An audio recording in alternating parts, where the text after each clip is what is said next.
Hello. How are you today?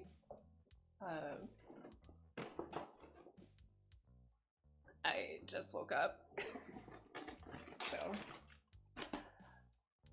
I've had a very lazy Saturday morning. I just woke up, hugged my cat, made him very uncomfortable. Let's see here. Let me turn this down a little bit. There we go.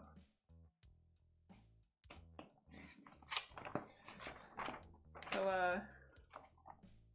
where's the user manual? Or builder's instructions or whatever.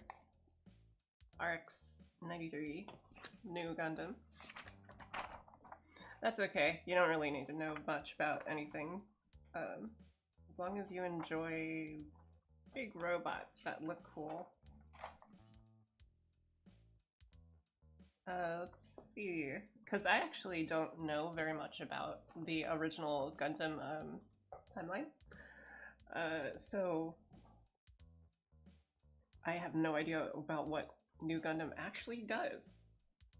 So, Nu Gundam is a mobile suit that caused a miracle by bringing together consciousness, humanity, blah blah blah blah blah. RX-93 Nu Gundam was a mobile suit manufactured for Amara Ray, member of the Londo Bell unit who was involved in designing blah blah blah blah blah. Result of calculations based on average value of specifications of successive Gundam type mobile suits and adapted new technologies such as Psychomu and fin funnels. Okay.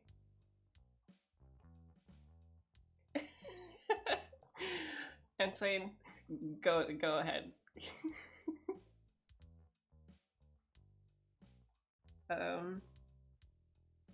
MS also adopted new material known as Psychoframe, which was used around its cockpit and joints, allowing for increase in flexibility, improved follow-up capabilities. It became extremely high basic capabilities, dedicated for new types, and said to be the culmination of Gundam type mobile suits.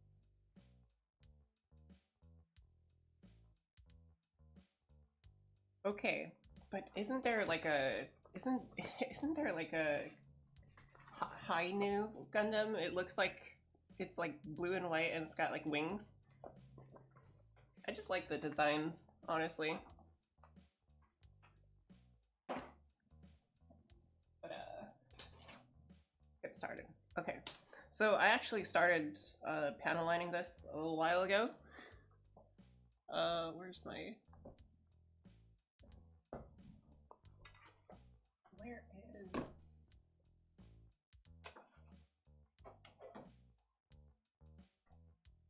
Oh, my thinner is somewhere else, it seems. I can't find it. Alright, that's fine.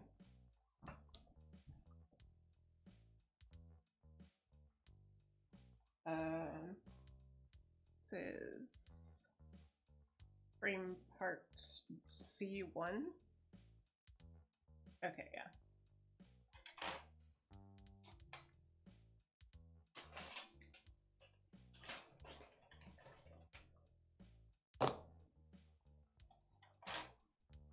We go through a few more, see what other frame pieces.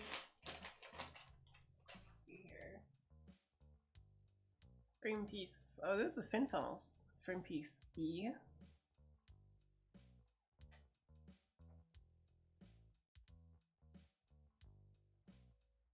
I am doing well, thank you for asking, Antoine.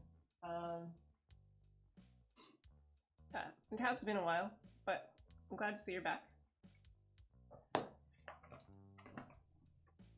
Actually, I need to figure out how to clean up this pair of nippers, because this is an older pair and it's a newer pair.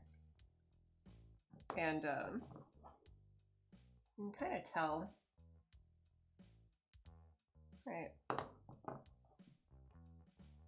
Maybe I can like put some like lemon juice on it and make it shiny again.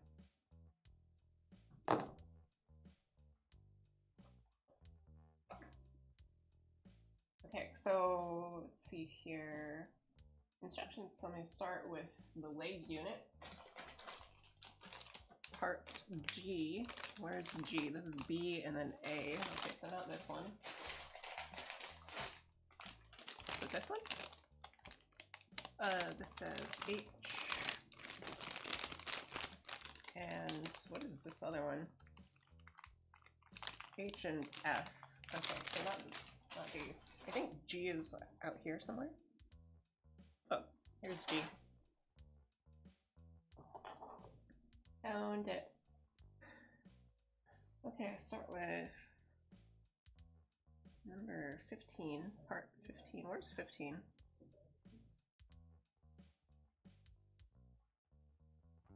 You know, sometimes it's really hard for me to find parts. Is it here? Oh yeah, this is 15.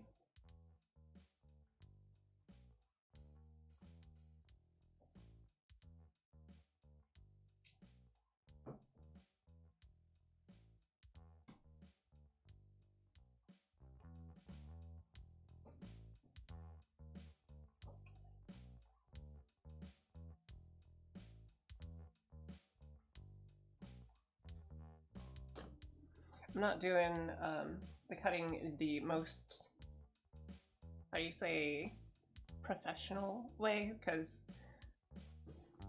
so usually you're actually supposed to cut not against the part, but hold on, not against the part, but like you cut at a distance from the part and then cut the little nubbin off afterwards. So to demonstrate, let's find part number 27 here. 27. So usually you'd actually cut away from the parts, right? And then once the part is off the sprue, you cut off the little nubs that are left over.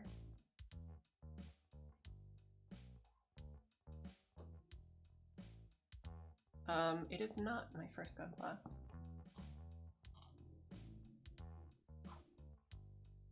I have actually another one. I could hold on. I haven't finished this one yet.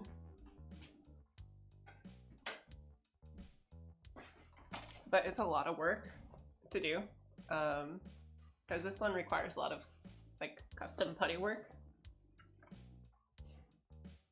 It's a kshatriya.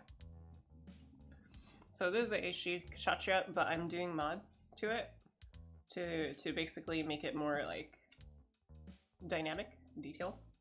And so these wing binders are actually an aftermarket part. And they have like these little hinges to open up. And so on the underside, there's a lot of custom work I had to do to make the hinges and everything fit, because I was trying to keep some of the original parts.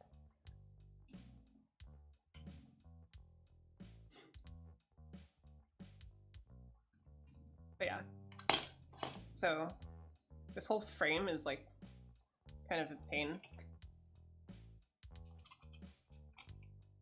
But yeah, I'm gonna put it back together real quick and put it back on my shelf. Anyways, yeah.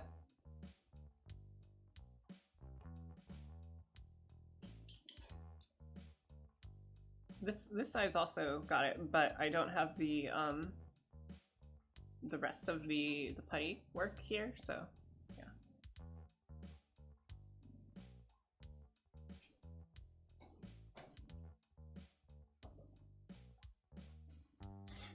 I didn't mold anything by myself, I just did like the putty work.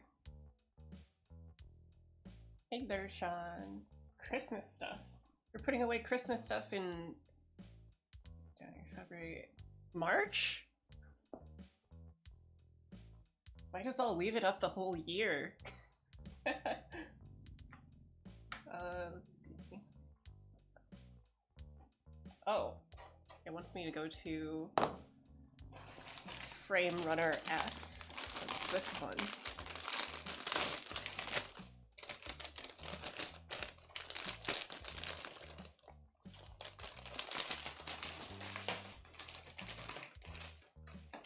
don't know if it's a how-to or more just I'm doing it the way I usually do it. And if you're learning something from it, that's up to you.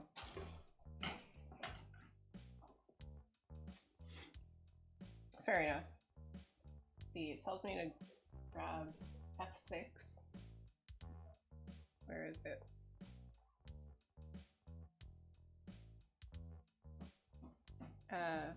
Oh, do I have it upside down? Yeah, I do. F6. Found it.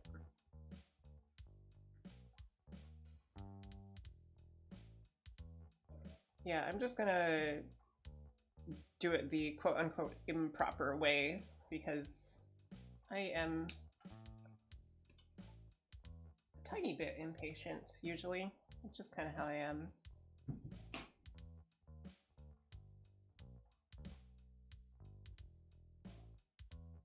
You know, the way to avoid having to do that, the way to completely avoid having to put away holiday decorations is just never to put them up.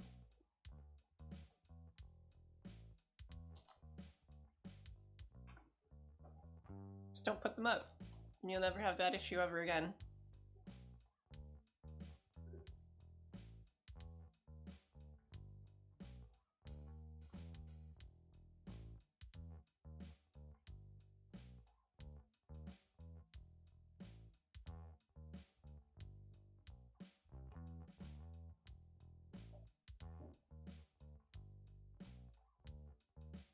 Wait a second, what the heck?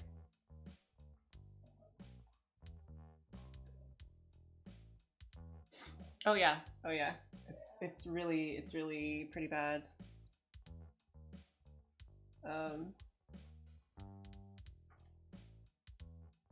What is this? How is this supposed to go? Is it supposed to go like this? Oh yeah, it is. It is. And then this goes on like that.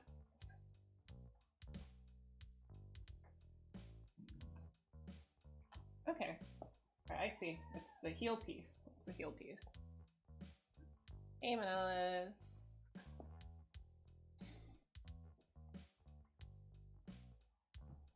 Yeah. Let me look at the box here, because the box actually tells you the recommended price from Bandai. So right here, let's see, it says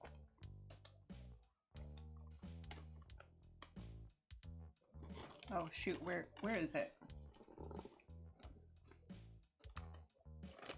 Usually says it somewhere here.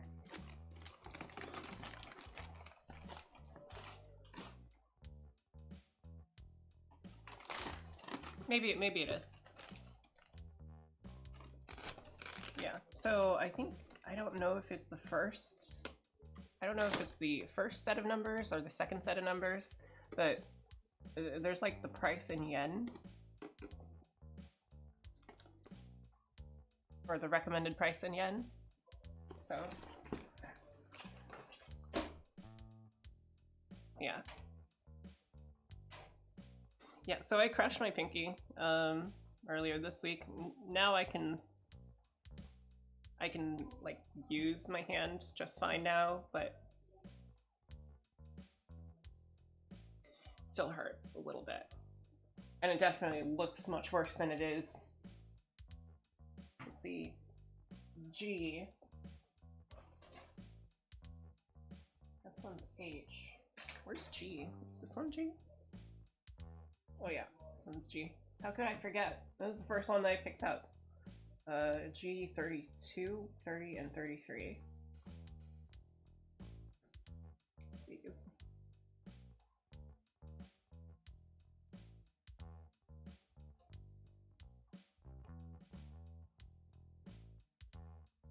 Yeah, I've never really done the whole holiday decoration thing. It's just so much of a pain. Probably because I used to work in like retail. I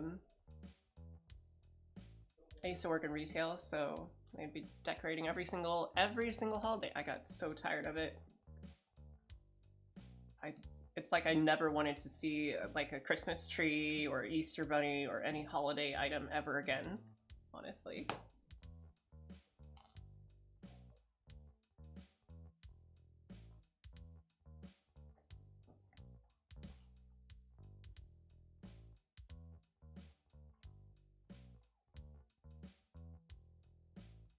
Here. What do you mean showing off? What am I showing off? I have no idea what you're talking about.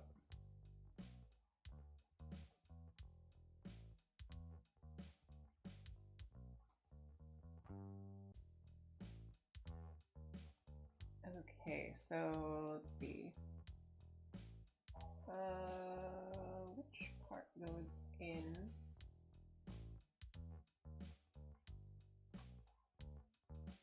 Okay, so this bottom one. There we go. Oh, and it says to use decal number 24.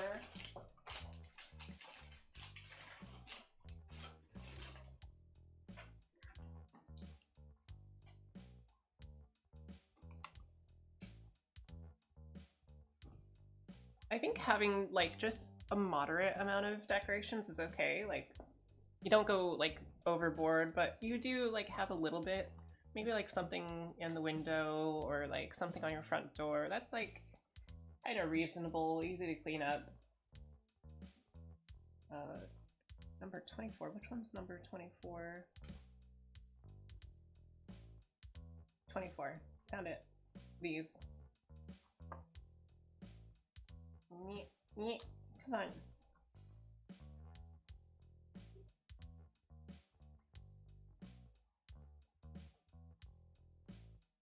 Let me grab you. Okay, there we go.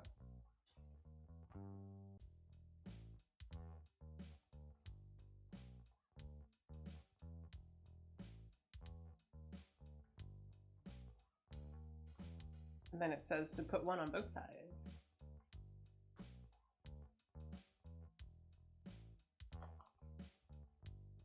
Yeah, that that sounds about right.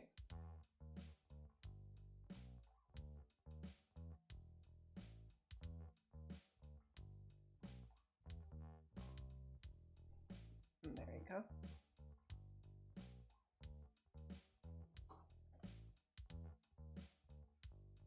You know, the cool part about RG Gundam models is that they have these like chrome stickers. Oh my god, where'd it go?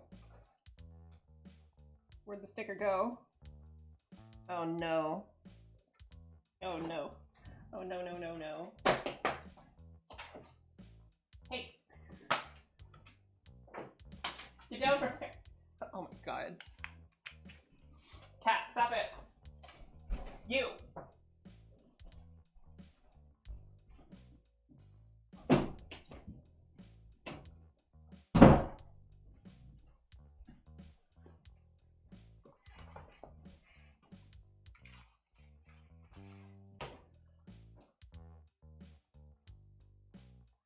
Okay, could have been worse.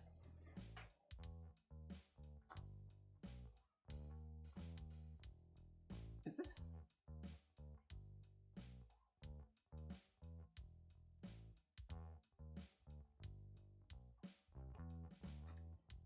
Okay, where to go again?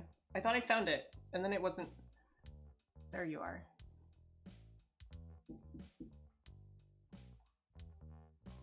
Hold on a second.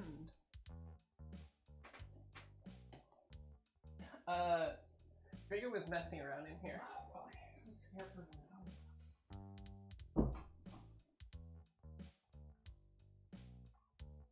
Oh my god. Can it just stick? Please. Stick. Sticker. You had one job, and that is stick.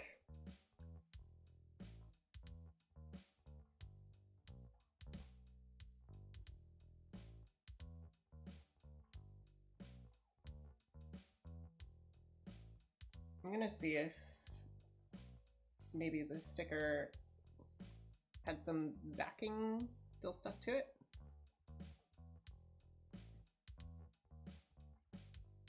Yeah, I think that might be it. Oh, there we go. it had some backing still stuck to it. No wonder it wasn't sticking to anything.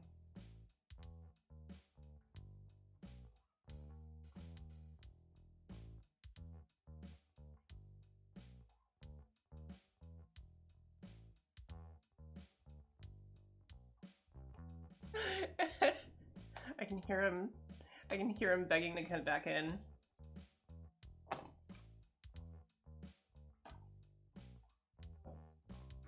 I should probably make 2 of these. Yeah, I should make 2. I think the instructions say X2, so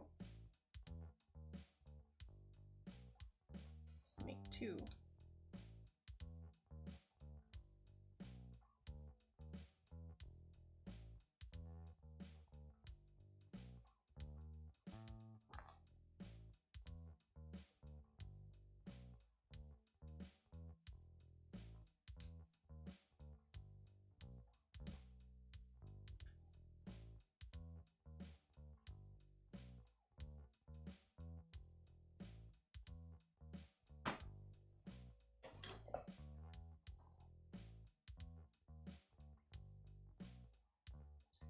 So let's see, this goes here. And then it also needs the other ankle joint.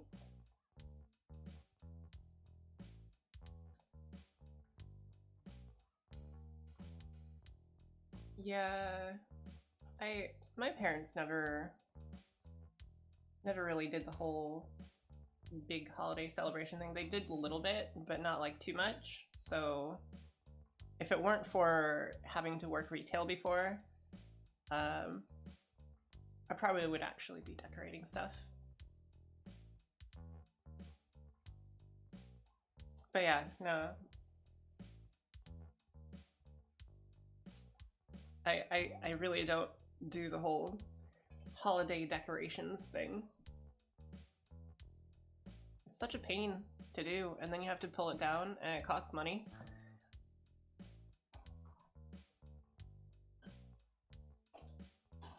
Holiday food's good though. Yeah, that's useful.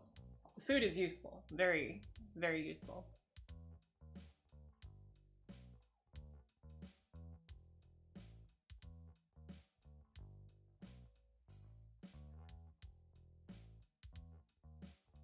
Funny you should mention clipping. I don't have anybody clipping anything that I do, which is totally okay.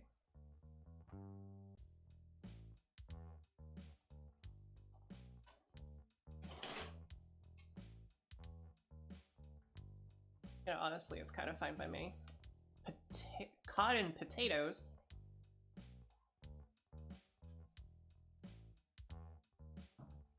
That's a odd combo, at least to me. Actually, wait a second. Now that I think about it, those flavors do kind of go together. Yeah, yeah. Yeah, I guess I'd probably like to try that at some point. I'm also trying to like, so Maya is has been to Brazil before, so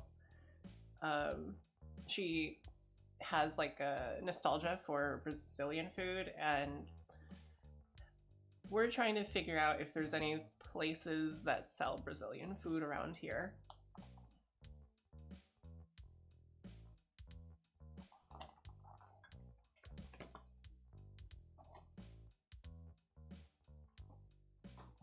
It's kind of hard to find in the US.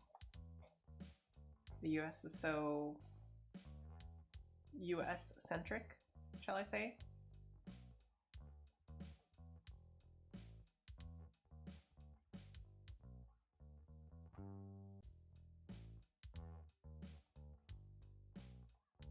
There we go.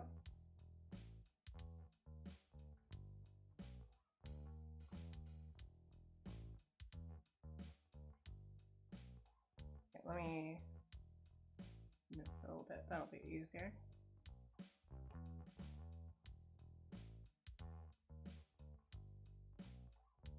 No!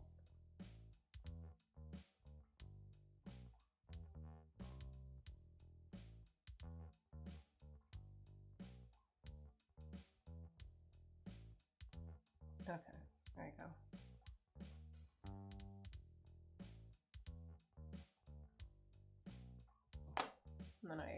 squish it with my hand. Make sure I push it down all the way. These stickers, the really small ones, are kind of a pain sometimes. Like, even though I like how they look, and I think they're really cool.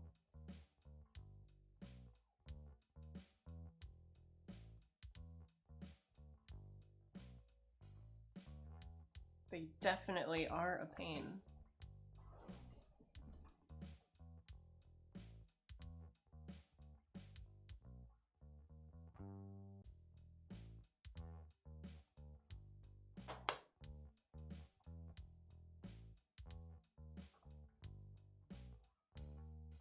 Okay, let's see, next pieces. Also G, so it's gonna be G22 and 23.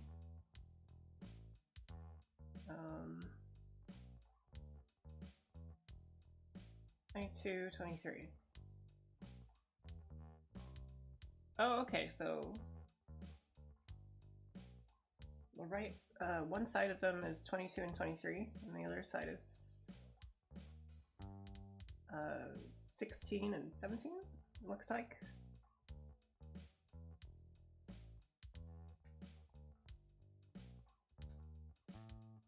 I'm sure some, like, Gundam model, like, enthusiast is gonna berate me for, you know,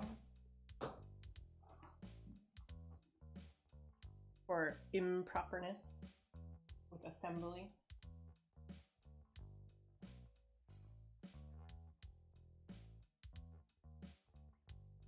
That's fine.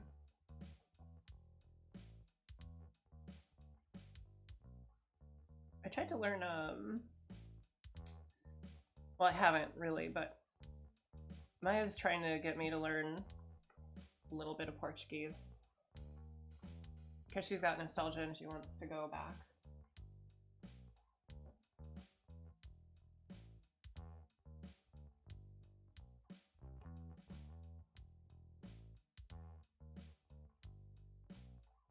We also got a few friends that are in Brazil, so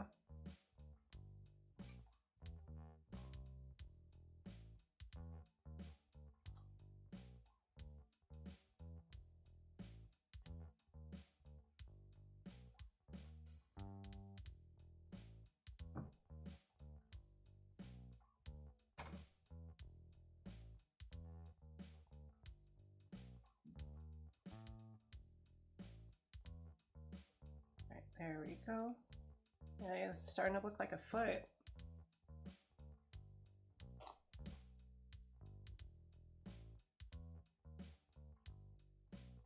Okay, so the next is part F.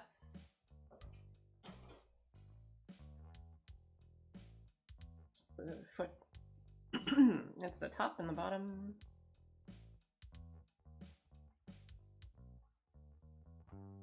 I do not have a magnifying glass to put pieces together.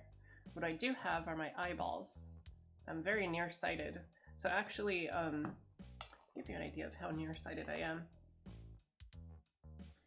If I take this cutting board, and then place this end over here, right in between my eyes, and I put an object at the very end of it on the other side, and I don't have my glasses on, I cannot see that clearly. That's how nearsighted I am. It has to be about like this close for me to see it clearly. So my eyes are basically natural magnifying glasses. It makes doing small detail stuff really easy for me.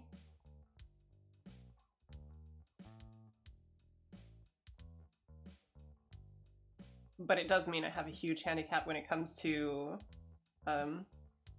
unaided sight.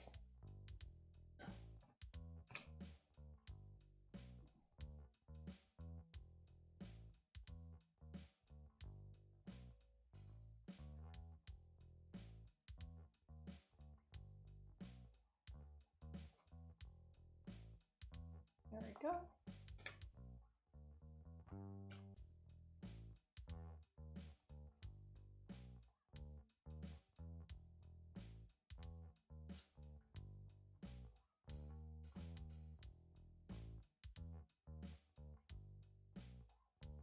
So I got this webcam to do this camera in order to do live build stuff on stream.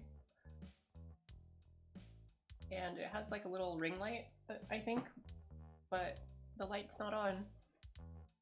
Everything is in shadow. Hold on, let me see if I can go into like settings or something and turn on the light.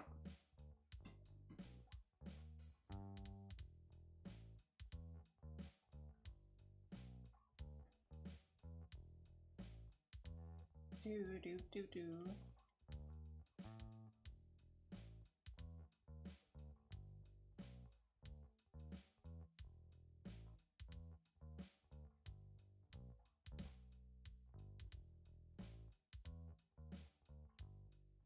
Oh dang, I don't think I can turn on the light by itself.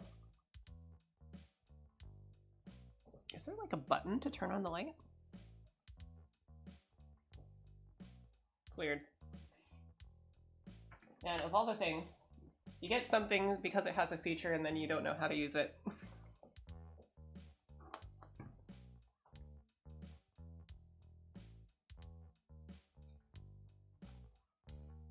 Let's see, I haven't pen aligned this section yet, so let's go ahead and do that.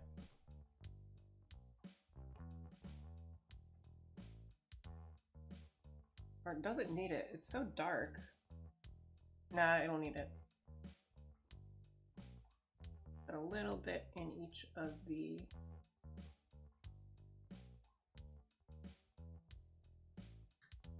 panel lines. And then that'll look good.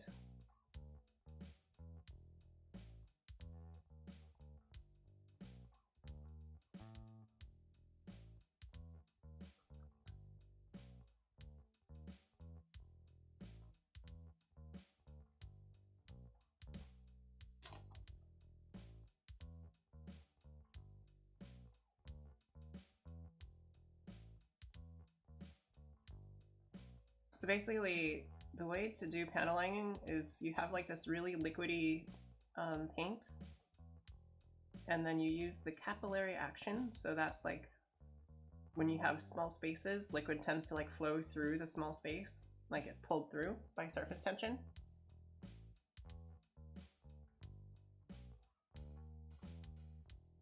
And then gets pulled through the entire line basically. So you don't have to like run the brush along the entire thing.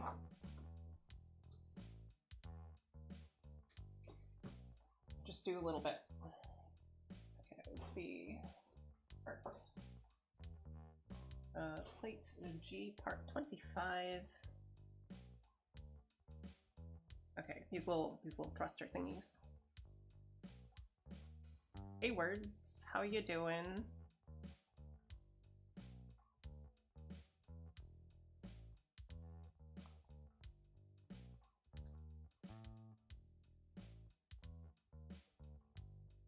And to anybody who gets into Gundam models, I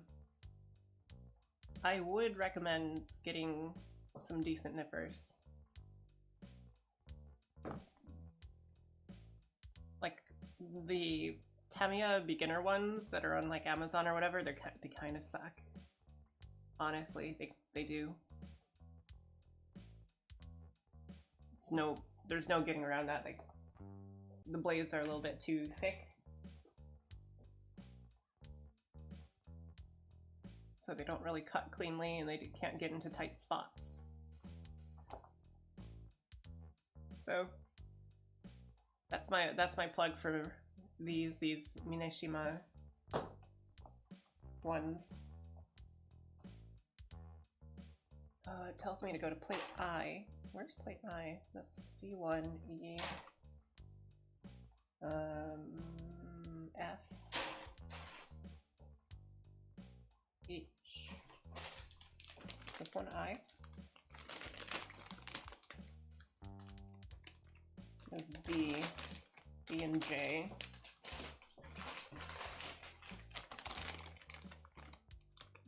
K. I. Okay.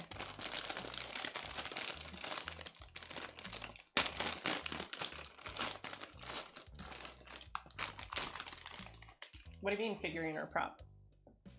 It's, I mean, I guess you could consider it a figurine.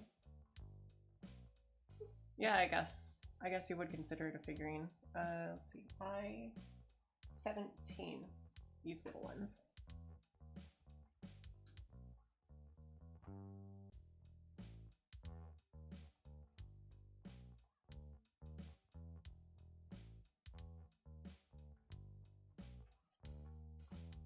I don't know if I do like anything about it with like as a prop. It's just a thing, a figurine to put on a shelf. Oh, okay, yeah, it can move. It's got joints and stuff. That's kind of the draw, I guess. Because like, you can see here, it's got like a toe joint and then an ankle joint.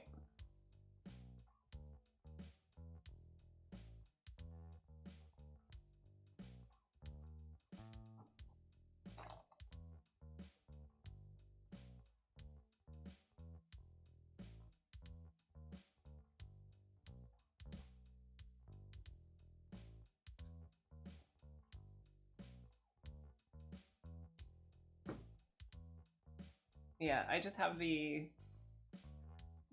plastic cement here just in case something is like a little bit too loose and won't stay. But usually this stuff stays together pretty well, so nothing to worry about usually. And make sure to do your panel lining, everybody.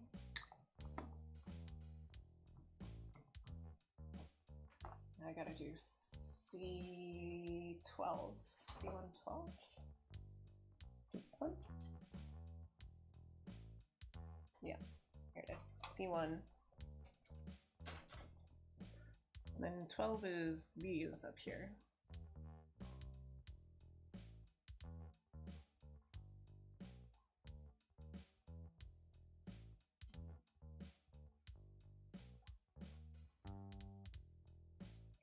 Oops.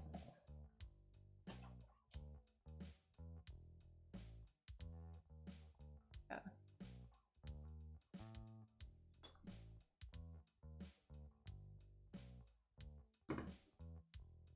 Keep in mind if you panel line anything, it's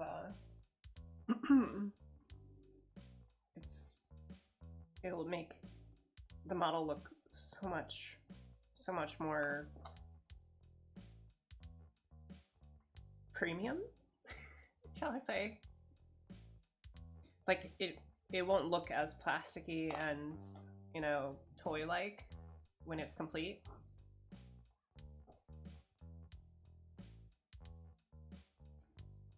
Let's see, G11, 5, and 12.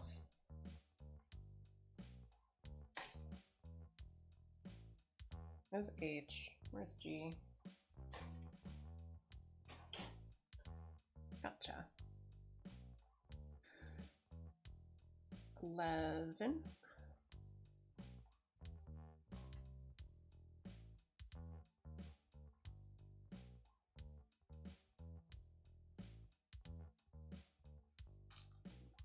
And then 12 is here, and then what else does it say? It says 5.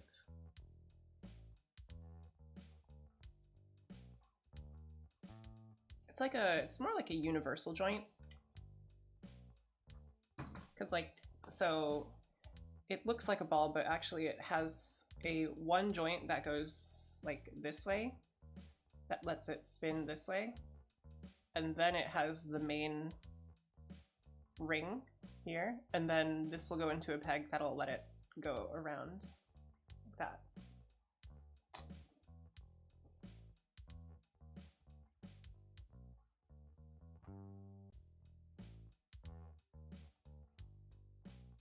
But yeah, you're right, it looks like a ball joint. I kind of like how these joints are structured. If only they made it so like there's a way to actually mechanize it. That'd be really cool if they made like remote controlled Gundam models. That'd be great. It'd be expensive as hell though.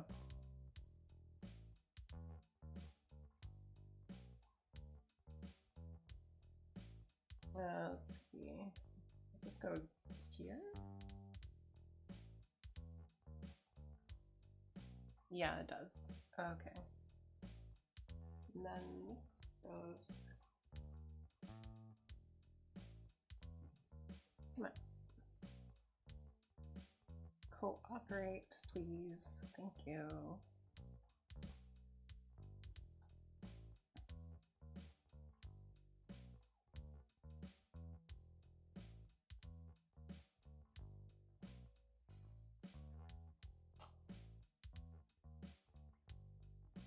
Yeah, yeah. So the plastic bits will stick out unless you clip it, and that's what these are for.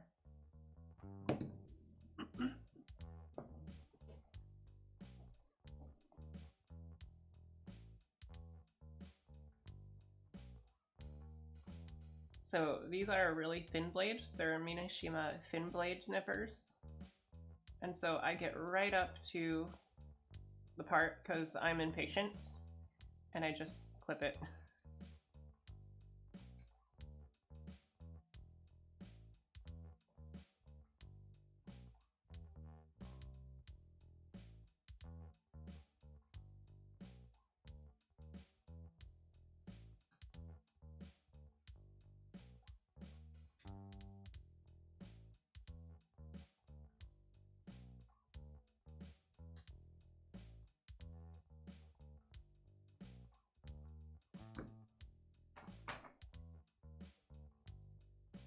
Yeah, my nearsightedness is really, really bad.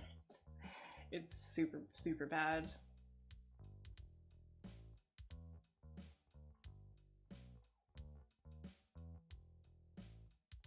Okay. And then, let's see, it tells me to pick G3 and 4. 3 and 4.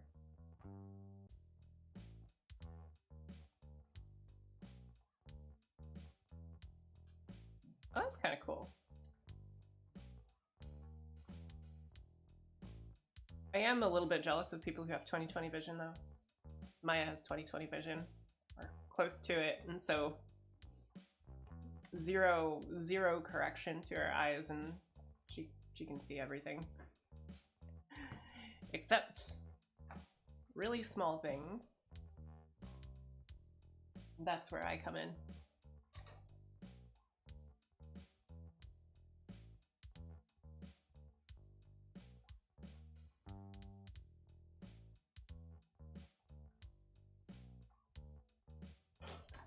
So it tells me to grab pieces from A, runner A.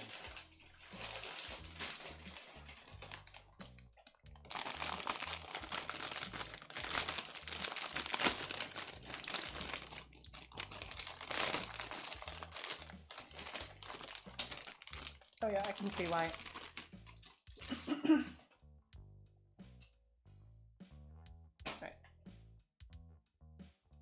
So runner A, parts 7, 8, yeah, 7 and 8, and then also G28. So 7, 8, these two. Oh, these would look good with some more panel lining because they're kind of a plain, gray.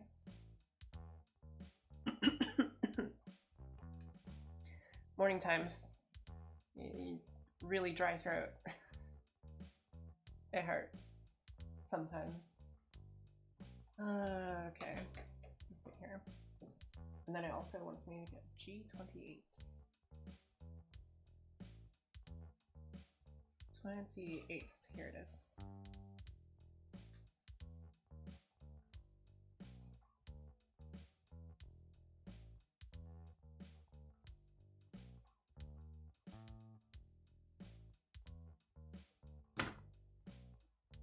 There we are.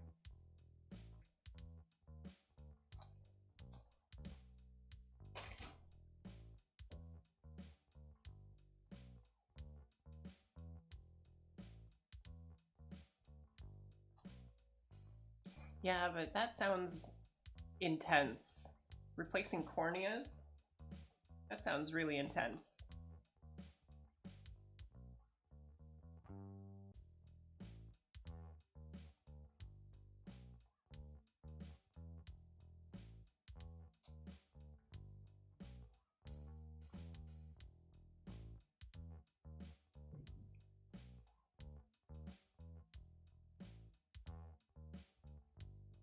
Well, of course not.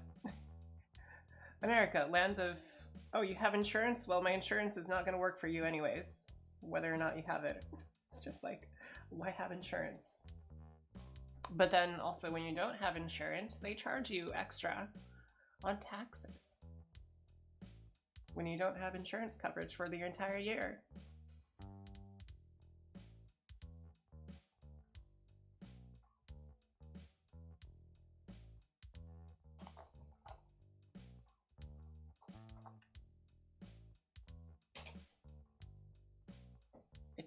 Definitely seems like a big deal to me. But then again, I haven't ever had any sort of eye surgery sort of thing.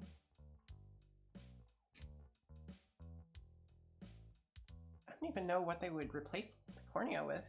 What would they replace it with?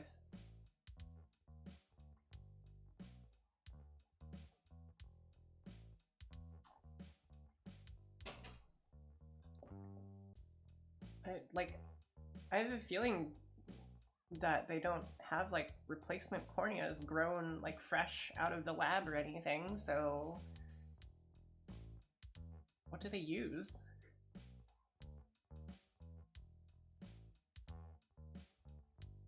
Because I used to like a couple years back I helped my big sister a little bit at a laboratory, and she was doing like a graduate like college thing with like cornea cells, growing them, and I guess it was her little college project.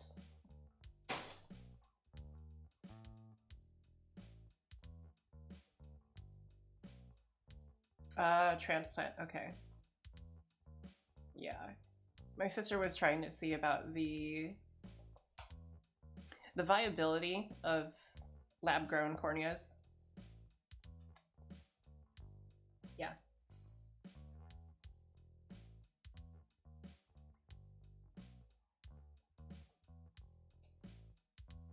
I'm sure someday we'll have it, but not now.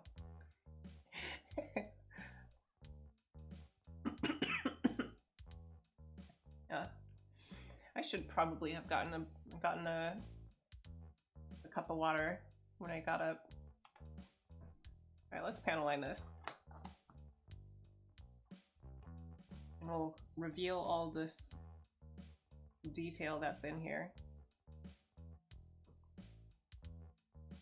Because there's a lot of pretty great detail. I know it's going to be covered up by armor, but I can't help it, you know? When you want to see the cool stuff, you just want to see the cool stuff.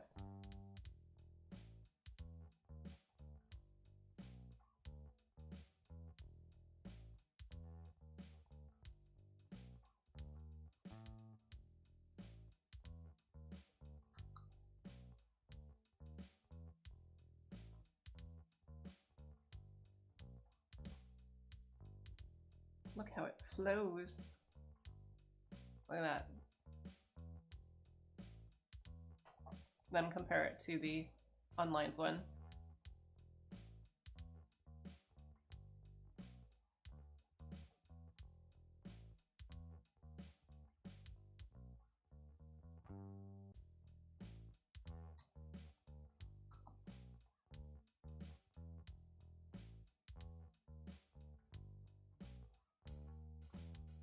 It's not really that heavy. It's kind of like science-y, honestly.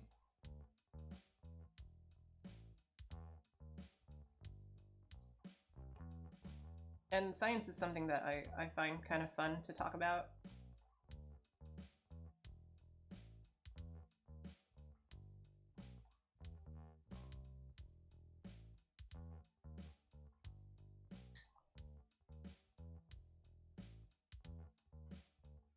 I mean, it's not like being nearsighted or having bad eyesight. It's a life or death thing. It's just something we live with, right?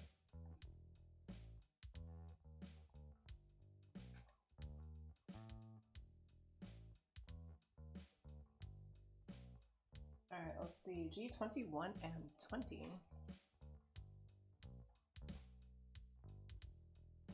This is part H. Here we go. Found G. Let's see, 20 and 21. My guess is it's these.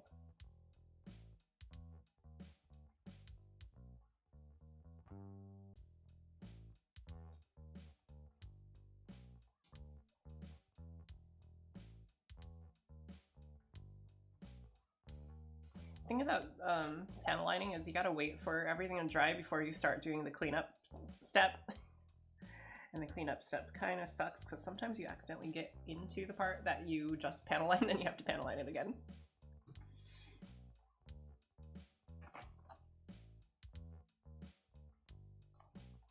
Oh, yeah, that's kind of normal. Same with like college.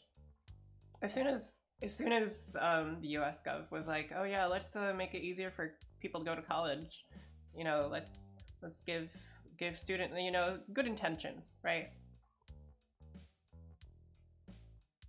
Give students who are aspiring to, you know, go to college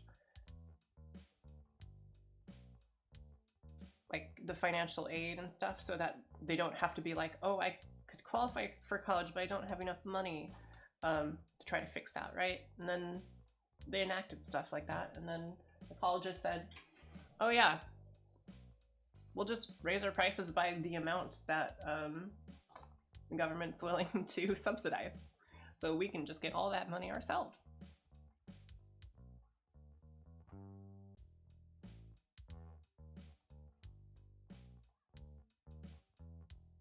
That's exactly what happens.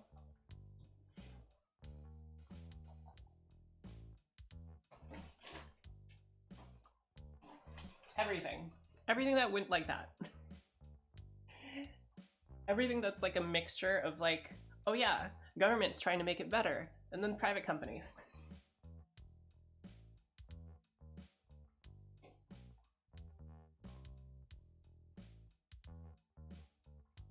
It also tells me to grab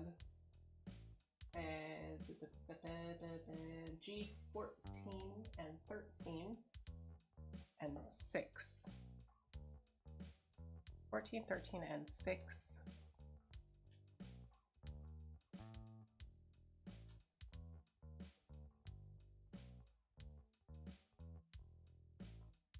Heavy topics are kind of like normal for me. They don't really register as heavy to me. They're just topics.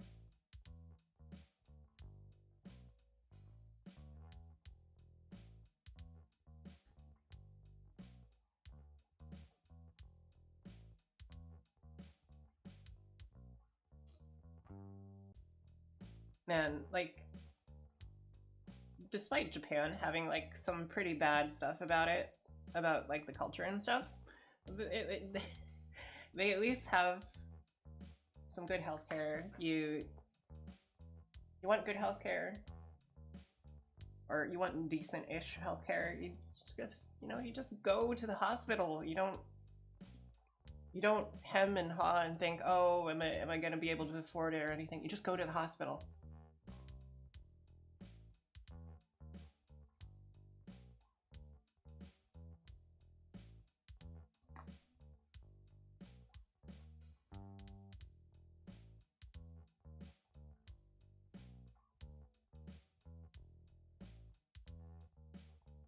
Alright, let's see. Where does this piece go?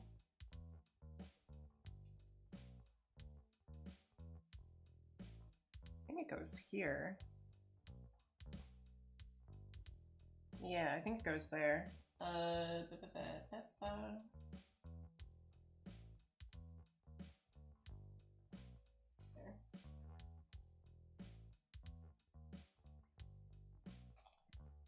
And then it asks me to put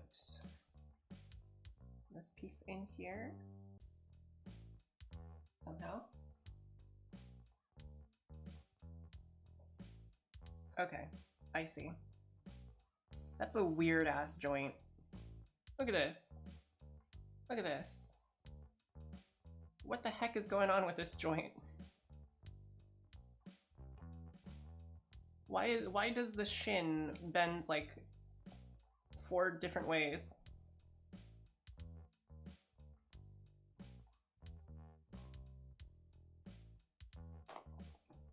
Yeah, that really sucks.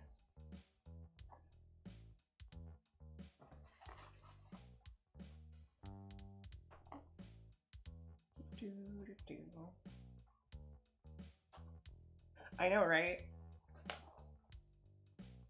Yeah, so the biggest blessing and one of the biggest blessings and biggest advantages for a person to naturally have in the US is just to be born really, really freaking immune to almost everything.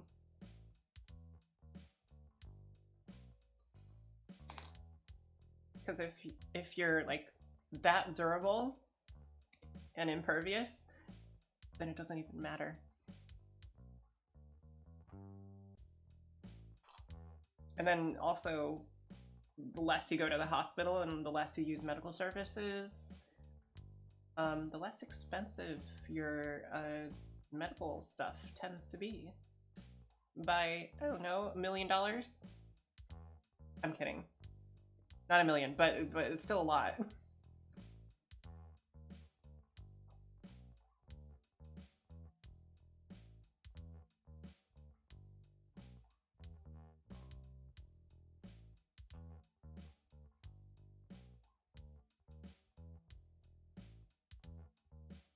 Okay, we're gonna have to use this side.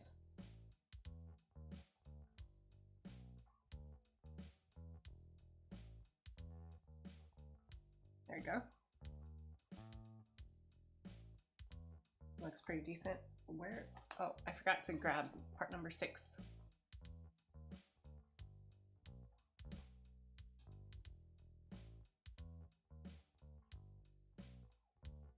You know, I kind of wish that Bandai had like a recycling program for their like old part trays that you could like send these back, you know, in like a box,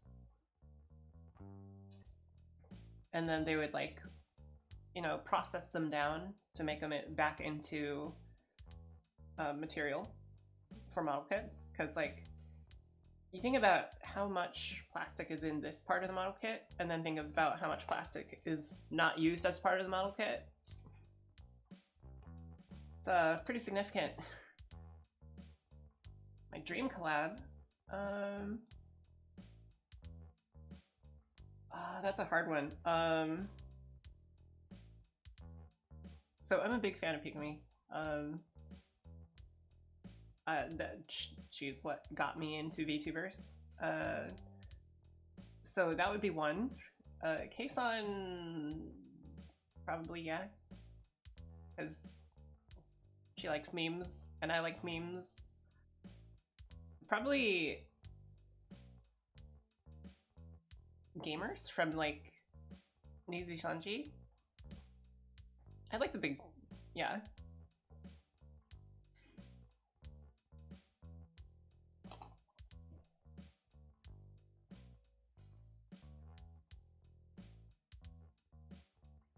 Because the Niji Sanji gamers are a cool group of people, in my opinion. Like, and the stuff they get up to, it's hilarious. Like, I don't even have to, like, be a big part. Like, I'm okay with just being a background person. Just an extra.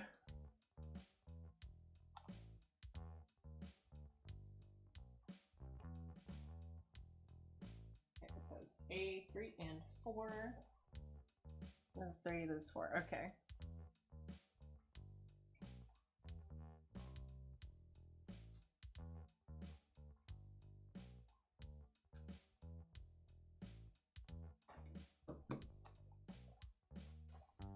I don't know.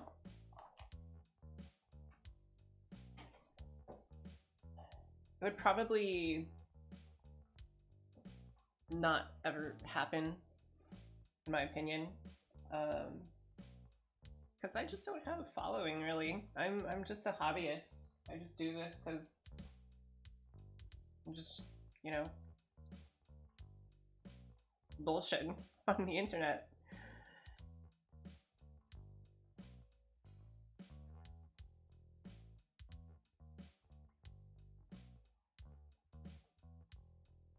I mean, so much so, I don't ever expect myself to be monetized.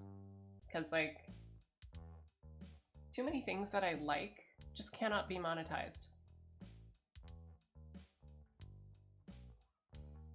So I just gotta take what I can get.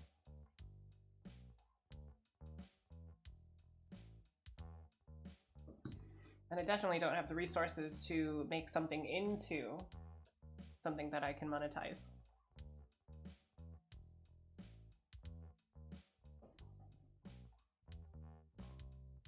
Yeah, let me adjust the camera a little bit better. There we go.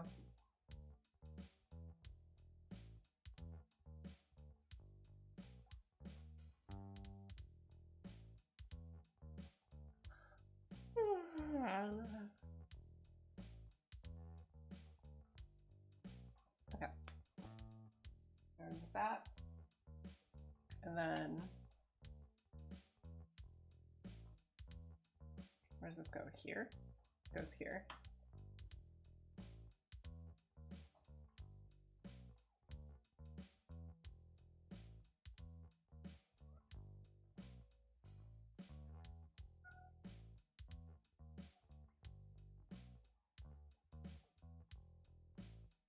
What the heck is this? Okay, so I guess this goes into here? Okay, yeah, that fits up right.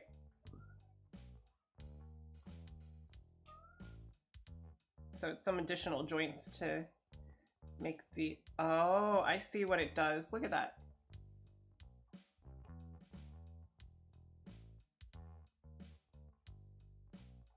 That's pretty cool.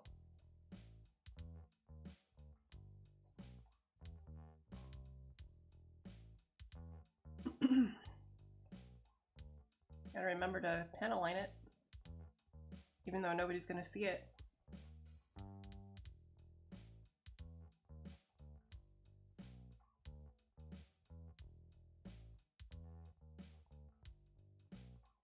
So that's what the 5D shin was supposed to be for.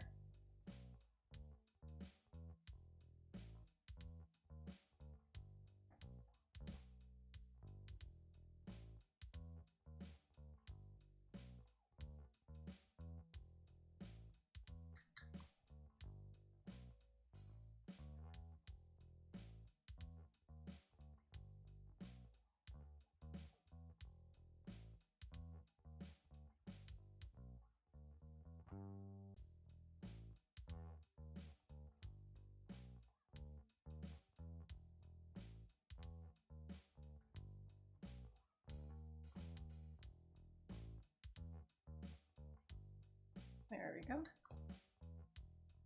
I got a paper towel.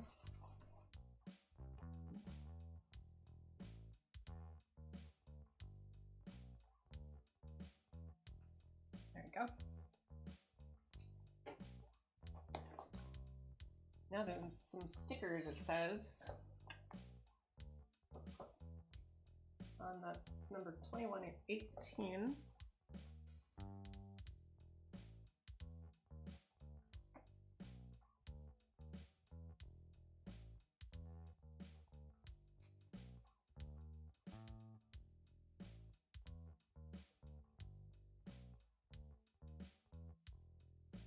Okay, so this one goes on this side.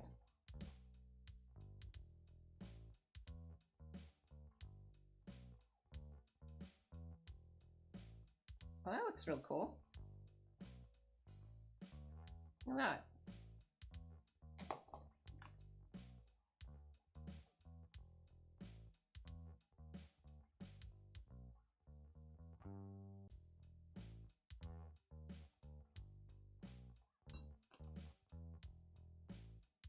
Kosaka.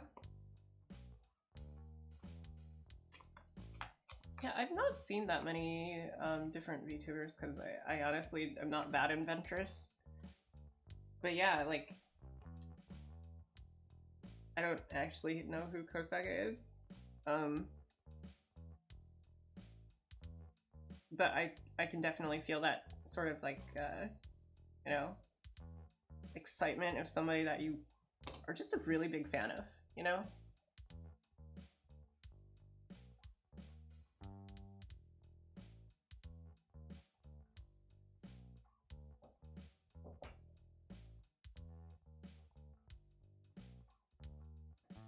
Okay, so there's one part of the leg.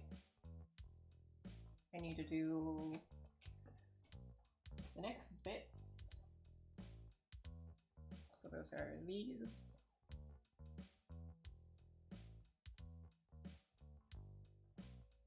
Oh yeah, I wish I was fluent in Japanese as well, because that'd be very, very useful to me.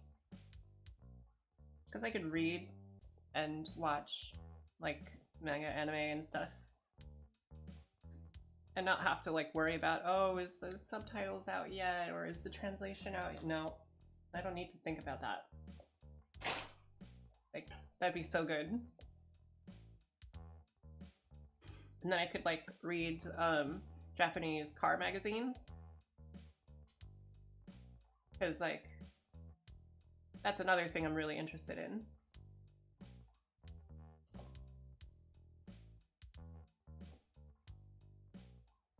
And actually, like, I would actually be able to understand what the heck they're saying.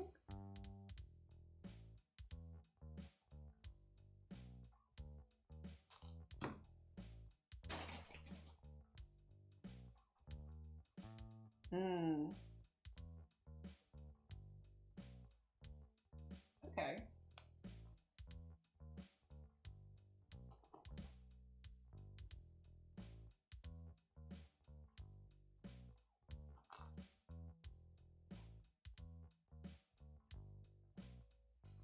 Let's see, where is this gonna, okay, it slots in here.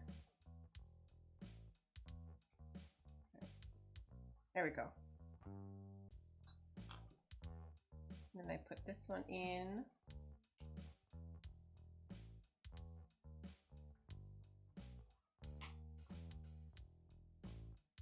There we go. Nice and tight. Give it a little bit of detail.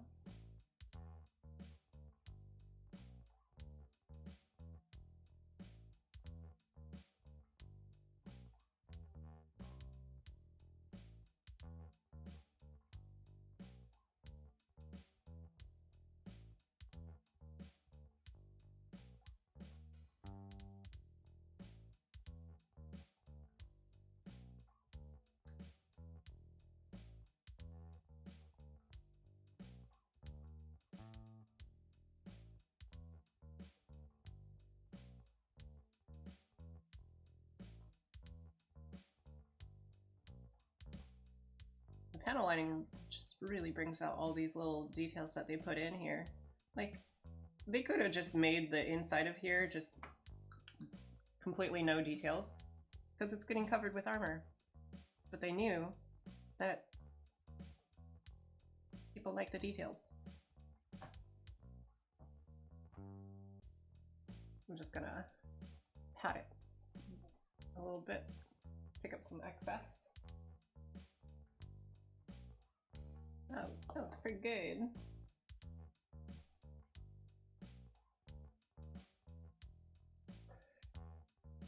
Like, I think Reburu, the Hollow Stars kind of feel like they have a lot more freedom to collab with whoever they want, except for Hollow Live.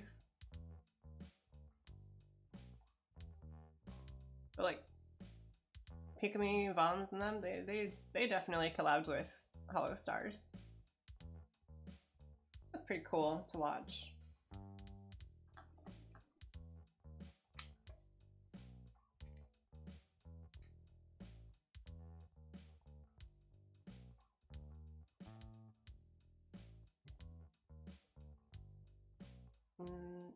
this upside. I do have it upside down.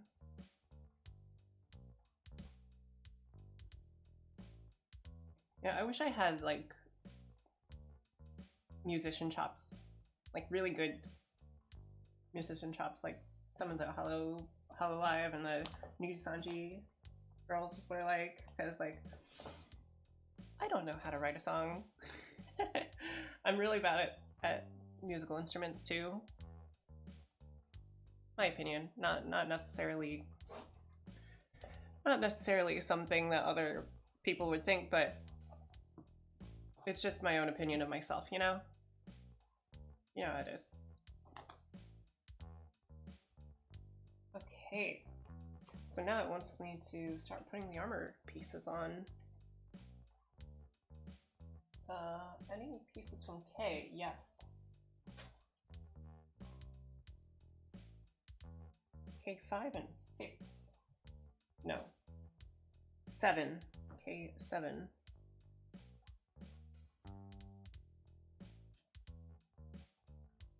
Both of these are K7, so I know it's a symmetrical piece. It doesn't matter which one I put it on.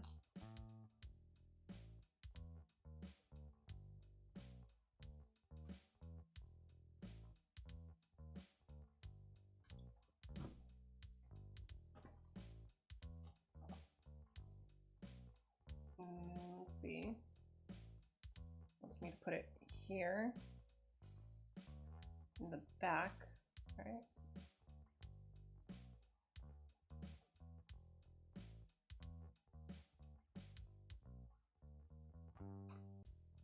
There you go. Slot it in pretty nicely. This one as well. There you go.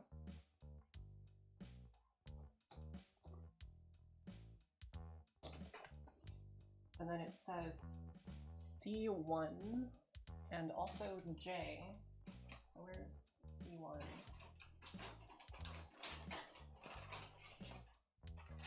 Here is C1.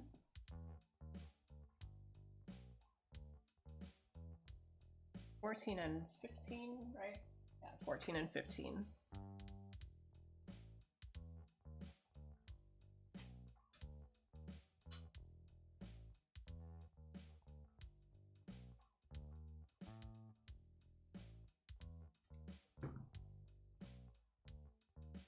Oh, these are undergated.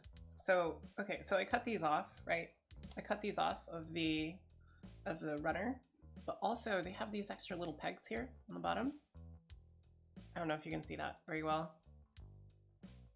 Those little extra pegs here.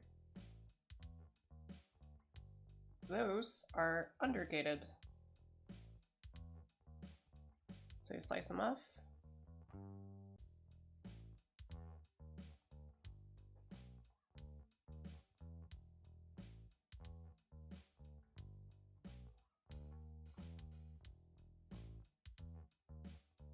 And then it looks nice and clean like that.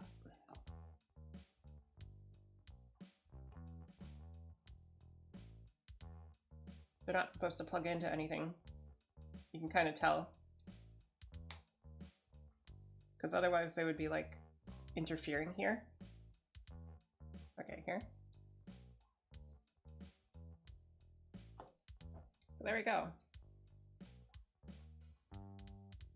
Some undergated parts. I guess I'll do it the proper way this time for the undergated pieces.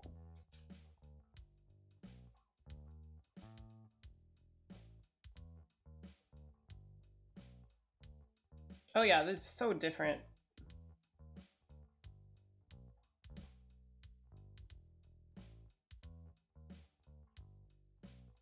Hololive really sticks to its own, and then Hollow Stars is like more regular, more relaxed. Yeah.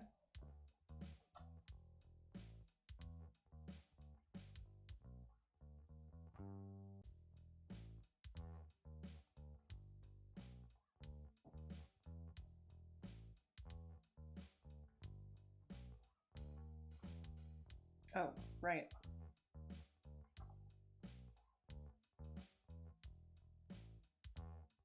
Yeah, but I mean, that kind of makes sense. You kind of limit your big asset or the safe, you know, the safe plays, the safe everything. Totally forgot to put the little vent piece on, so I gotta pull these off a little bit. There you go. It says I-16. Those are gonna be yellow.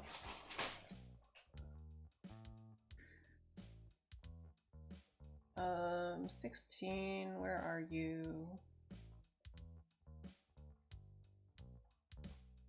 16 and also 12? Okay, okay, I see. So here's 16s. It's like this like cheese yellow color. Doesn't it look kind of like cheesy?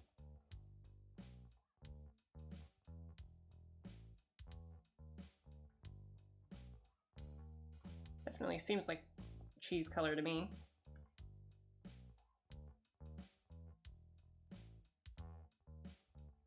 Also, I don't know in how many hours, I need to look at it again, but Yuki and Yuna from Hoshi Live are debuting today. So, I'm sure some of you already know about it, but I just wanted to give you guys a heads up, and hopefully I can finish this Gundam model before they debut. I can catch it.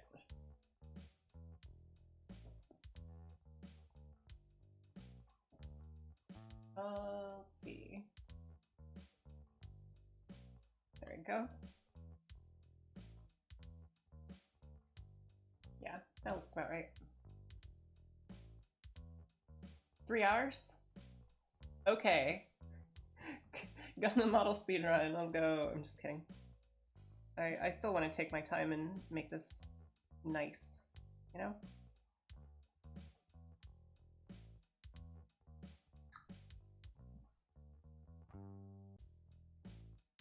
I mean, it's only been like an hour and 30, so should be okay. I can probably get the rest of this pretty much built.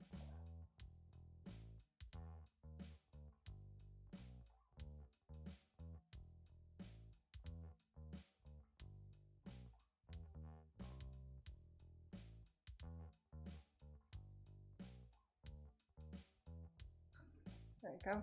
Let's put this back on.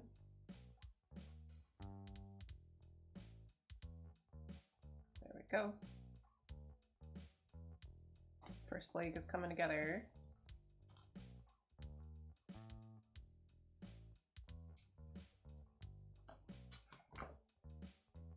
Let's grab the additional pieces.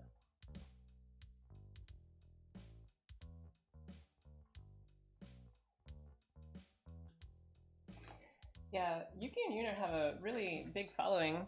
I'm a little bit surprised how big the following is, because they're in Hoshi Live, and I mean Hoshi Live's kind of new, and not really that big yet. So it was kind of a surprise to see their pre-debut follower counts.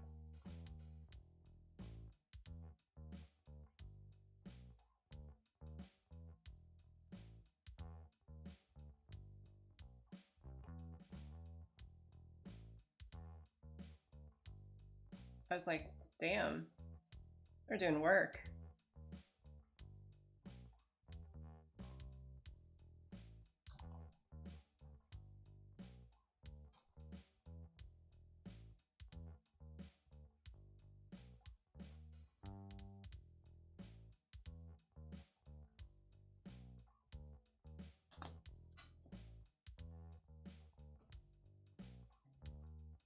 Yeah, I imagine so. They have a lot of like really high production value stuff in their content, and I guess That's probably part of why their following is like that. I don't really have those production value chops because I don't really know how to do video editing. That's just not something that's in my skill set. Most of my skill set is working with my hands.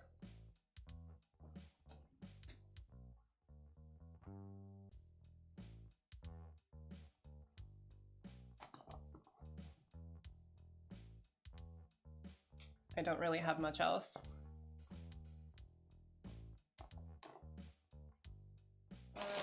Part J. Is that in here? Yes, yes it is.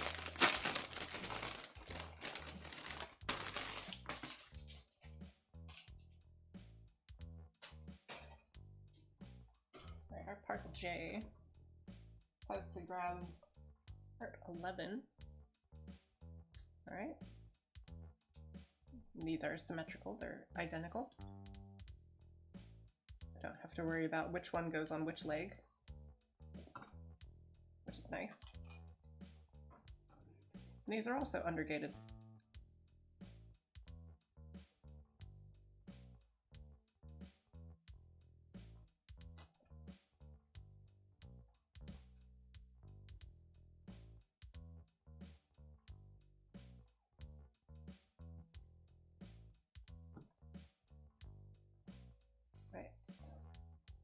Goes on here, and then this one goes on here.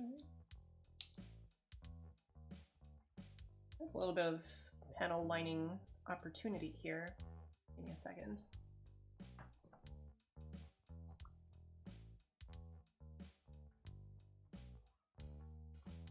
Look at that. It just flows.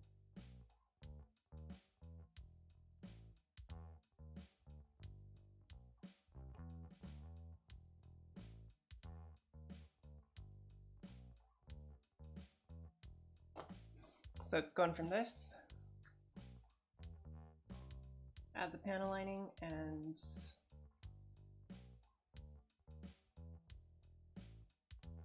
just kind of comes to life. Look at that. That's what some people would call magic. So G1. G? Is this G? No, this is H. This G? No. G is over here. I definitely have cut a whole bunch of pieces out of G. Yeah, yeah.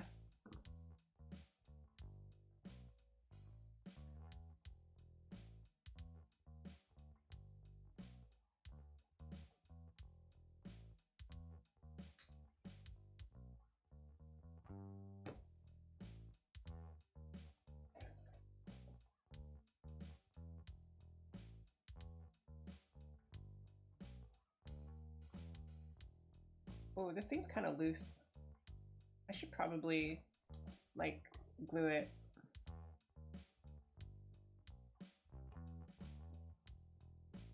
Yeah, yeah. I feel like that'll fall out. But, I'll wait until I finish before I make that judgment. Okay. J12. Knee armor.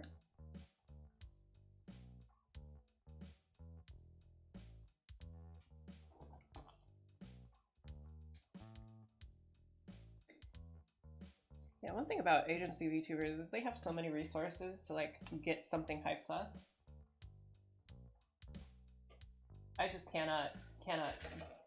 I cannot get anywhere close to that as the independent, so I just gotta live with my choices, you know?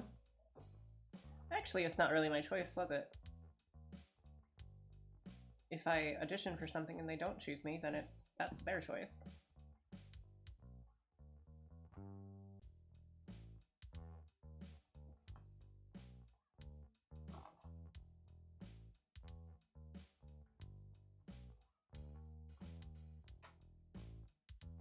But my choices are mine, their choices are theirs.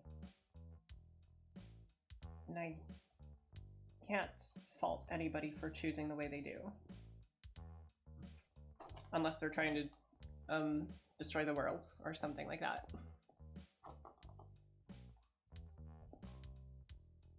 Okay, so this goes on to here. There we go.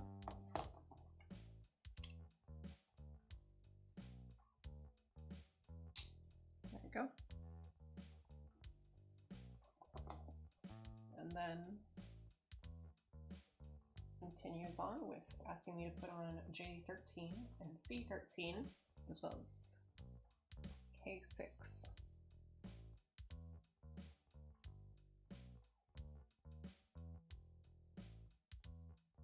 I really like the kind of like snappy assembly sound.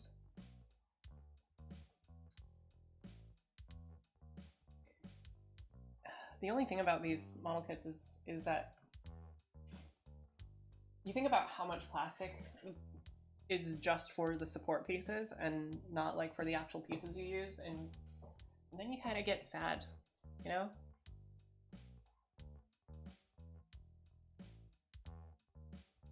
Oh yeah.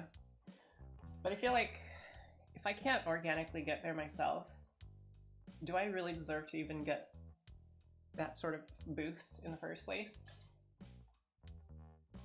That's just for me. Because like, some people, they've already proven that they can do that. That they can hold on to that audience just fine. But I'm new to this whole streaming thing, so I have no idea what I'm doing.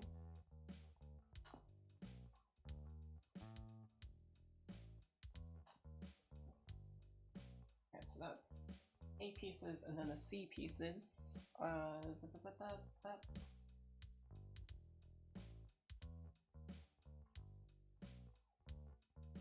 C13, okay.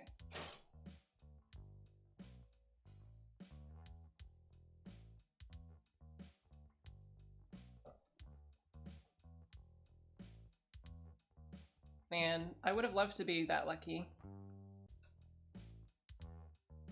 Get that like early support from like an agency or whatever, but yeah, that's fine.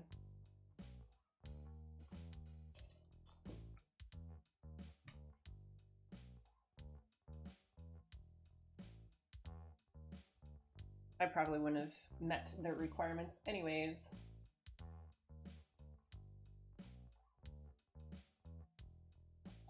There we go. Where's that? There's that piece.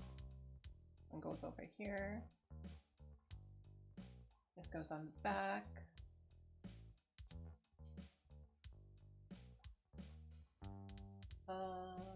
Yeah.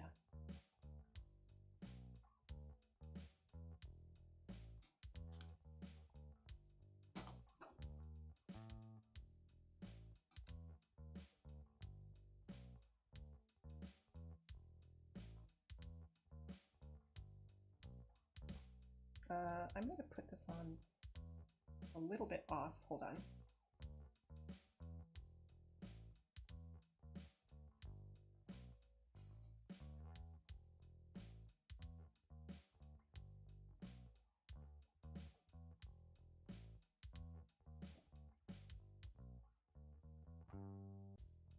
This is J, right? 13.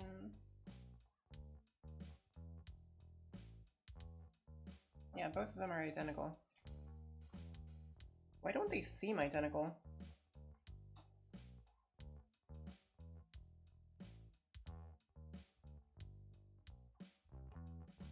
Whatever. I put them on in the right order anyways, by accident. Accidentally did it correctly. No biggie.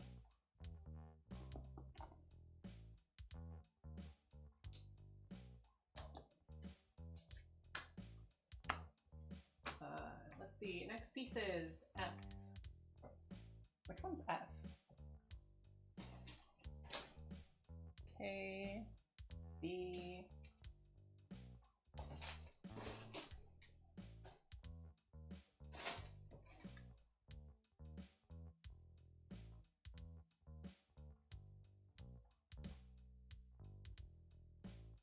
F. Is this one F? No, this is H. It's etchi. Let's see. L. Okay. I found it. I found the F. So it says 5, 11, 10, and 4. So that's... Oh my god. There you go. 11, 10. Oh, there's duplicates. Okay, 11 and 10 are duplicates.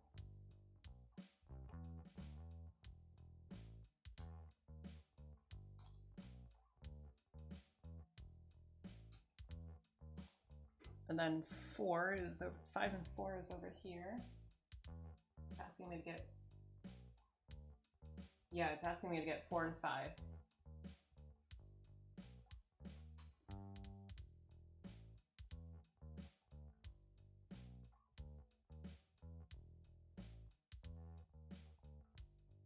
Yeah. There's things about Big Corps that some people just don't want to deal with, and that's fine.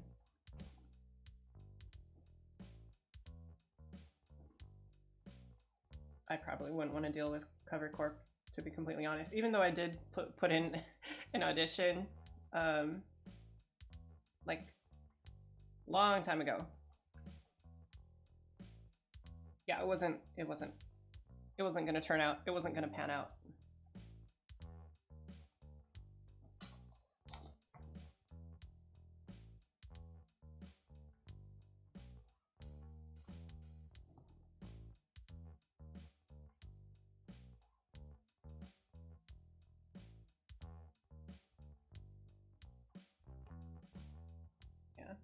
Cover Corp is like when you don't really care too much about like your characters, you know, lore and all that stuff. It's fine.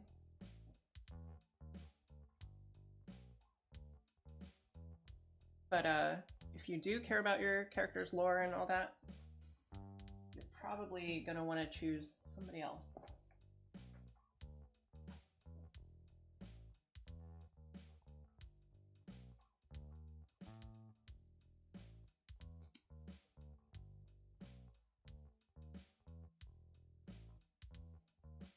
Oh, I like how this slides in. Look at that. That's really cool.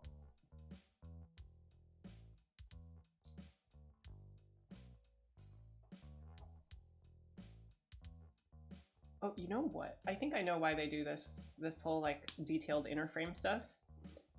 Because like some modelers will basically purposely cut holes and damage, like make like simulated damage on parts to make like a battle-torn version. Look how that separates. That's pretty cool. And it all like comes back together and aligns, and then it separates again.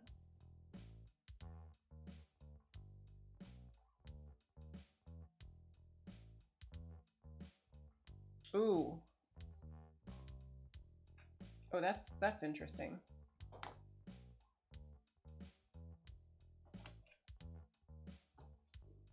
This ankle part, when it goes back, it reveals the armor. Look at that. Oh, that's pretty cool.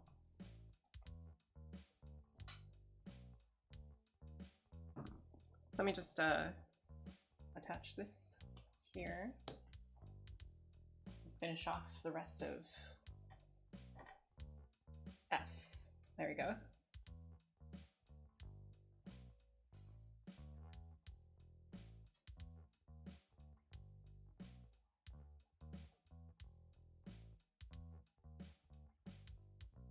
Yeah, you don't really have your own personal touch. You don't really have your own personal character so much. You really are a voice actress or a voice actor. You are the voice for this character. You play that character the best you can, right?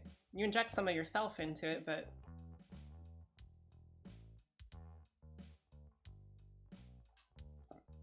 you still are your character under them. You didn't write that character.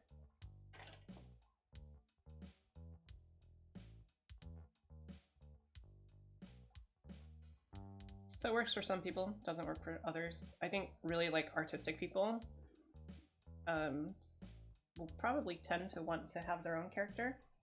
Unless you're Ina, I guess. Ina's probably a-okay, because she draws like other characters a lot. And I don't know if she really has a whole like original character thing that a lot of people do. Maybe she does, but she keeps that separate probably.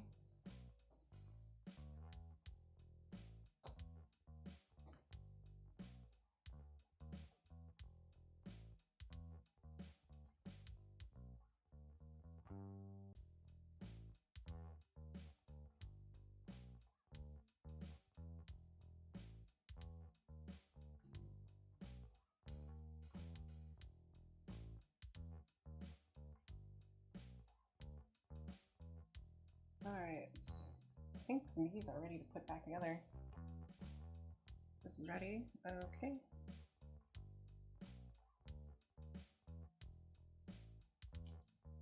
There we go. So one slid in. Two.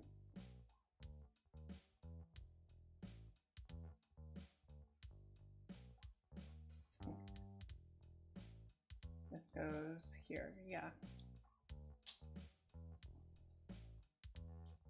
Snap. Oh, that one didn't snap in. Oh well, that's fine. That's a cool look.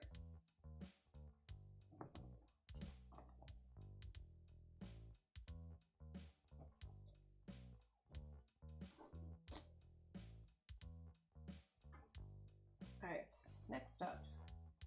I can skip through this entire thing about building the other leg because I built both legs. Time to go to the waist unit. I like how they call these like individual units. That's kind of they're so into it, you know. I think I found it. H8. Which one is 8? Oh, yeah, okay. I see.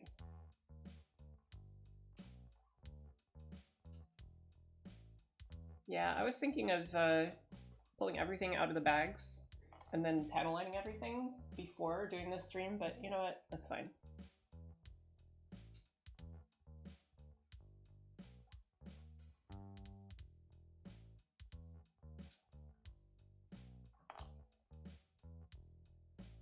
And then H13 as well.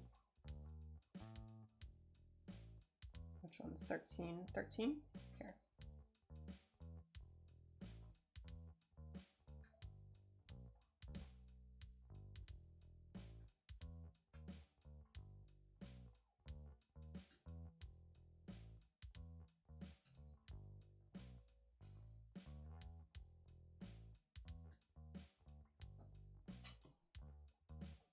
It also says I have a sticker to put on 13.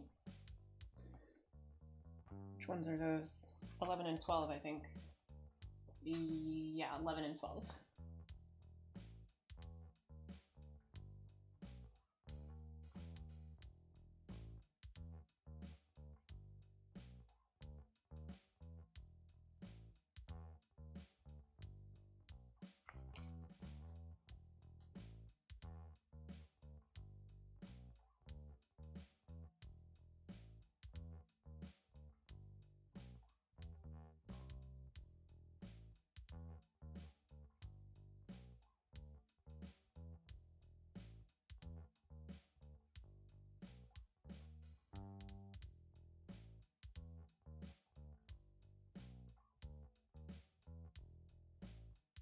Go.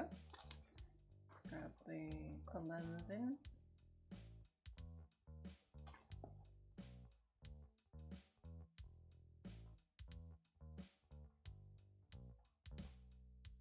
I think I have that wrong. Yeah, I did have it wrong.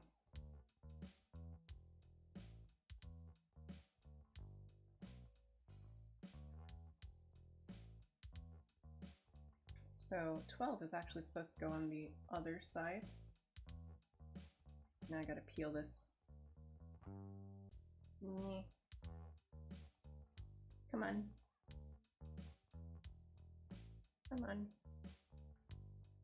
Fine, I'll use my fingers. Jeez.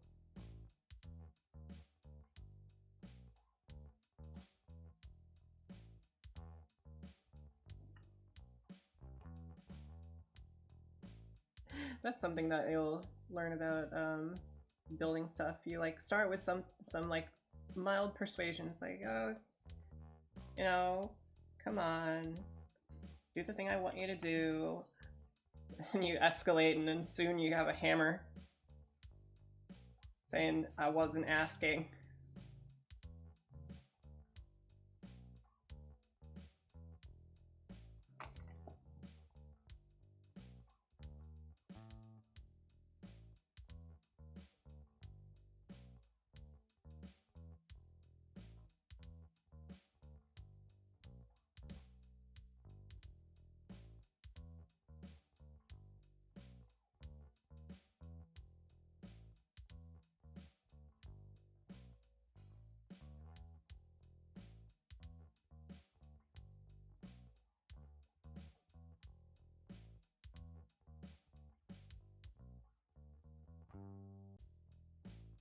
Yeah, that's how it is for me a lot of times. Like I can't believe the number of times I've used a hammer on a car.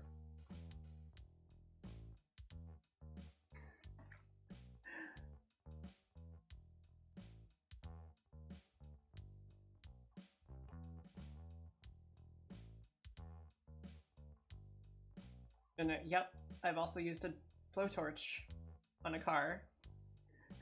Yeah, all that's happened. All of that has definitely happened.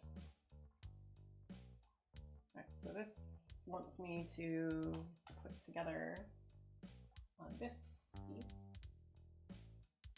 It wants me to put the... There you go. Now that I have the other piece, let's grab other pieces of each.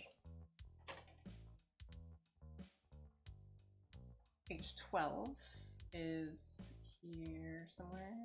12? 12? Where are you? 12.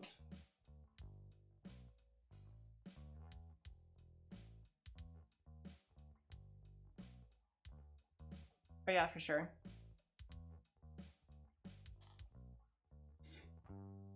That reminds me, I still gotta clean up all of my tools. They're still covered in like dirt and grease and everything, and I've just kind of been putting it off. I need to clean them up. I have so many tools that are just covered in dirt, and just I need to clean them before putting them away. They're all over the garage area.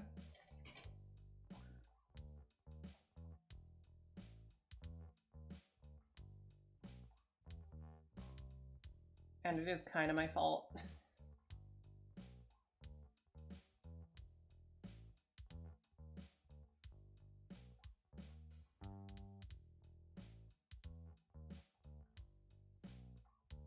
How does this work? How's this supposed to go in here? What?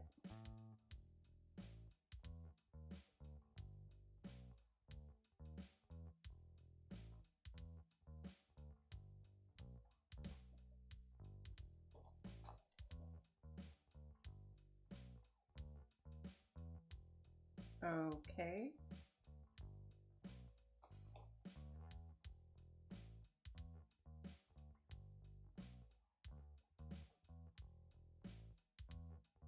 This is kind of confusing me.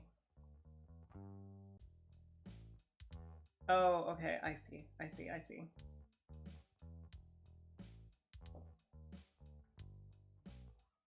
And now it's asking me to grab these little 90-degree things.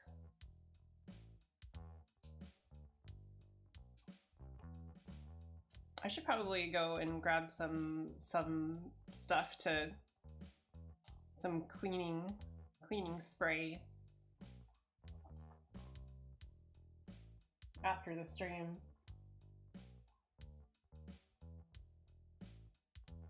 and then just spend the rest of the day cleaning up.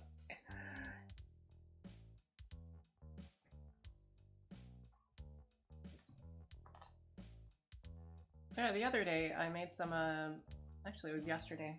I made a blueberry juice. I boiled some blueberries and made it in a juice.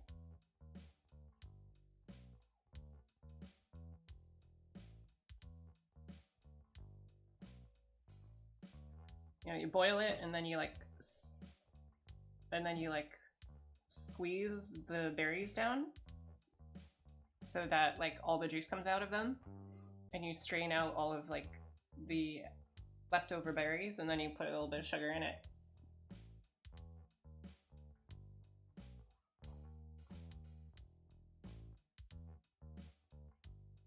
Blueberries are pretty good, although yeah, they are kind of hard to get in some places. If you get an opportunity to have blueberries, have some blueberries. Blackberries are good too. Raspberries as well. Berries are just good. That's just how it is.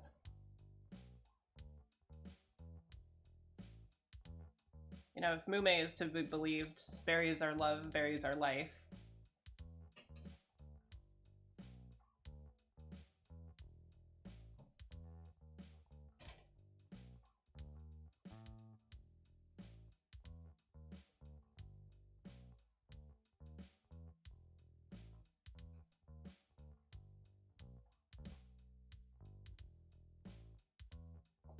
Okay.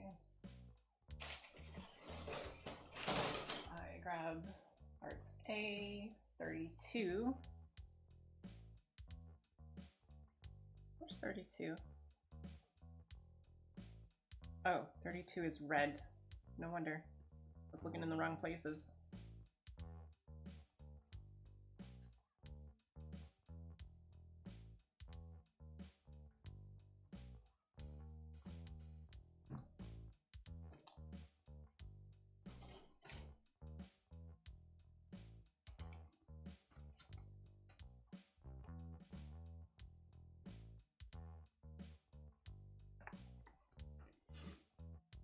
Look at that. The sound effect, it says bachin.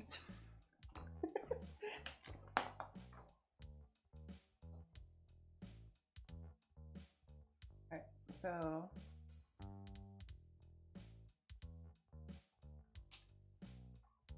that is not a bachin noise. That doesn't sound like a bachin to me.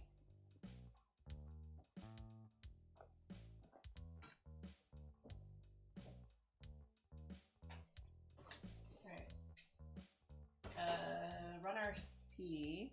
That's D. No, we don't need the D. We need the C.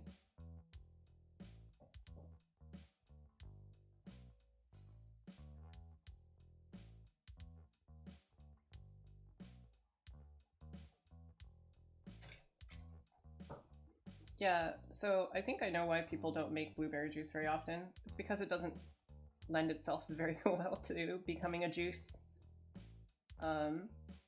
Just like, it's weird. I tried it and then it's like, I like it, but not enough to make a ton more. If I mix it with strawberries, maybe my tune will change.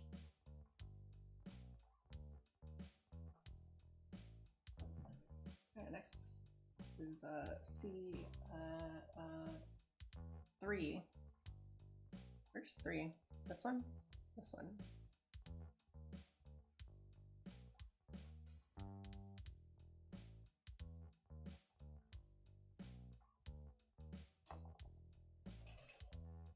Let me turn this a little bit better so you can see what I'm doing more easily.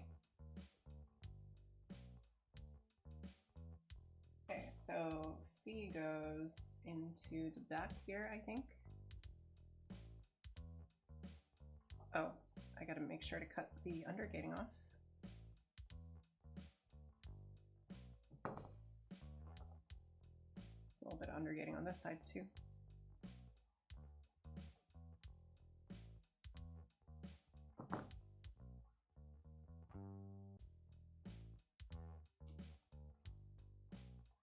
nicely. Where's part J? J is over here. Number 6.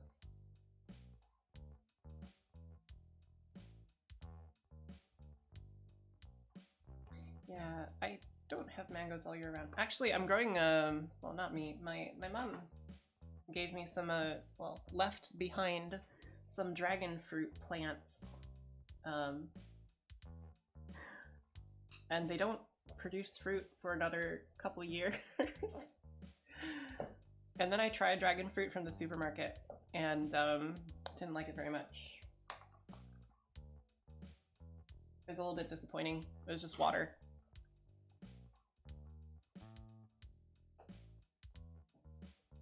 Okay, A24. Okay, so these armor skirts.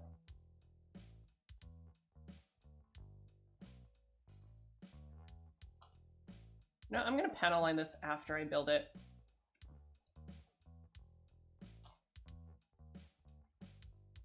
Might as well cut all the armor skirts off because I know what I'm doing with these.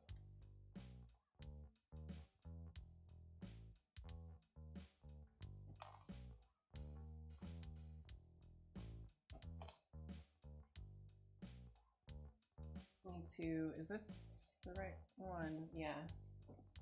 It's I-14. So it's these.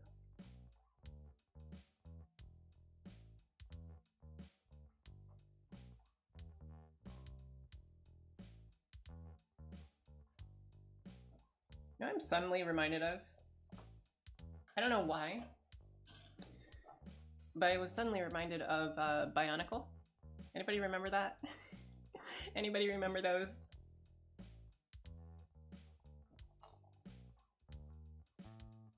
Elementary school, I think, in after-school care, there a bunch of kids got in a fight over Bionicles.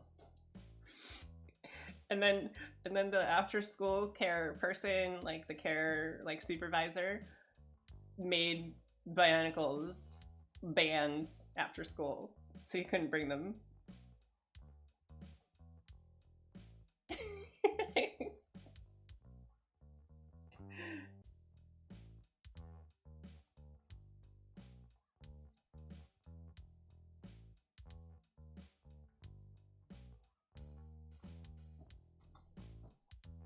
Because like people got into fights.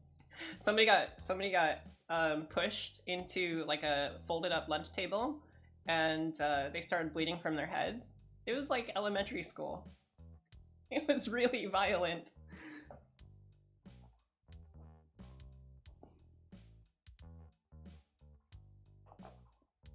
I had a very violent childhood.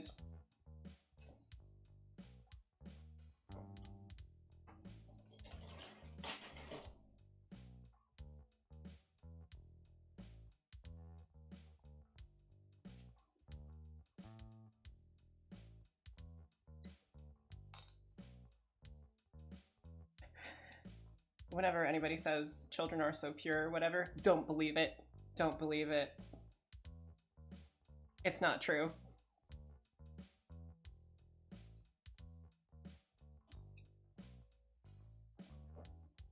They're like the quickest to point out like people being different and the quickest to be mean to people who are different.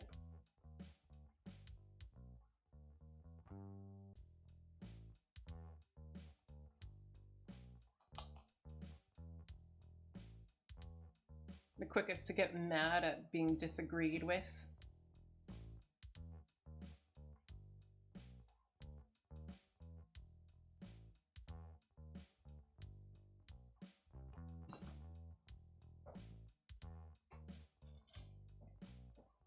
Okay, so let's see. This one goes here, I think. Yeah. And this one goes here. And then I think it also has these little red pieces on the top. Yeah.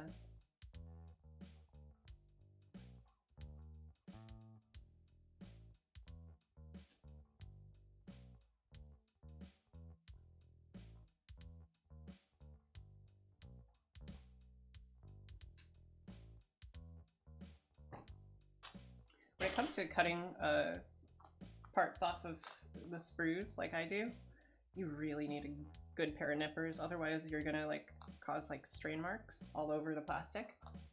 So there's the tip.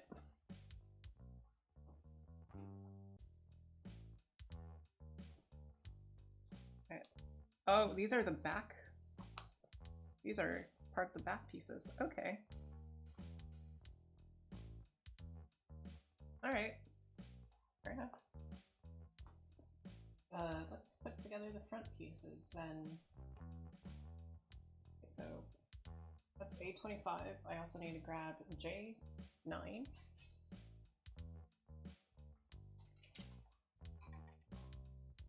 F. No, that's the fin funnels. Is this J? No, that's L.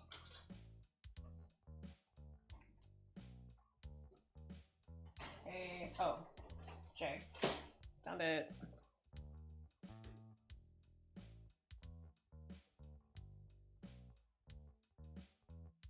Yeah, so like after a couple of months, people started sneaking their Bionicles back in to after school daycare. And we were very careful not to get in fights.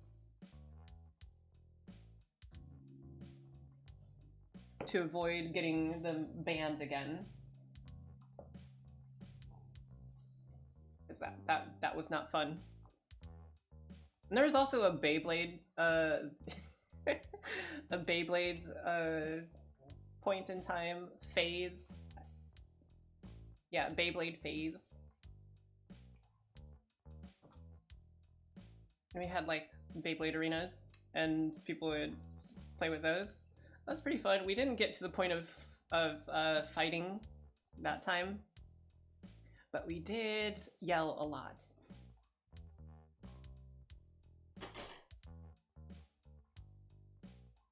There are like really dumb rules about like, oh, certain Beyblades get to do this thing. Like launching after everybody else. Yeah, that was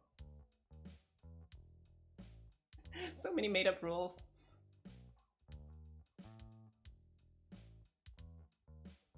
I don't know if you remember the turtle one. I forgot its name. I remember Dragoon and Dranzer. But I don't remember the turtle. What is the turtle's name? What is the turtle's name?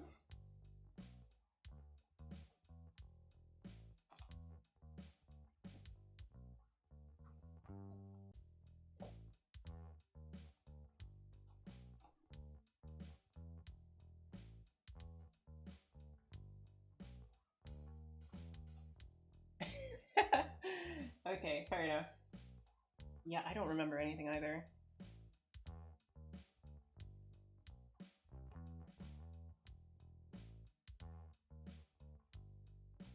Ah, this pulls. This slides out. Why? Why does it slide out? What purpose does it have for sliding? You know what? Never mind. Forget I asked.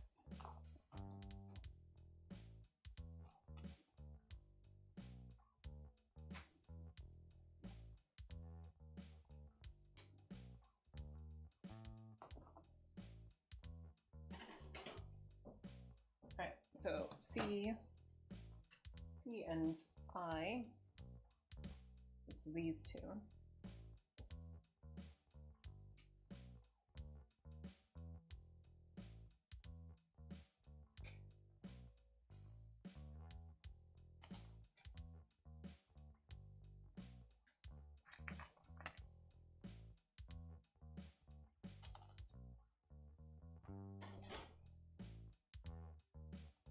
That is I, right? Yeah, that is I. And then it says I-13, so it's these two.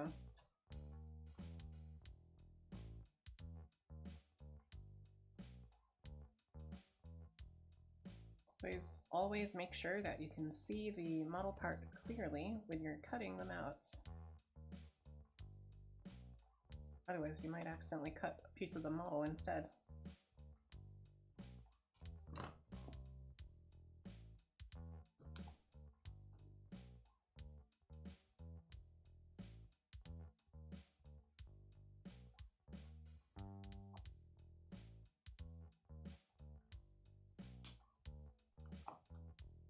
At this point, I'm kind of assembling on instinct punches.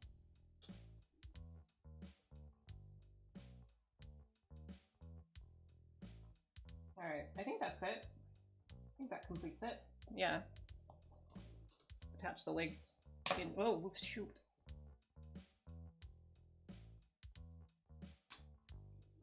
Well, that snapped in nicely. Quite satisfied with that noise.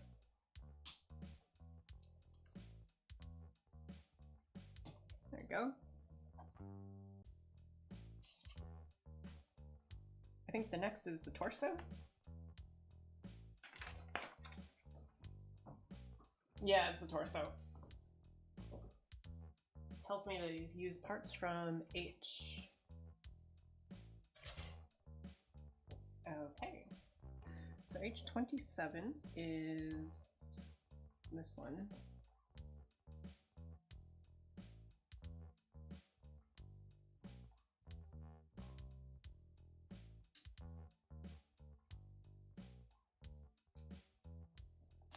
Seven, 26 and 25. 26 and 25 are here.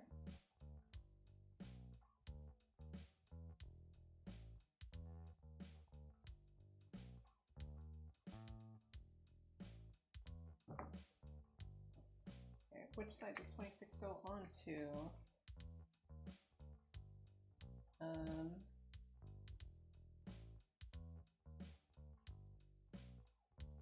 This side?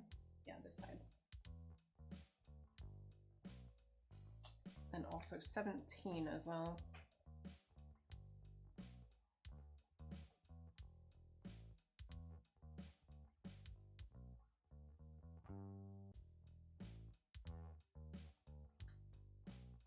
Which one's part 17? Is it this one? This one's 17.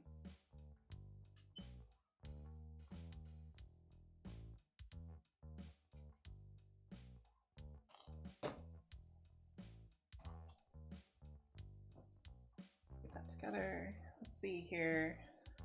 17 curves backwards, and then this goes on there.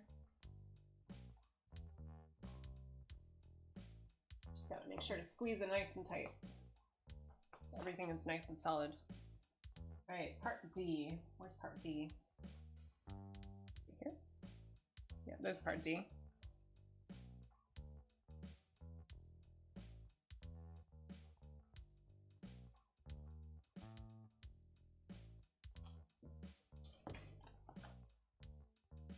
Then part D goes down onto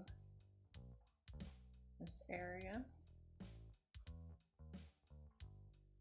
There we go.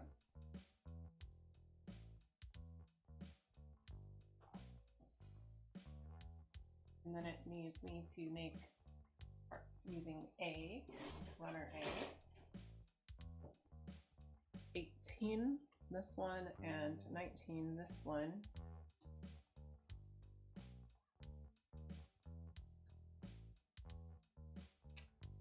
Ooh.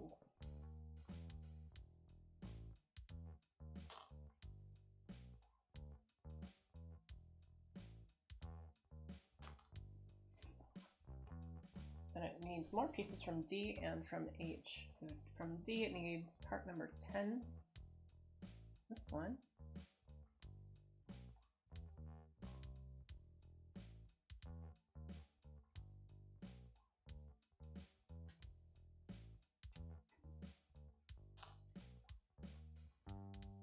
And then it also needs from runner H, part number 19. which is, where is it? This one.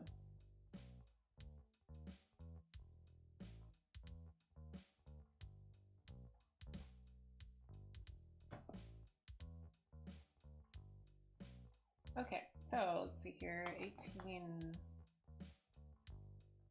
goes like this, and then H19 attaches where? Here. Okay. And then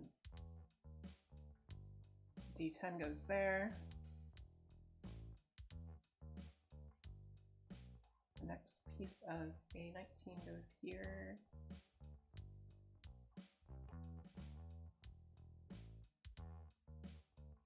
Okay, that works. And it says that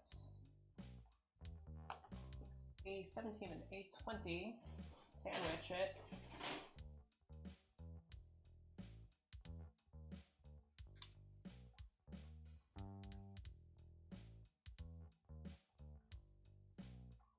Okay, so there's A20 and A17 coming right up.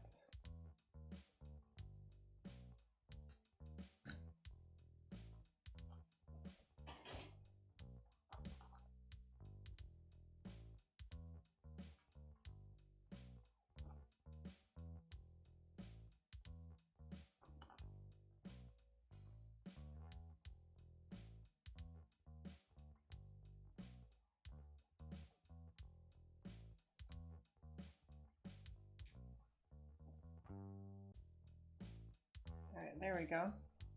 That's sandwiched in. Oh, I see. So this is how it makes the ab crunch. It kind of lifts up and then does that. So it can bend over. So it can bend down. Alright. Arm joints. H. Oh wait, hold on. There's a few more things besides arm joints. Looks like it wants me to put the head joint on there too. And then H38. Where's 38? 38. 38. This one.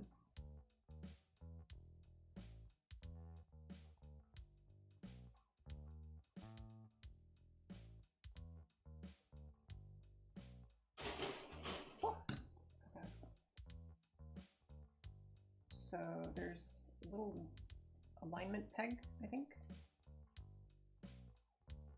Or it looks like there's alignment pegs on it. It says to put them in a certain way. Yeah.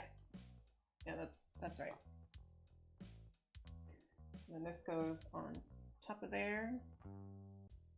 Right. Now we go on to the arm joints. Arm joints 22 and 21 and 24. Here's 22.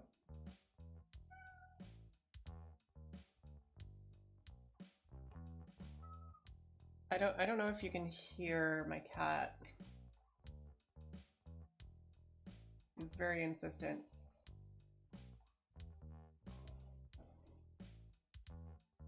Uh, 21. Where's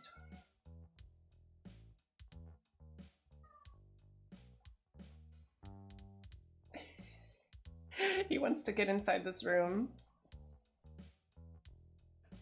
He doesn't even sound like a real cat.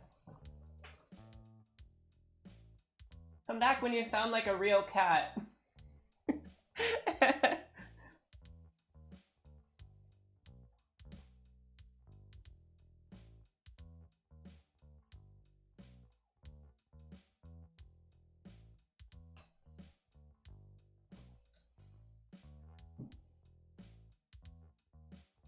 24 is this one, yeah.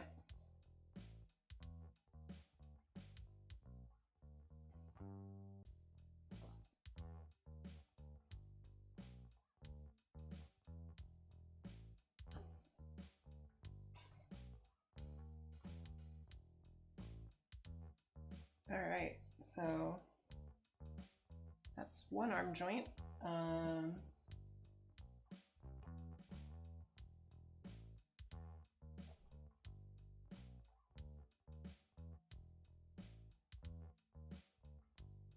I see. So this goes in there. That's a cool shoulder joint. It's pretty floaty. Oh, did you know that there isn't like a cartilage joint in your shoulder that like connects your shoulder to the rest of your like body? Your shoulder is connected to the rest of your body from your shoulder bones and your collarbone. It's just floating there. And that's why you can like lift them and then and like shift them side to side and rotate and all that stuff. It gives you a lot of mobility. But also means that your shoulder is super easy to mess up. That's why people have so many injuries, apparently, involving their like rotator and all that stuff. Because it's not like a hinge or joint. It's not like your elbow where your elbow has like, it bends one way, right? You know, you do this with your elbow.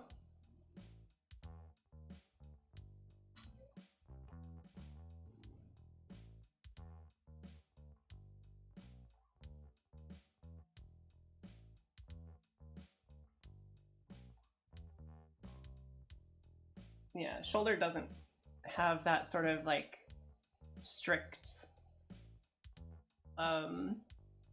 it doesn't really have a strict like point of rotation. It rotates all over.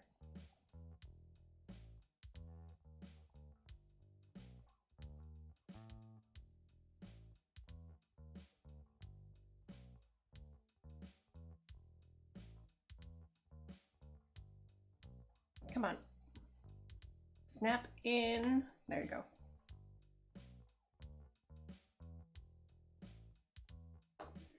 There we go. Now it's on to F. Which one is F?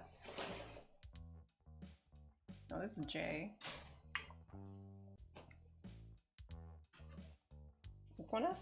This one is F. It was right in front of my face the whole time. F18 and F19. Oh, these two.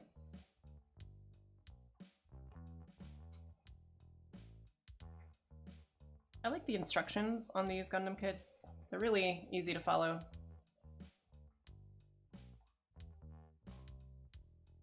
No. Oh no.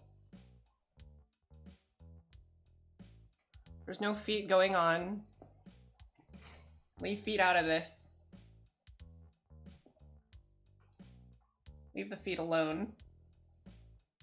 They didn't do anything to you.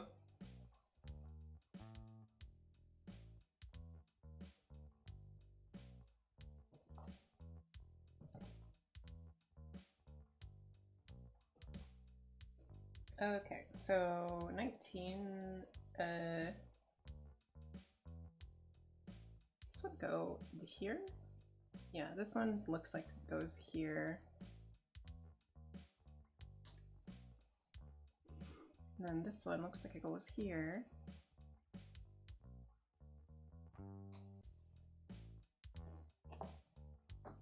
And then J asks for side pieces. I think these are the side pieces.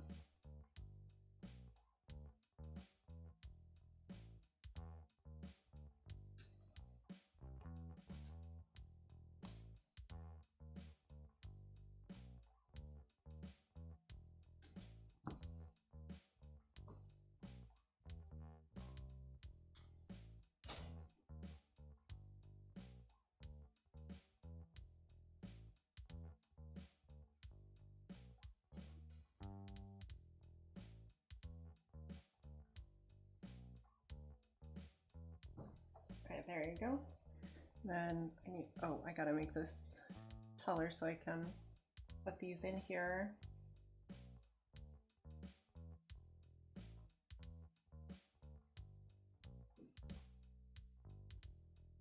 It's this way? No, it's the other way.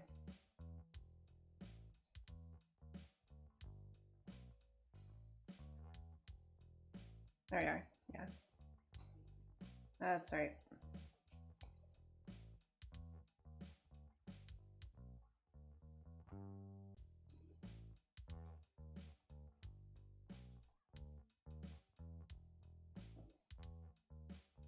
Come on. Fits. There we go.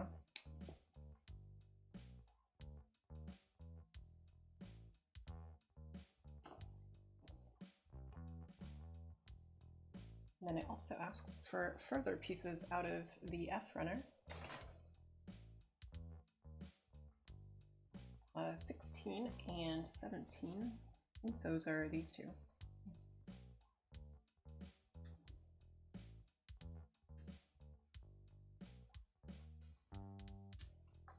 Whoops.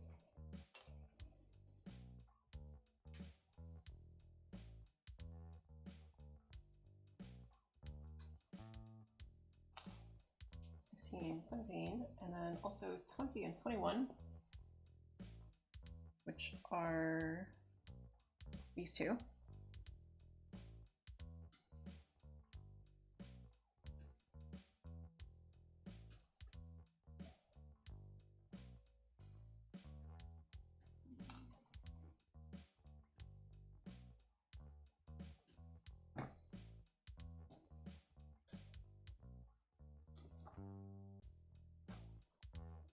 So let's get the small pieces on here. Actually, hold on. I am missing the yellow pieces. Let me clean these up real quick. And we'll grab those yellow pieces.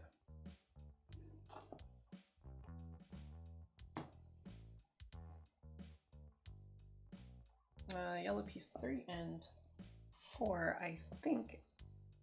Yes.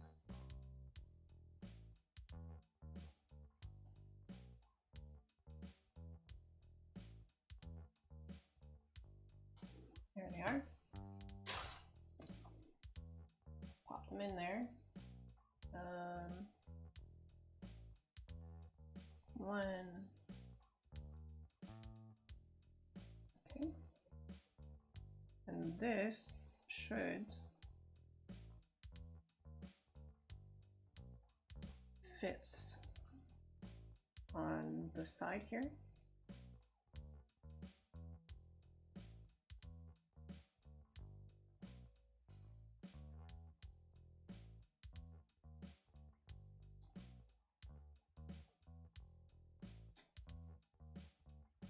There it goes, snapped in.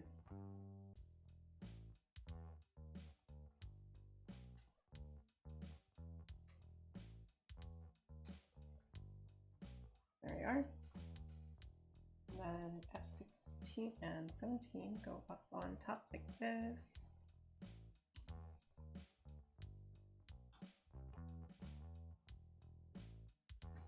Let me clean up this little bit here and this one over here. There we go.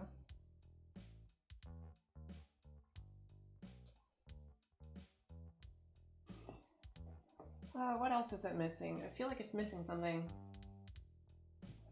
It needs pieces off of H. This is J. And this is F. This one H. This one's H.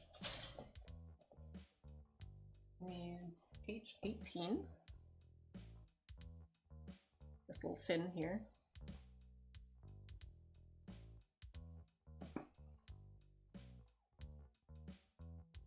Look at that. Tiny. And that goes right here on the right of the torso. And then next one says it needs parts from F and A. So here's F. It wants F24 and A1. 24 is, where is it?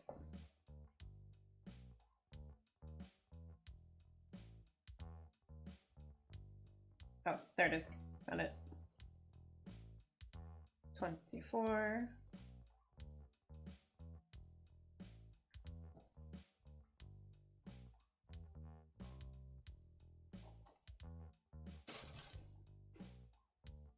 Looks like this one's got a bit of undergating as well. Make sure to cut it.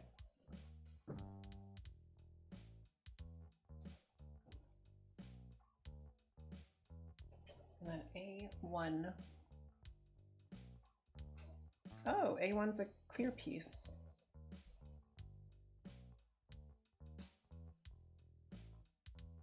That's cool. All right. Alrighty. Let's get A1 in here. I don't understand. Oh, no, I do understand.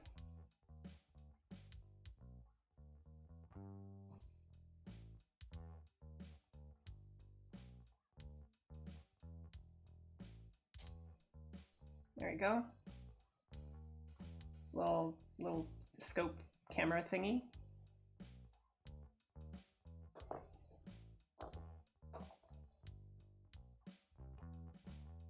And then also it needs some parts from F22 and 23. There's 22 and 23. Oh, there they are. Oh man, these are tiny.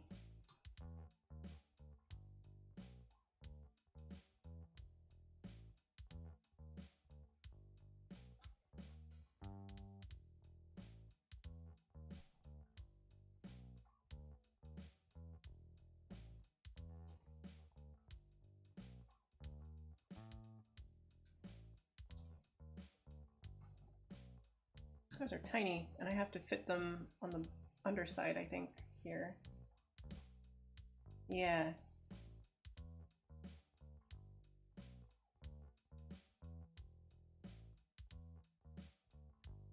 Come on. Go.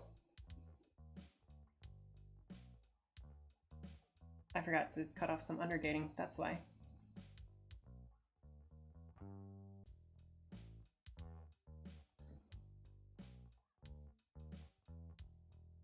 Okay, now it should work.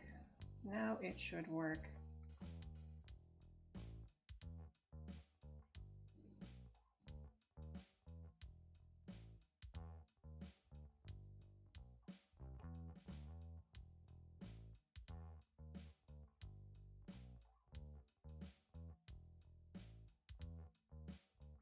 Please go in. Okay, what's going on?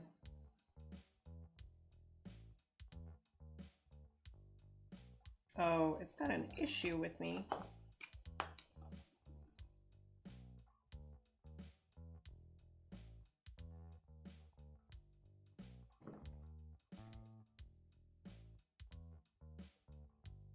How about now? Do you have an issue with me now? Yes?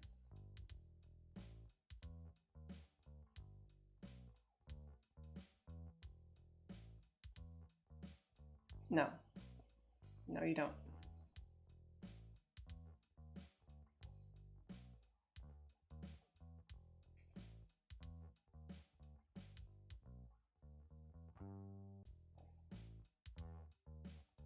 There you go. That took a bit.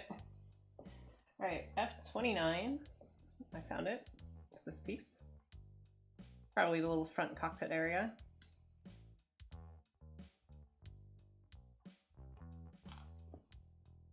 Alright, and then A and then K. So A29 is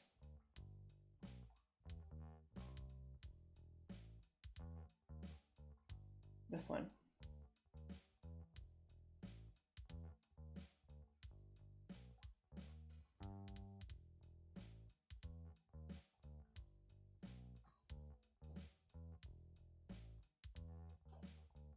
A29, and then it also asks for the part from K.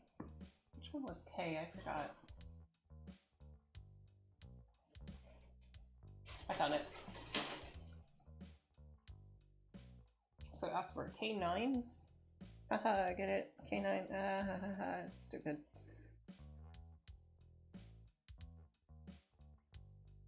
There's not even any dog themes in this entire thing. Why would I make that joke?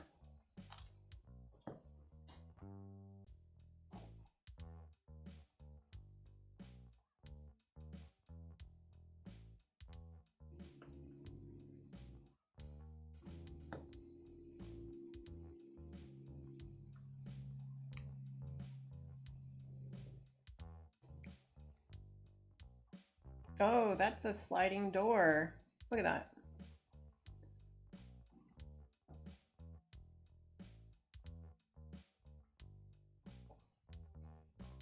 I don't know if I can show this to you really easily. Look at that. It slides open. I think I need to clean up the nubs on it a little bit better so that it'll slide more smoothly. Hold on. Let me pull this apart real quick.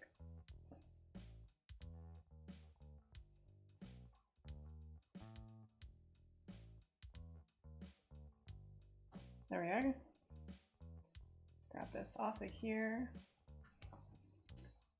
Take the knife and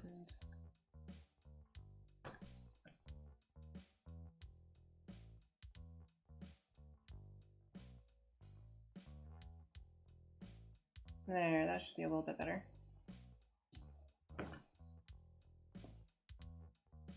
That should slide a little bit smoother. Oh, yeah, for sure.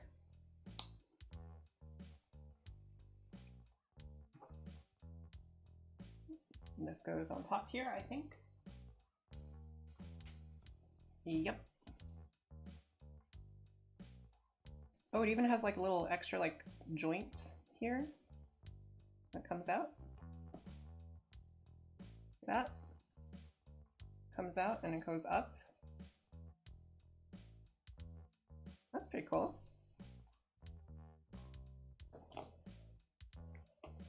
Let's just put this onto there. Look at it.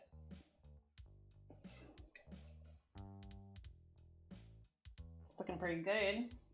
Time to do the arms. Let's take the L's. Where's the L's? Give me those L's. Is this the L? This is the L. I find my L. 25, 27, and 22. So the 22s are identical on both sides. So I'll just build both arms at the same time. That's one of the 22s.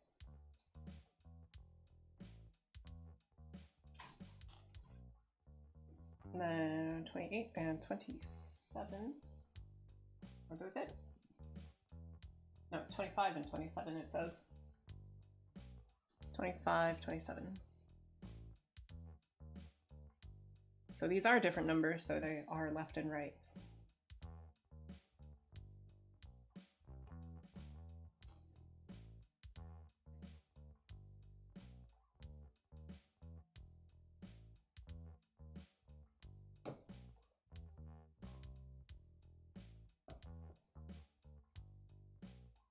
Alright, so the big one goes into,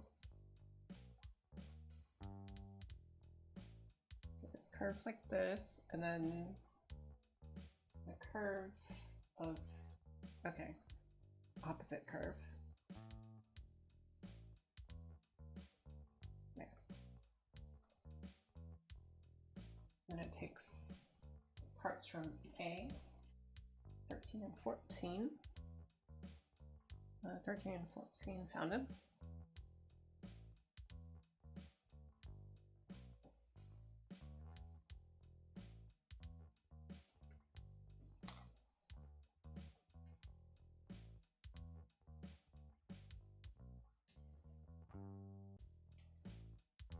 And then I will separate a little pile for the other arm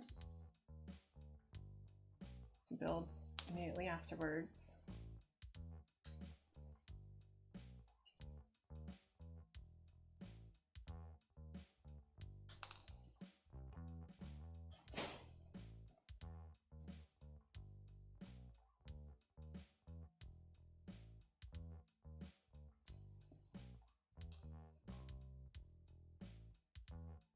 And please, if I make a really bad joke, call me out on it.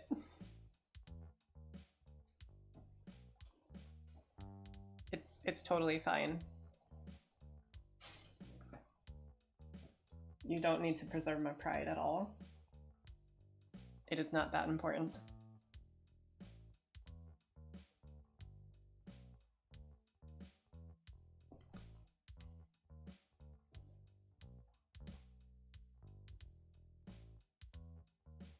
Okay, A14 and A13.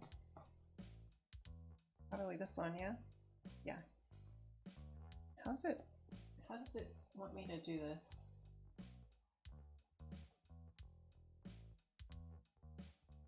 Okay, it wants me to touch this side, I think.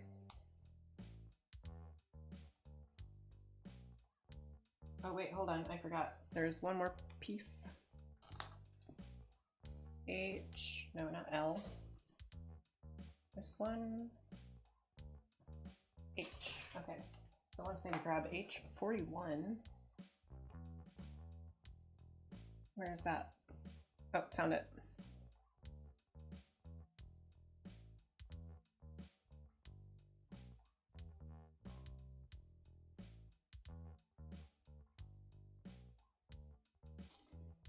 There's 41. Let me put this other one into the pile for the other grouping.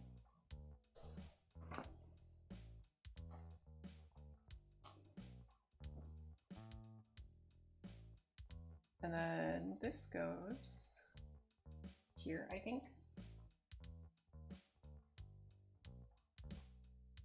Yeah, that's right.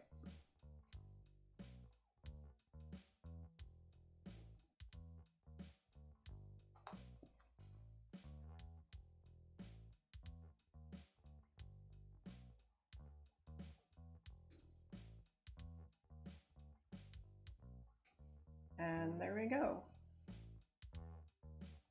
The inner frames for 2 arms almost done.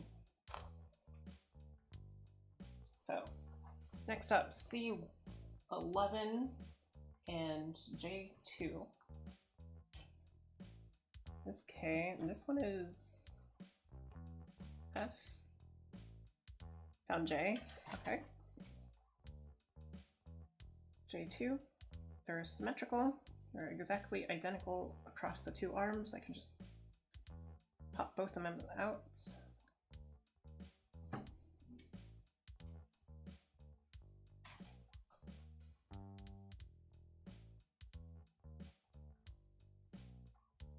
And then the long part of the armor goes towards the rear of the hand.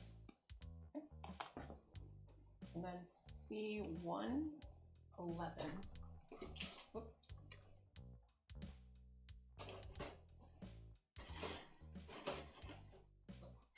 Okay. There you go. This is C1 and then 11. Where is it? 11. Okay, found it. These are odd looking pieces. They kind of look like Baymax's face. Just a little bit. You see it?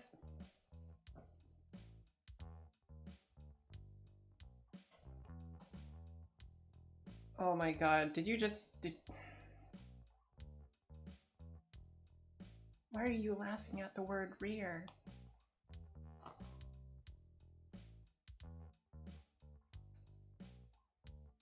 How many years old are you?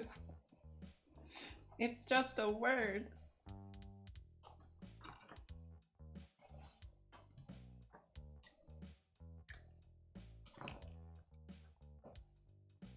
Okay, L.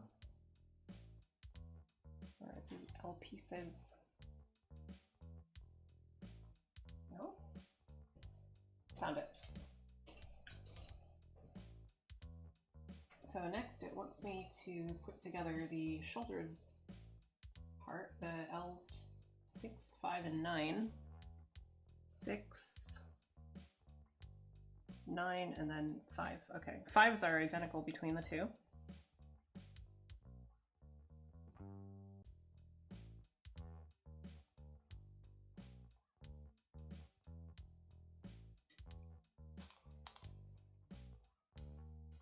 Then 6 and 9.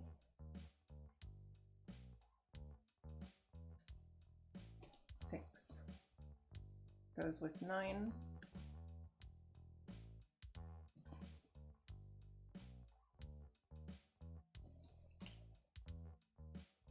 And then whatever this is goes with whatever the other one left is.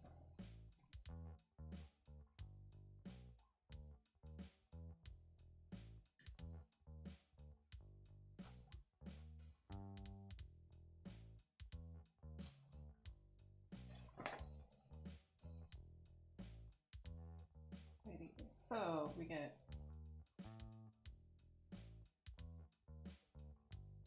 the peg hinge and then this little section. Okay.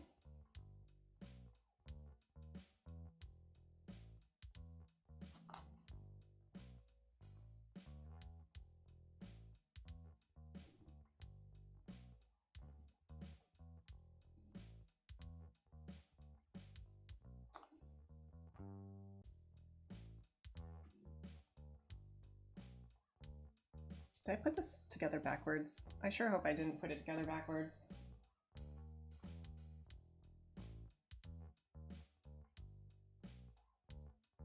Ah, heck. This one was okay, but I think the other one I put together backwards. Yeah, I put this one together backwards.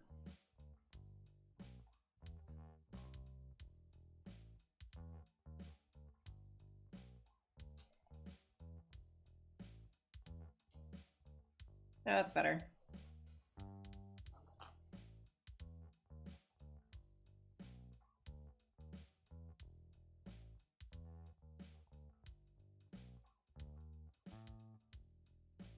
You know, at some point I really need to start using some like redeem systems.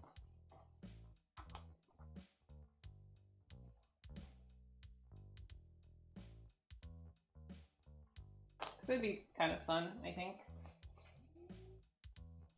Who's calling me? Scam likely. No. How about I don't answer that? Okay, so D and K. Where's part K? I found part D. Oh, there's part K.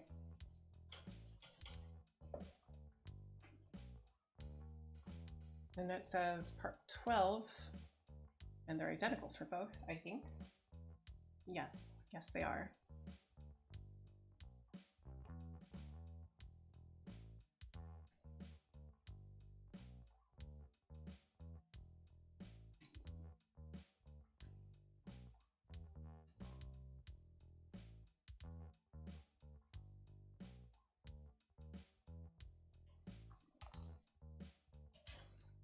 And for part D, that's number 16, which are also identical across both.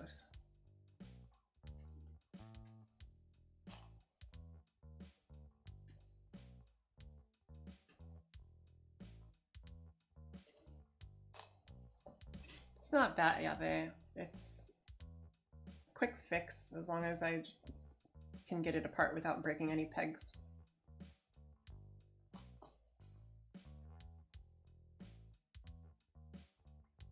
No use in playing up the disaster of that which is not a disaster.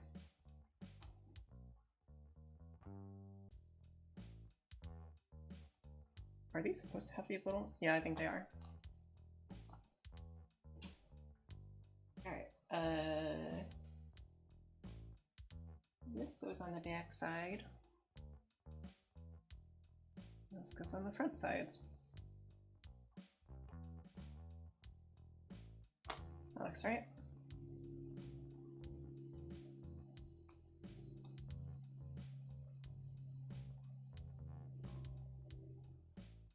Then I think there's a few more parts that go on this. Where's part J? There's part J.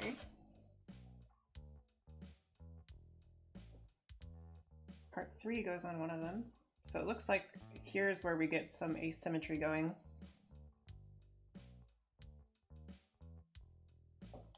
And part K, where's K? Where did I put K? Ah, found you.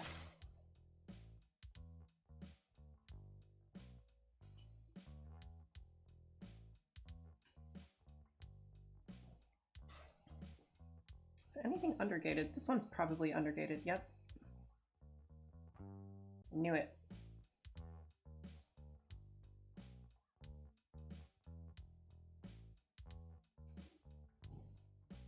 Undergating is good for the final result, but it is a pain in the butt to build with. Let's see. I think this one goes this way. This goes on there.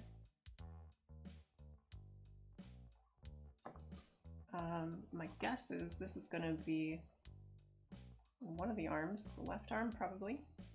Is this the left arm? I don't know. I think this is the left arm. There.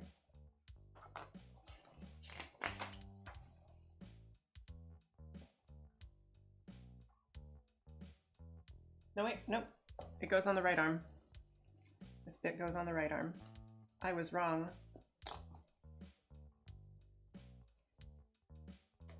And there's a different, more intricate part that goes on the left arm.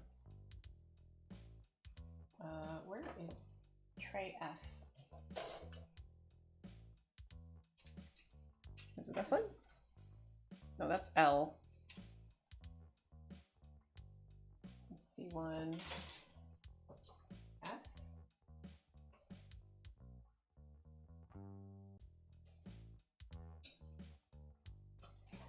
A. Is this one F? This one's E.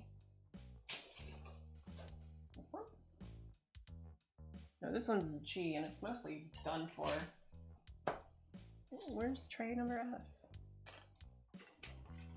Before you say there's no such thing as number F, 1, fuck you, 2, fuck you, 3, fuck you. Oh, found F.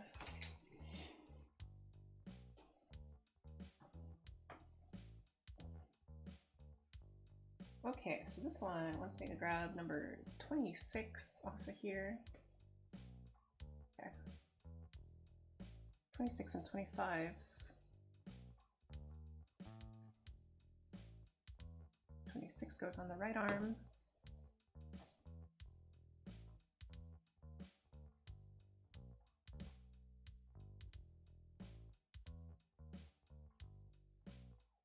And then 25 goes on the left arm. Yeah, there are a lot of decals for this model. Real grades models tend to have a ton of decals because they're like an interpretation of the mobile suit if it was like built with technology that's like modern. So you have like all these like little warning symbols and stuff. It definitely gives it a lot of depth if you do all of them. It wants me to do L1 and C10. So L1. Oh, yeah, hands.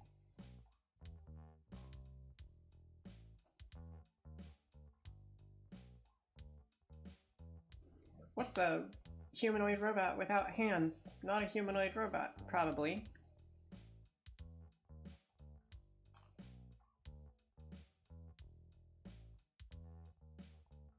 Guess I'll cut out all the hands and put them together.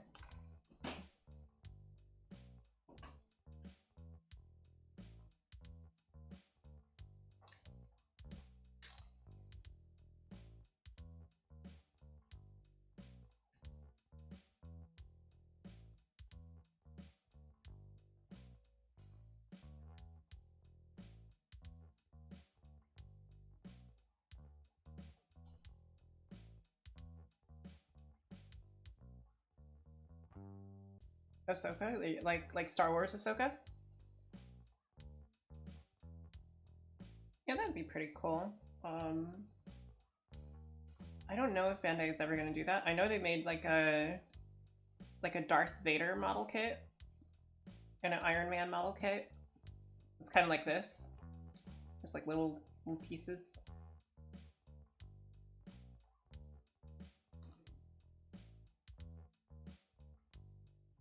Pretty sure these little things are wrist hinges. Give me a minute. You know, I miss when real grades had like the individual fingers. Those were cool.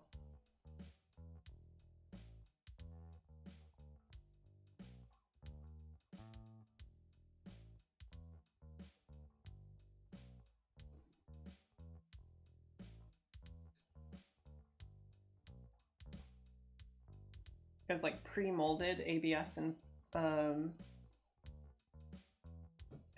whatever that other soft kind of like rubbery plastic was. Yeah, I probably wouldn't build those either, to be honest.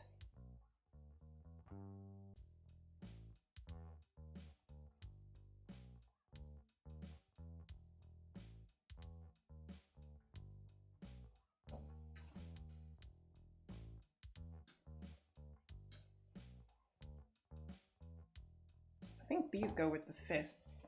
Yeah. Usually the bigger hand backs go with the fist. Yep, that's right.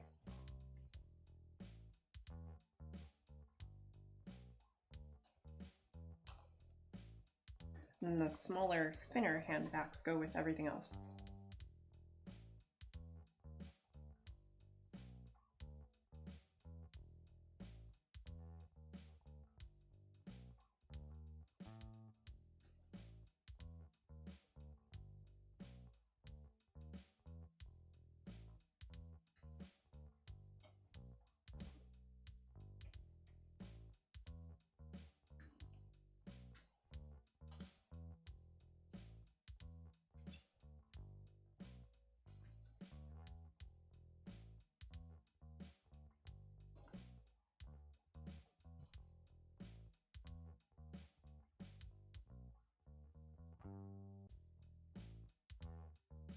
Okay, so I think these are the ones that go with the open hands. Yep. And then I think these go with the holding hands. Hand holding. I need to like pose some Gundam models holding hands. That'd be really funny.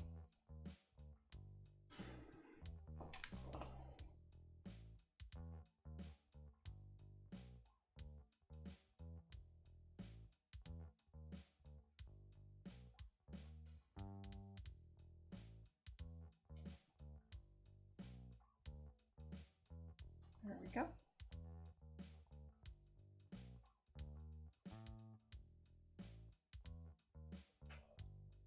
Oh, this one was misaligned.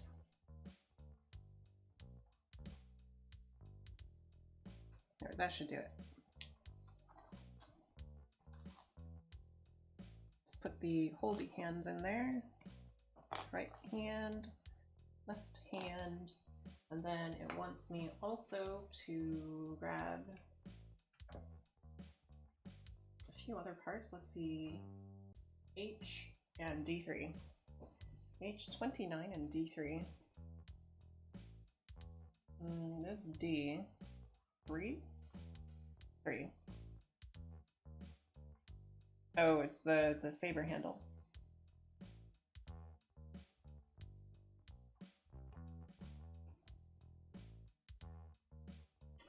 And then H29. Which one is H?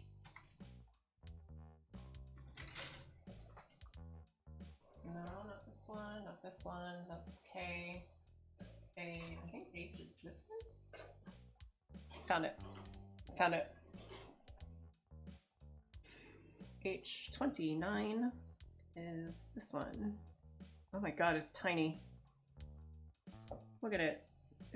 It's minuscule.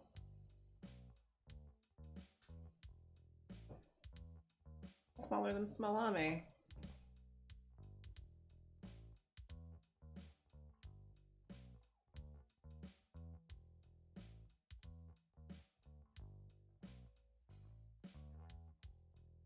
And then it wants me to grab F27. F? No, that's K. F? Is this one F? No.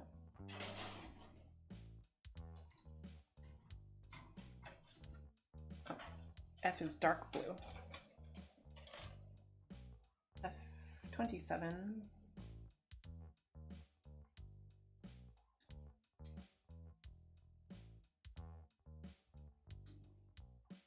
I wonder what you would call this color, like deep space blue, if you were to advertise it. Because it's like almost black, but it's got a little bit of blue in it.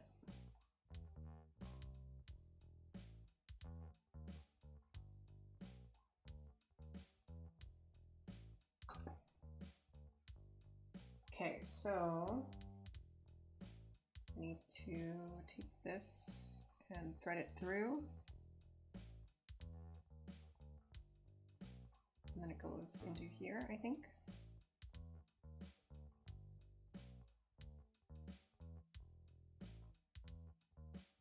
There. And then the part called F2.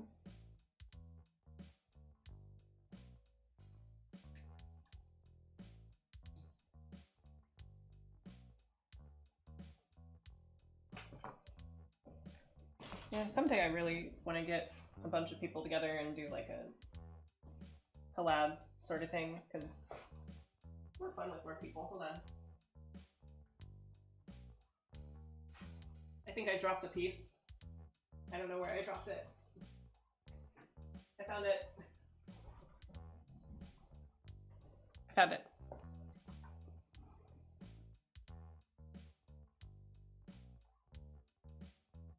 Yeah, I mean, custom color, like people like to make up color names. That's just how it is. People like being fancy for no reason whatsoever. That's just the thing people like.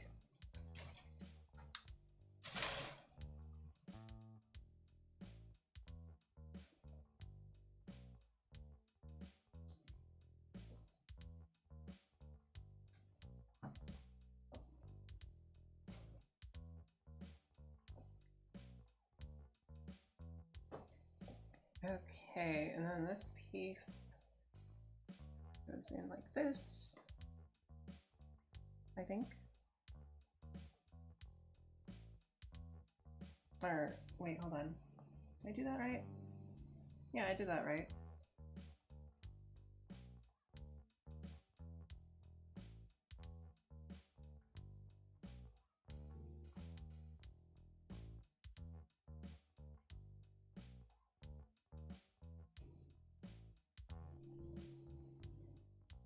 And then this snaps onto the back of this other one. There we go. It's a little bit loose. I don't exactly want to glue that either. Maybe the last piece will help. I1 number 8.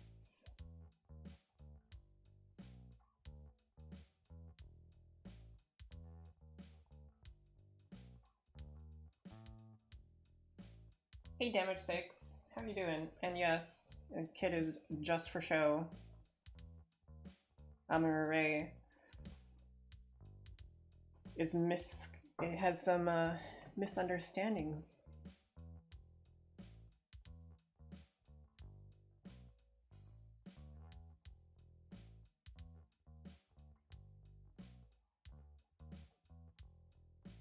Okay, that's cool. It hinges out, and then you can like hinge it back in, and Okay, that's pretty neat. That is pretty neat. I gotta put the shoulder armor together.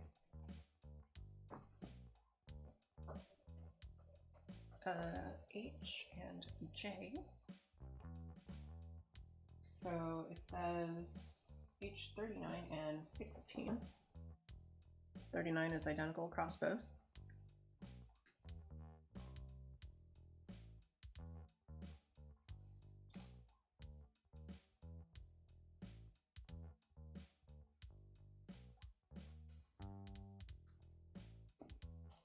And then where's 16? 16, also identical.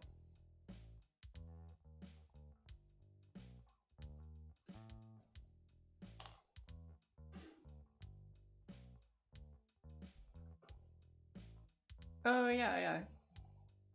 I think I've seen those before. Kind of calming to watch. But I don't necessarily have a need for that right now.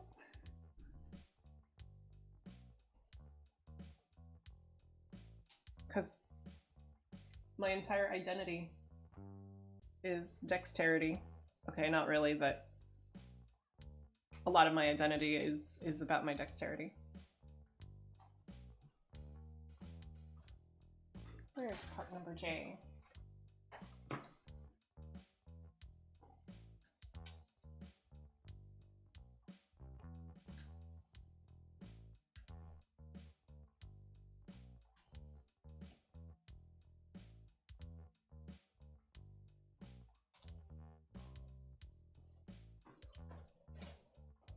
Yeah, I'm not exactly sure what those exercises are supposed to do, really, for people trying to, like, preserve dexterity or whatever.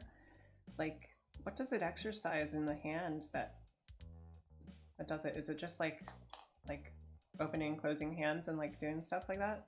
That does it? And just, like, physical therapy or whatever?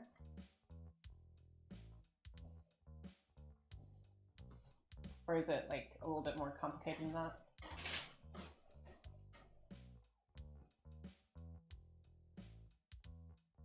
Uh, 11 and 10. Oh, those are all the same.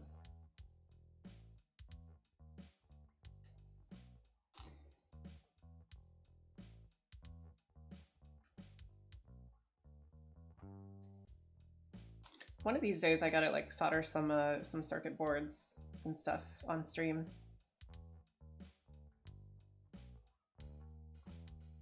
I'm really bad at the whole, like, following protocol or whatever for soldering, but at least I can make good solder joints.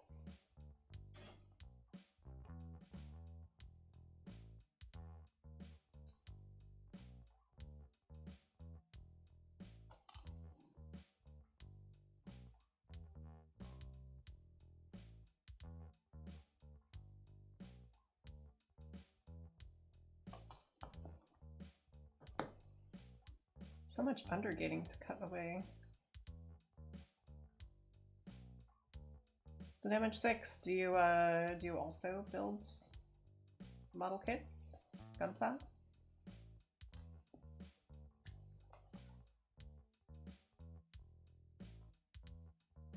I would show you my entire collection, but it's pretty big. And I have it set up and it's really easy to knock over, so I'm kind of like, oh no.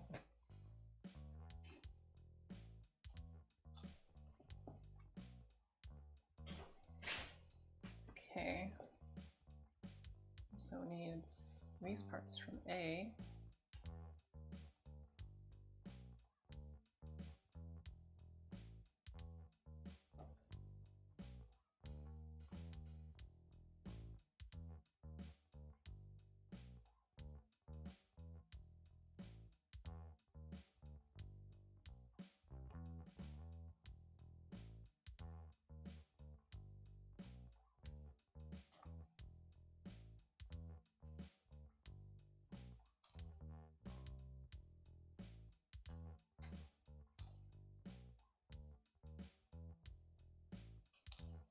There we go.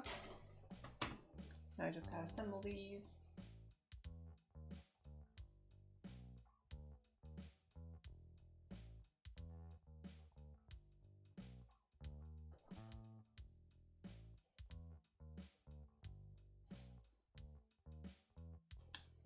is going together pretty quickly.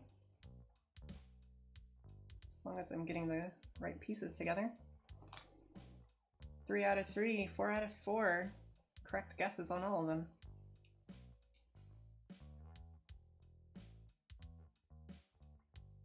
And then it needs me to add another piece from runner H.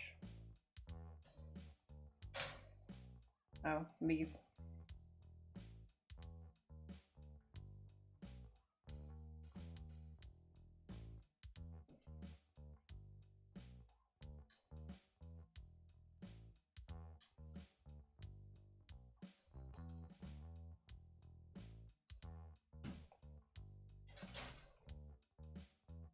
So pop these in here.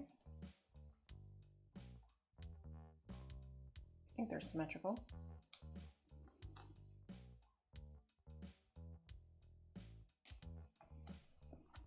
Yep, they're definitely symmetrical.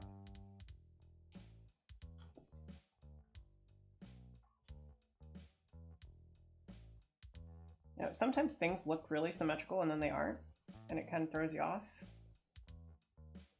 But in this case, my guess was right. So let's patch this together.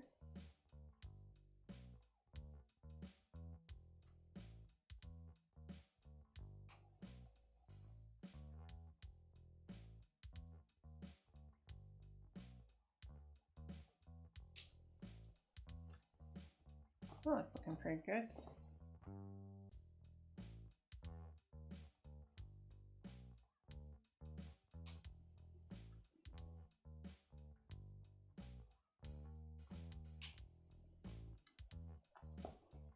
And then, is there a end piece that goes on the very ends? Yes, there is.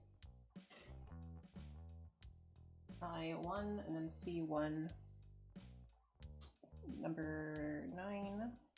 Where's 9?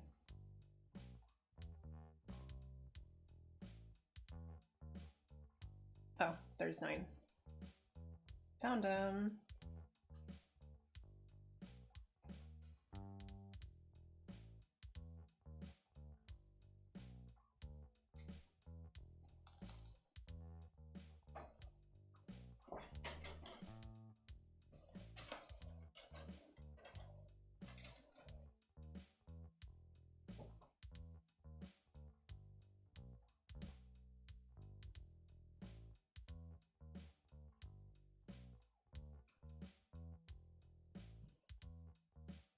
Did I cut this successfully? No.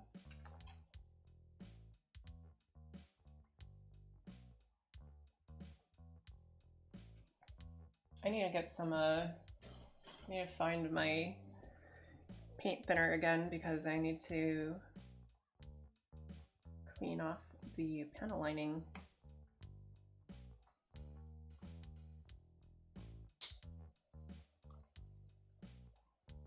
Clean it up a little bit and make it nice again.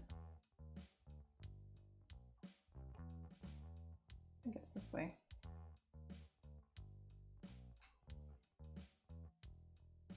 Yep. There we are. And this just kind of goes over the top, I think. Yep. So just thread this through. And attach the arm. There's that. Thread this one on.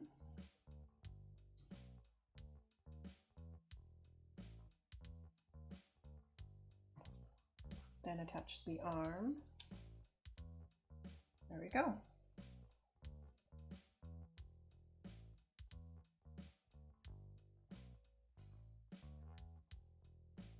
This has got some pretty good articulation, so like you can see how far it like can bend forward.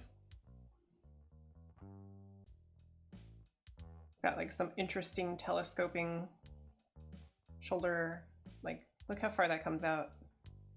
So you can like put your arm in front, I guess.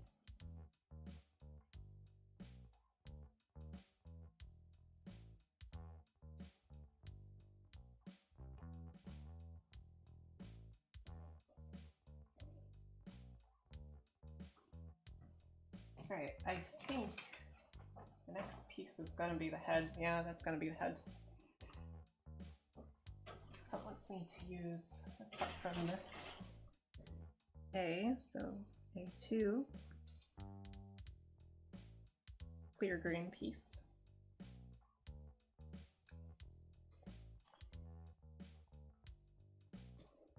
And then it also wants me to grab a part from D. Where's D? That one's not D. This one? Yeah, this one. D13 base plates.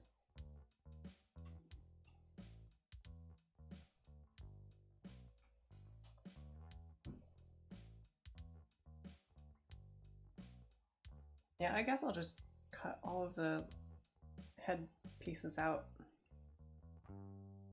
because you can kind of tell what is supposed to be a part of the head.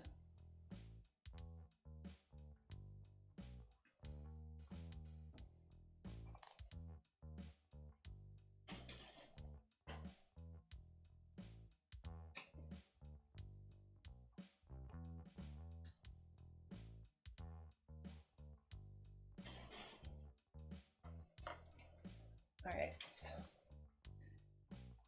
This is A27.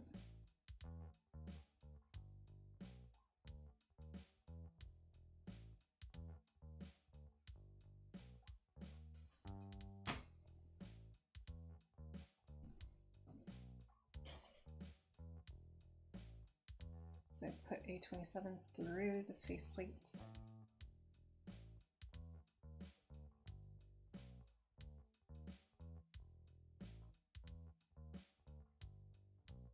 There we are. And then,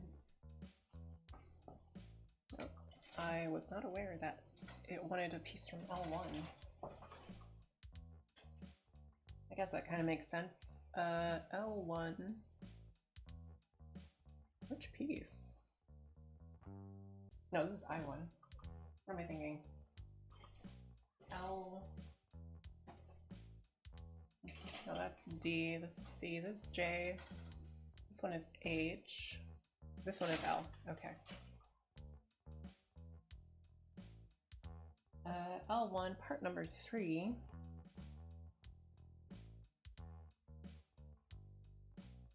Imagine part number 4 is also a part of it.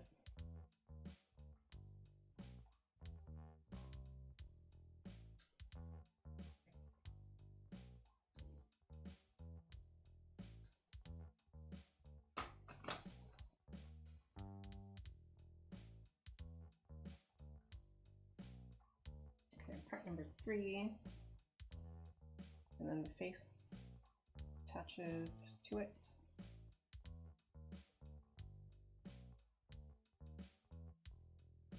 There we are. Then the head comes through here.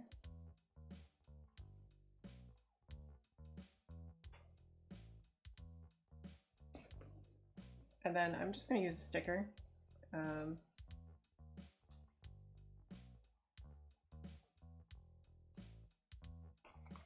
It's got like the chrominess to it, so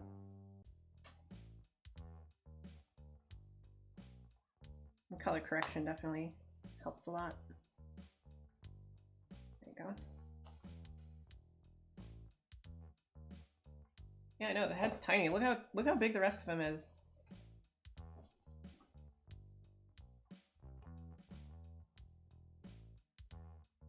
Okay. And then it wants me to grab J5 and 4. Which part is that? Not this. This is K. But I do need this top piece, so I'll cut this out and grab it.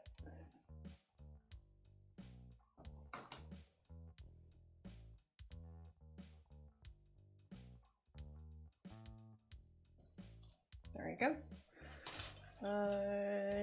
Found it.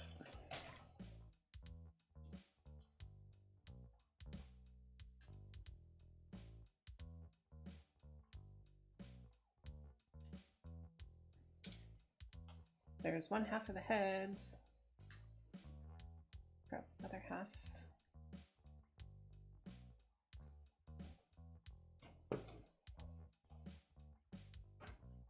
And then it wants me to put them on the sides.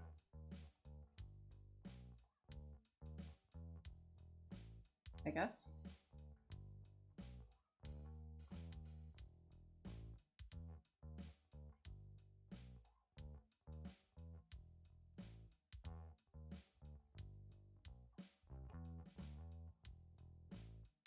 Okay. Yep, that looks right. And then it wants me to put the front face onto it, and then the little top cover. I don't know if you heard that, but cat still sounds like not a real cat.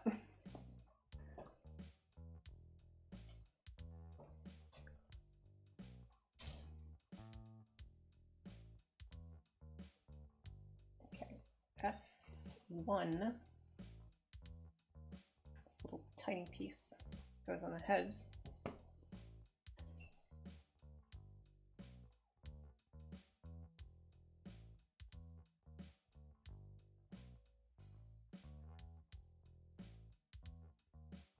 There we go.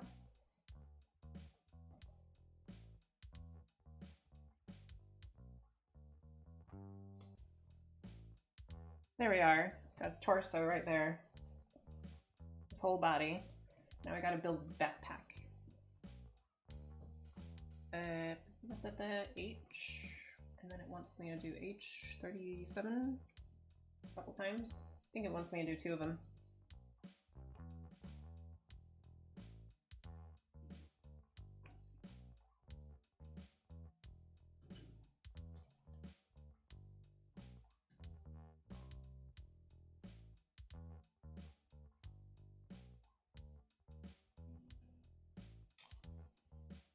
Okay, so that's 2 pieces, and then it wants me to grab the booster rocket thingies off of G.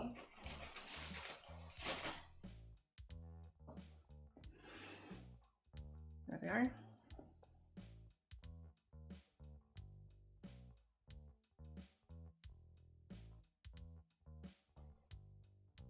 It's one of them. Let's get 2.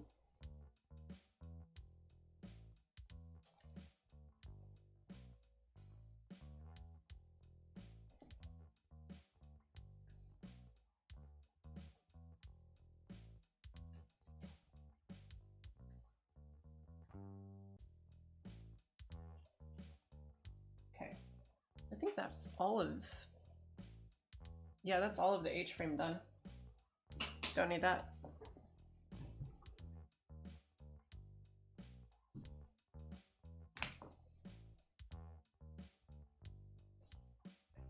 Come on. Come on. There we go.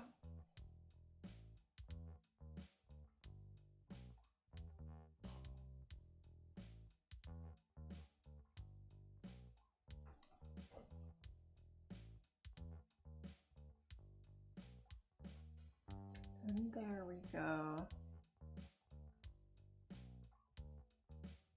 I can attach those to H34 and H32.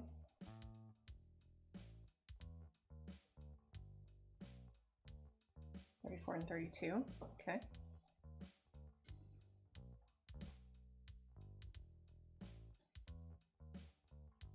Oh, this should be pretty easy.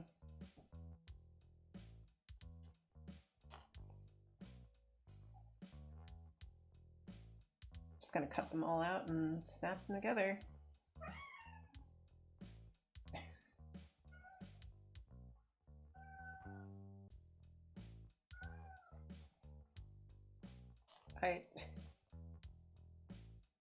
Kiddo, I'm not letting you in.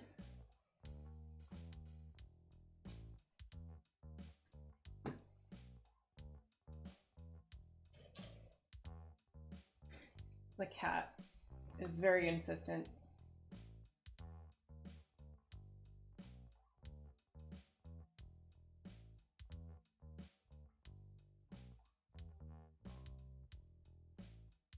Okay, so this wants me to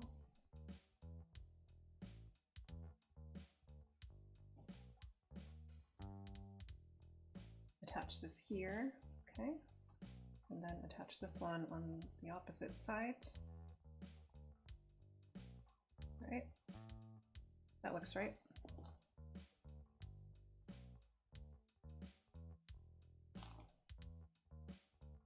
And then I'll do this again.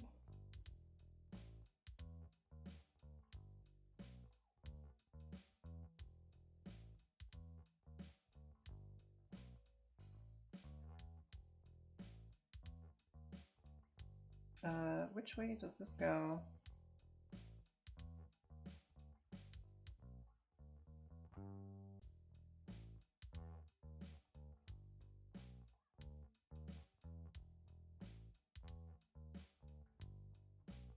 Did I put this on wrong?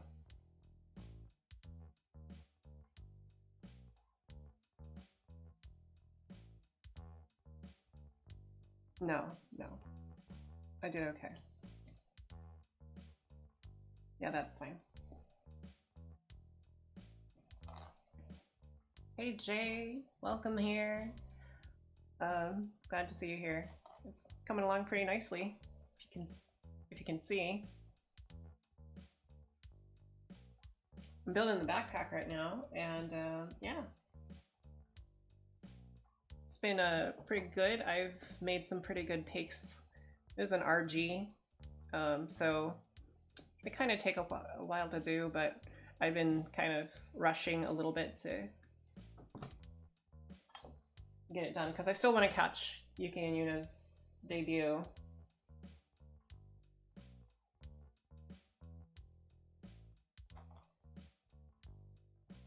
Let's see, F36. So how are you doing?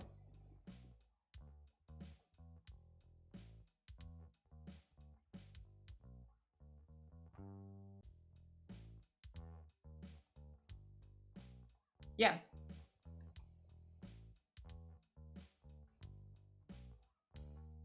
I started from nothing built.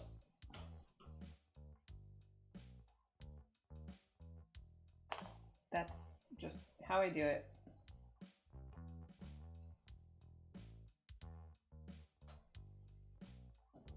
Oh, it also needs a sticker. It needs sticker number 9 and 10. Where's 9 and 10? 9 and 10. Found them.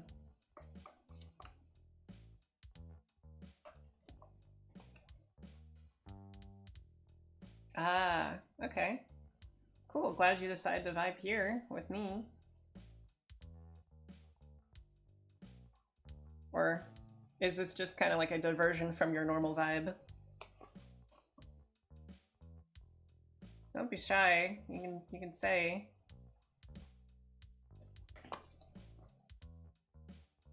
I'm doing okay. I'm doing pretty okay.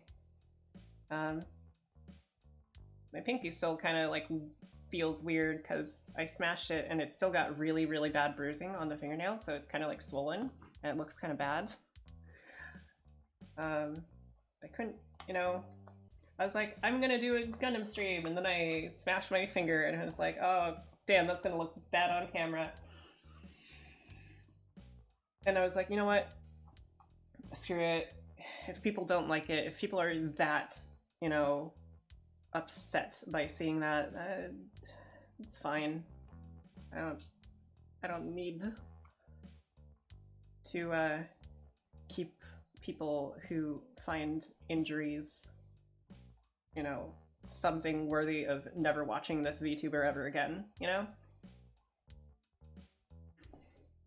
If it, I mean, if it makes you squeamish, then that's also fine.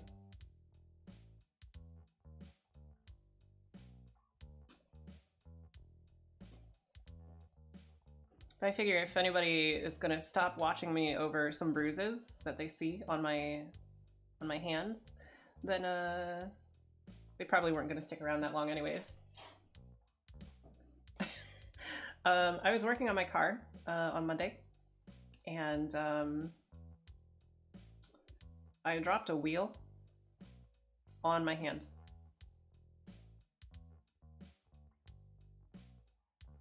specifically on my pinky, and it got pinched by the metal part of the wheel, so.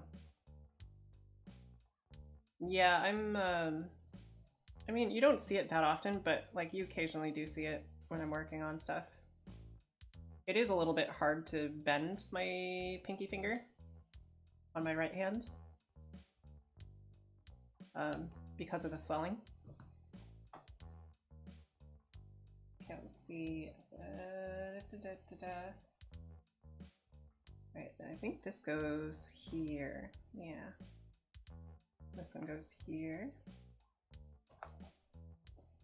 And then I need to grab some pieces from...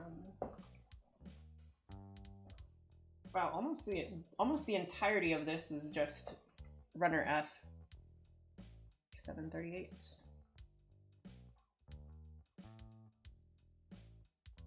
It was a spare tire. It pinched me.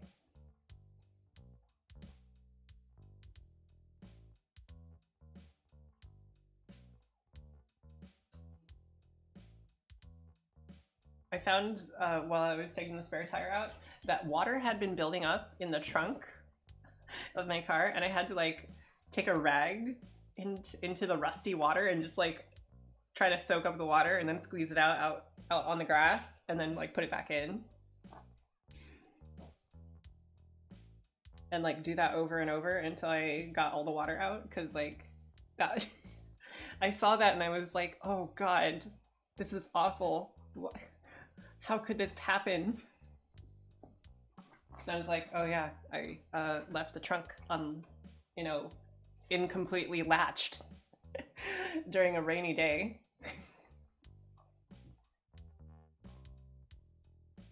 So that's a little bit my fault. That's just a bit my fault.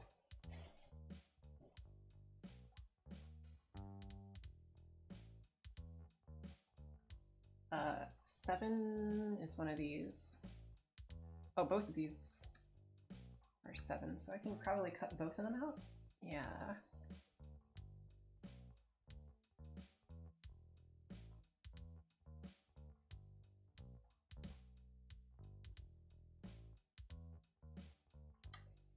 Look, I was busy, okay? I was concerned about other stuff. I didn't think it was gonna be that bad.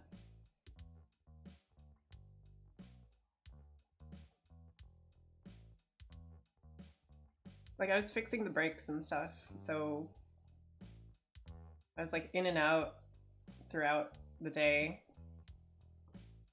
off to borrow tools and stuff from the auto shop. You know how they do that? They like for when you borrow tools, it's still kind of borked. Yeah, hold on a second. I have to do some changes here.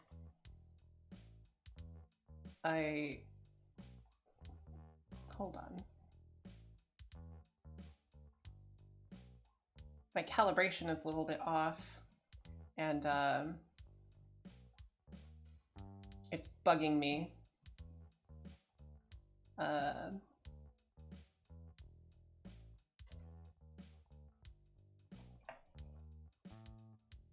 Yeah, okay.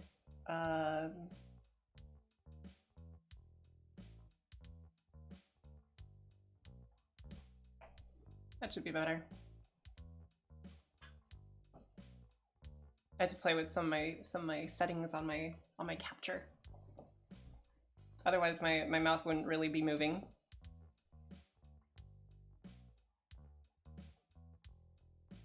Ah, shit. I think it's not fully there yet. Hold on.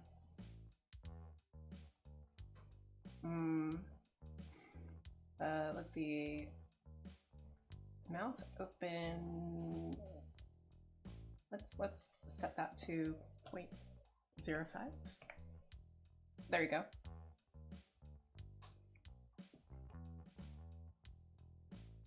Okay, much better. Yeah, so the thing about my transmission is that it went into failsafe mode while I was driving one time, and I think it's because I pushed it a little bit too hard and it started slipping, and it detected that it was slipping. And then it decided that that's not okay. Failsafe mode.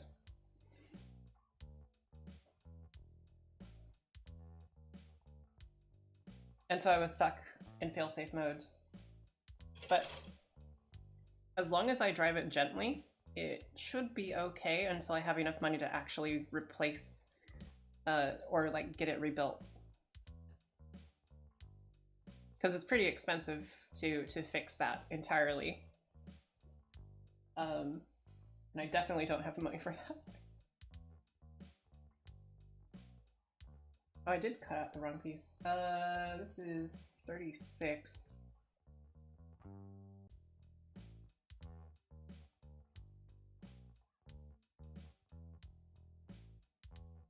I am sure transitions are also expensive too.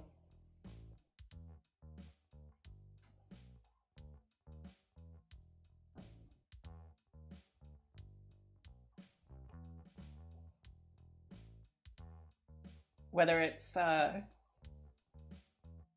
video editing or some medical procedure.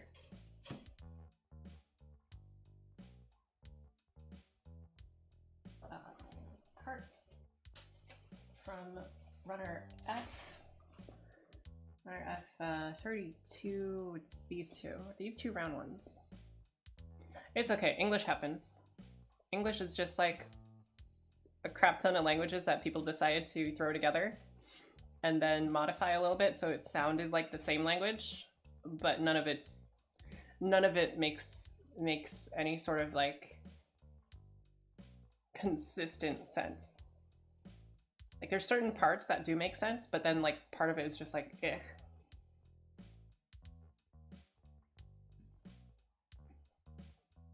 Yeah, that sounds bad. I know like Brazil has like some really expensive like import taxes on anything that isn't made in Brazil. So like if you have anything that needs fixing that was not made originally in Brazil, and you can't get it outside like from somebody who is in Brazil, then it's just enormously expensive. Like so the cars that I like, right? There's this car that I like. It's called the Tiburon, and it's made in South Korea. So it's like $60,000. Like if you convert the Brazilian, you know, real into US dollars for one of those, it's like 60,000 or like 30,000 or something, some ridiculous amount, when the car was originally sold in the US for 15,000 and is worth, for most people these days, worth like 2,000 US dollars. Yeah, it's bad. It's really bad.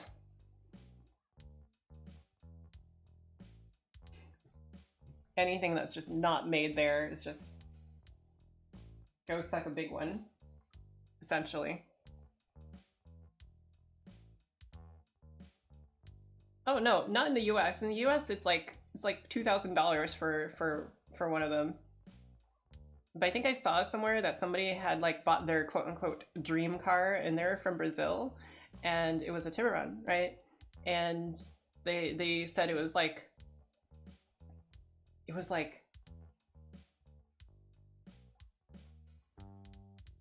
60,000 real or maybe 600,000 real. I forget. But it was enormous. It was an enormous amount of money. It just, yeah.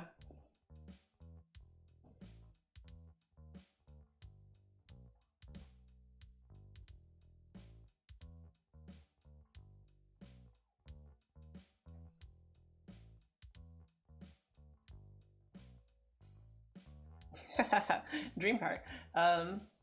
My dream car, depends on the kind of dream you're talking about, because there's like dream cars that you could maybe own someday, and then dream cars that you like could never own ever. So which one do you want to know about?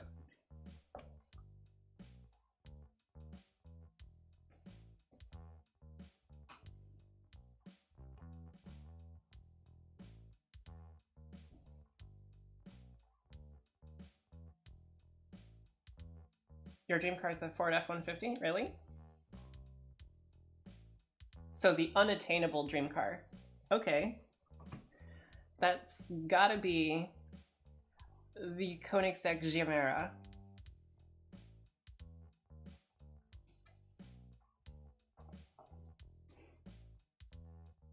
It's a four-seater, two-door four-seater, like kind of like a grand touring car that like you can go long distance. It's like it's a hybrid, so it has like half of the power from electricity and then half of the power from like a gas motor.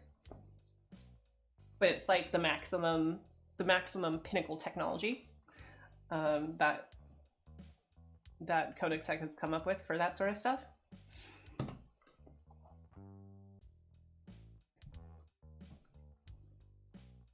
Like, you think about it, it has a tiny 3-cylinder for the gas motor, and it's like a turbo 3-cylinder, and it makes like 600 horsepower just from that 3-cylinder.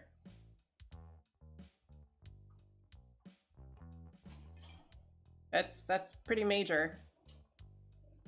Let's see, H36. Oh, there it is.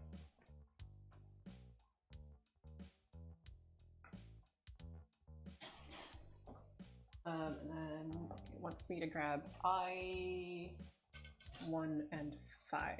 Okay, this one.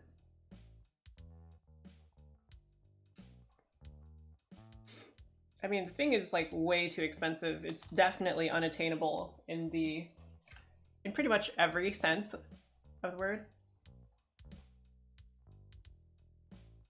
I don't know what its boost is at,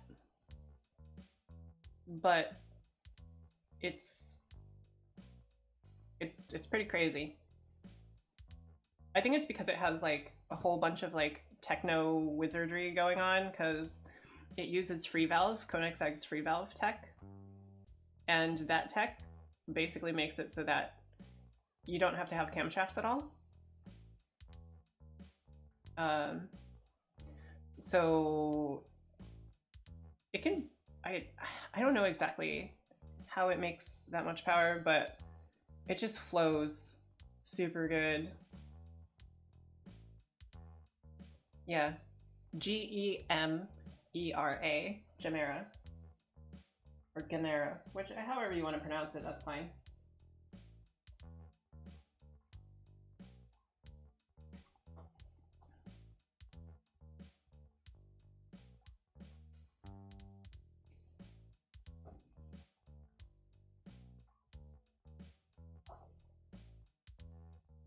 All right, so now I can connect the backpack. Yeah, it's got like 4-wheel drive, room for like 4 passengers, like 2 cup holders per passenger. It can carry like 4 carry-on luggage bags. And it's got like 2,000 horsepower.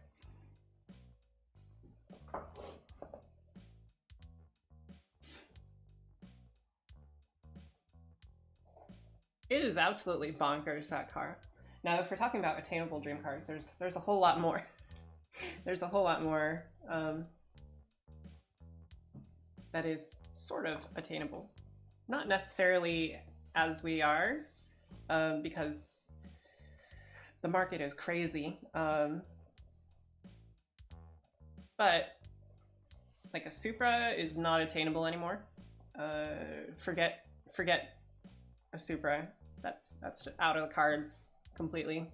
RX-7, maybe. RX-8, more likely.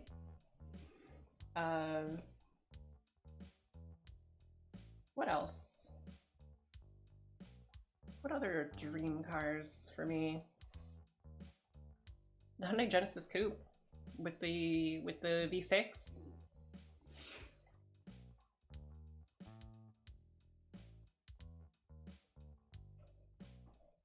Yeah, the Mark IV Supra, like, they're like $120,000 now, US. They're incredibly expensive. Yeah, and an FD is like $60,000 at least. That's no way I'm ever gonna afford that.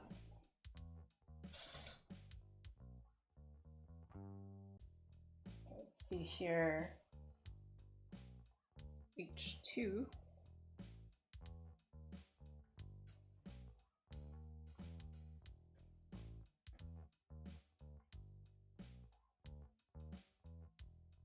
Yeah, and then there's also the Acura NSX, the hybrid one, the newer one that they're discontinuing. That one's like 150,000, 160,000. There's no way I could ever afford that also. So that one's out of reach. So many of these things are just completely out of reach.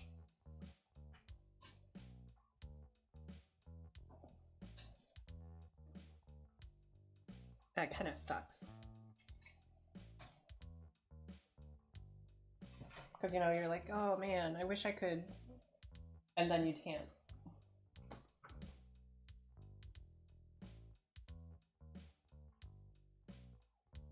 Like, before you even have a chance to save up for whatever thing you want,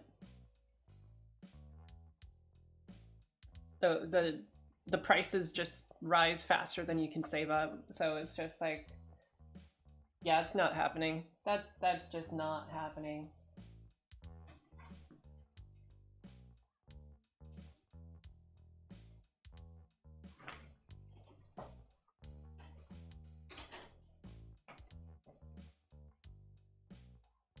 Yeah, so if I go for the more attainable ones, like the actually more attainable ones, that would be like Hyundai's, probably. Maybe a Nissan Z. But even those are kind of like out of my price range. I just can't, like, I can't even get a 300 ZX or a 350 Z or anything like that, because like, they're just so expensive. Everybody's got this craze for old Japanese sports cars, and I mean, yeah, I do too. And it's just, you can't get away from it. It's damn near impossible.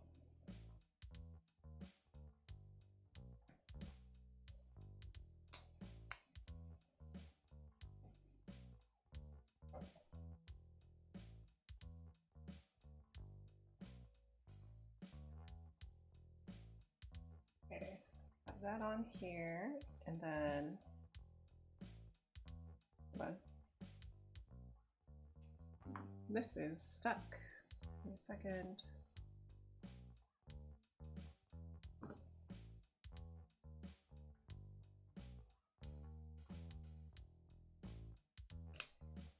Yeah, 240s are also really cool in my opinion. But you can't buy them for a reasonable price anymore because it's just like, oh yeah, you want a 240 that isn't like rusted in a piece of garbage? Like one that you can actually drive? $12,000.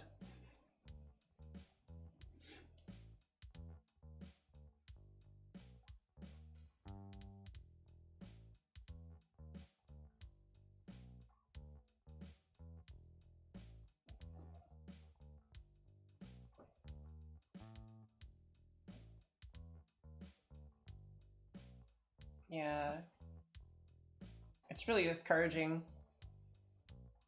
And then the Z's. Oh, I thought you were talking about 240 SXs, so the Silvias. Yeah, those are like 12,000. But the Z's, the 240 Z's,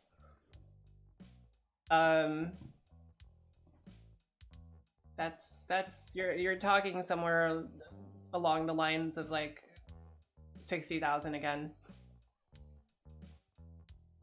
It's just more impossible on top of more impossible.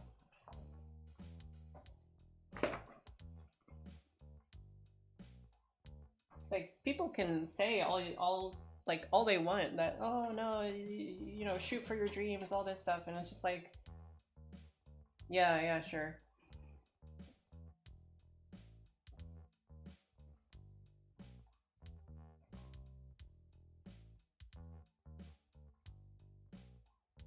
Have fun chasing that dream. Have fun chasing that goalpost that keeps moving for all eternity.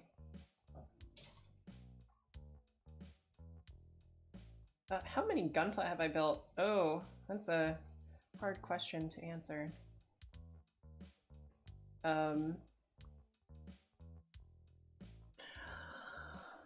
Too many. Too many. I probably shouldn't even be building this one, honestly. I have too many of them.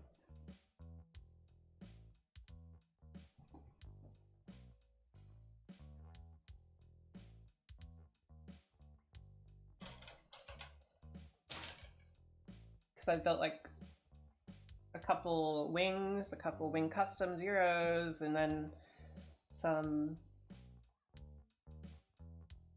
like some celestial being ones, so like 00, Gundam 00 stuff, and then I got a little bit of unicorn, and then the master grade size wingsuits, so heavy arms, depth size, Epion, Ultron. Although that one I built a knockoff, so it's not like the genuine one. I also have a Sandrock and a Shenlong sitting around, but I haven't built those yet. I think my favorite's probably still gonna be Wing Zero, Master Grade Wing Zero. The one with like the angel wing stuff going on, because I like feathers. I like that look.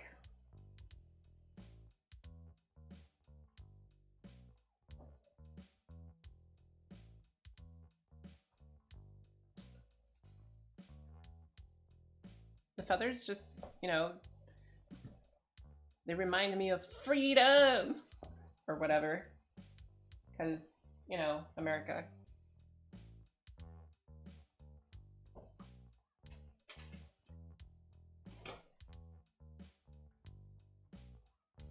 I don't actually like America that much.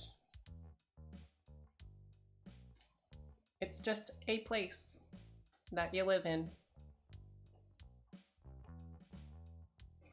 Realistically, there's not really any place that's perfect, too. Like, I have been thinking about, like, oh, what country would be a great place to go to, or what place in what particular country would be a great place to go to, and then I think about it, and it's like, I like stuff about Japan, but then I think about the other stuff that Japan does, like their whole, like, sexism and double standards and all their, like, regressive, like, conservative, like, cultures, and how they, like,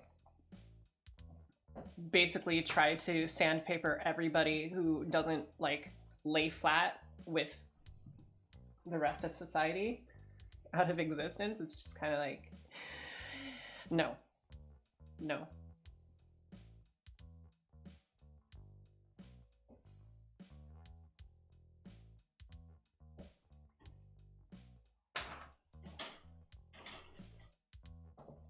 And then I think about Germany and I'm like, oh, well, that could be an interesting place to go. But then I'm like, wait a second, there's no familiarity. Like, nobody smells on the street. You're like walking down the street, you don't greet anybody, you don't say hi, you don't, like, everybody's just kind of somber, apparently, from what I hear. And then, like, married couples, like, and they don't sleep in the same bed. Like, that's weird to me, you know? It feels weird to me that, like, people who are married would just sleep separately.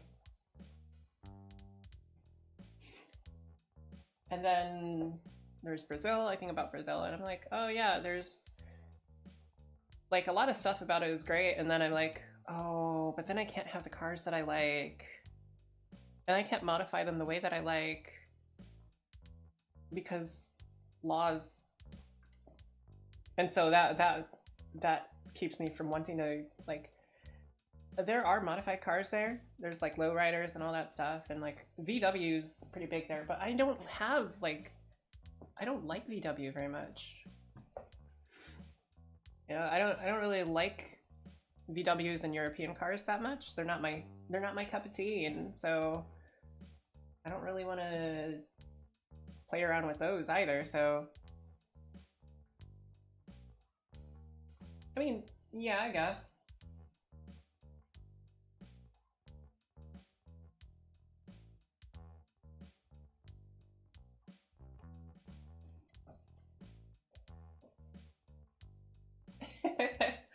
I like, look, I have friends in Brazil who actually like Brazil.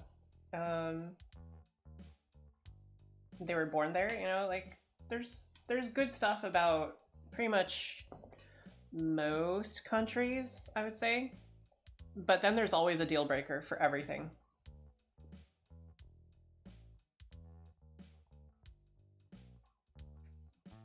Like I think, oh, maybe I would want to go to like England or something, and then I'm like, oh no, I don't want to go to England. They kind of suck. All their food tastes like nothing. And then I was like, oh, maybe Australia. Nope, I don't like how they deal with stuff. They're like, oh yeah, climate change. Let's make the climate change even worse. Let's like veto the stuff that is supposed to help the climate, and you know, the stuff. Let's veto the things that will allow humans to continue to live on this world for a longer period of time. Smart.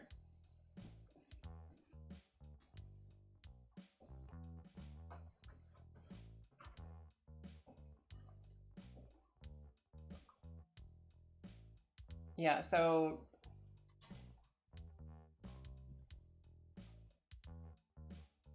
yeah. Where are the parts? Oh, there they are. I found them.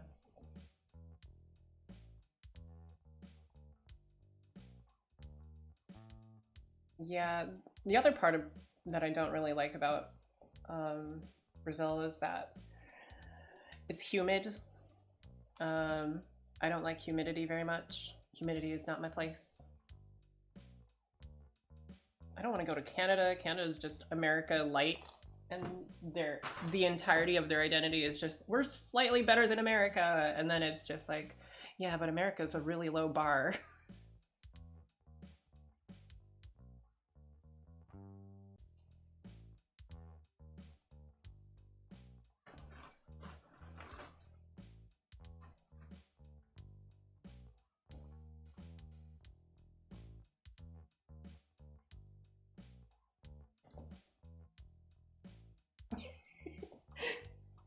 Yeah, exactly.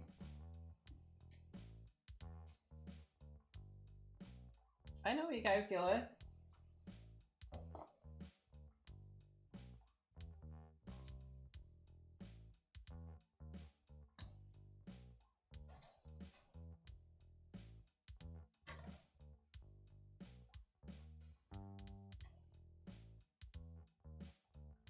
Yeah. I would think to go to Africa, maybe like, but then the wealth inequality in Africa is really bad. Like, and then there's also the whole fact that the entire rest of the European world is like imperialist and colonialized, and has like, there's like remnant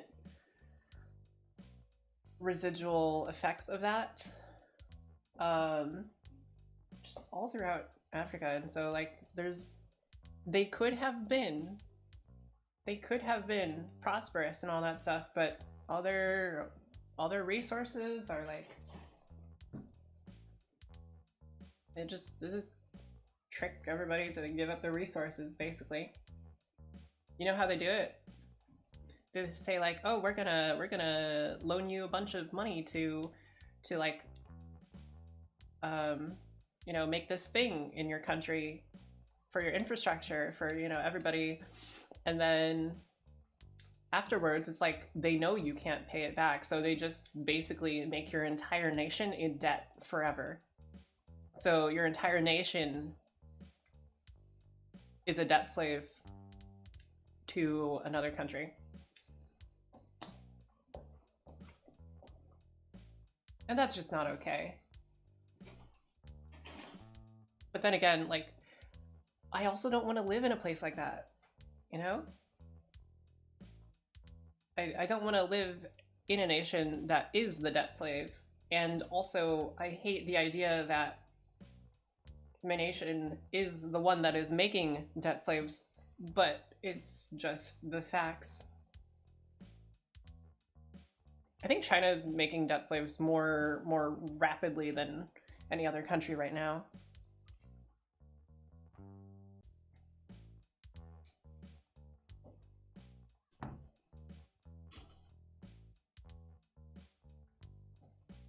Yeah, Nestle is awful.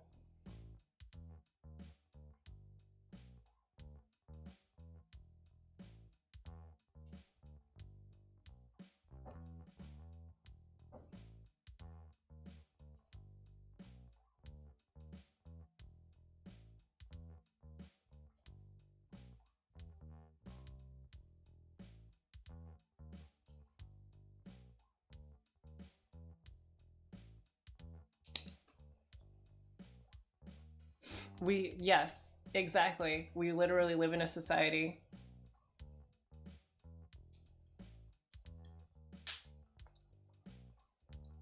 There is no escape from the society.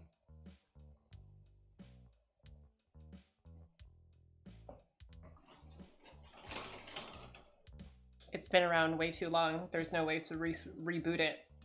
You can't reboot it.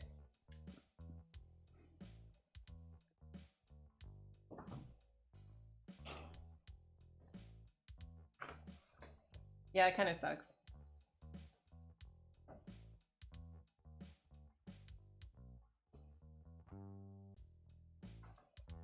Alright, how does this go? This goes on here? Yeah. And then next one is the beam saber and the shield.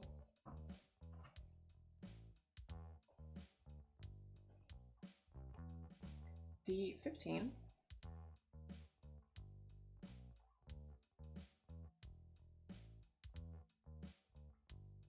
Standing here, I realize you were just like me, trying to make history. But who's to judge the right from wrong?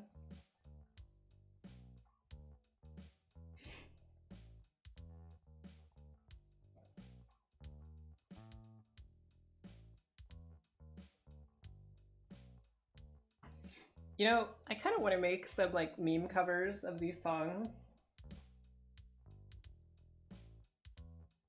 It sounds like it seems like something that would be pretty fun.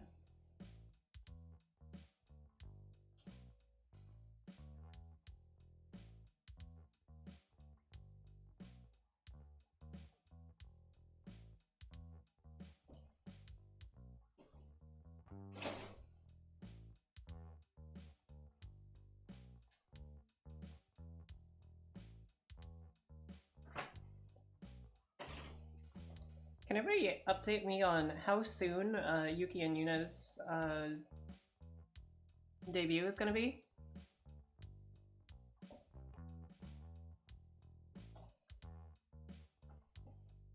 Because I haven't really been keeping track, but I still want to see it.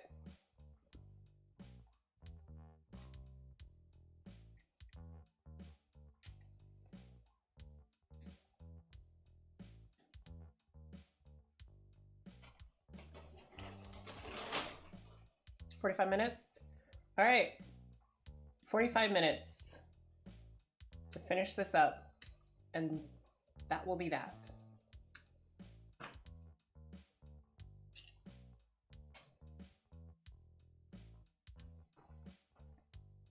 Let's cut the undergating out.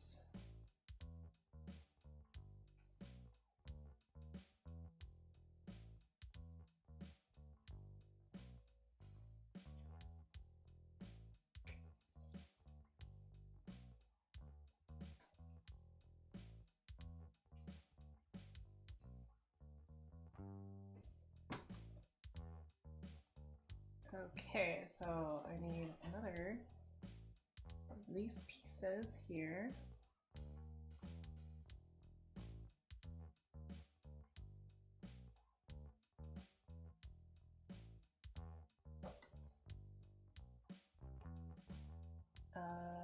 Okay, this is mostly done. And then it wants me to grab stuff from L. I think it's this one? No, this is I. Which one's L? H, D, L. There we go. L21 is this little guy. Oops.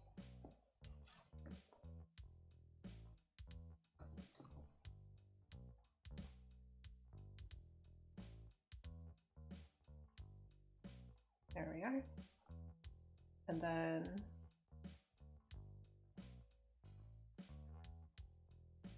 I'm still here.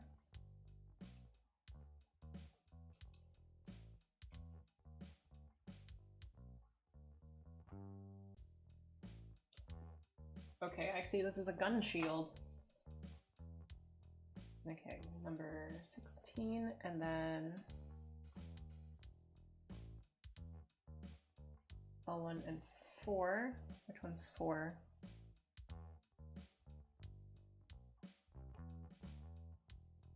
Oh, I think I already pulled this one out. It's this one. L1, 4.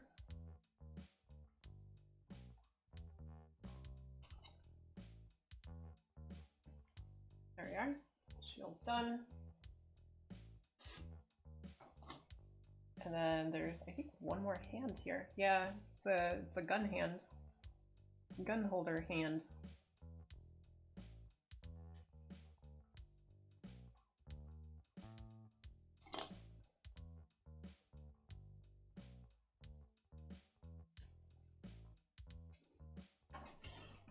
And that means that the last hand back goes to this hand.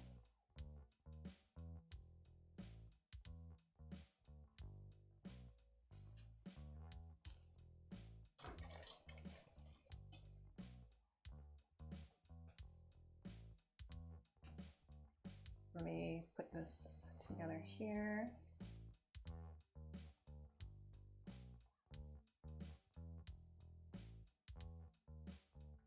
There we go. It's all together. And then let's see. The beam saber can be popped into the back here. Looks like there's a little beam saber holder, my guess.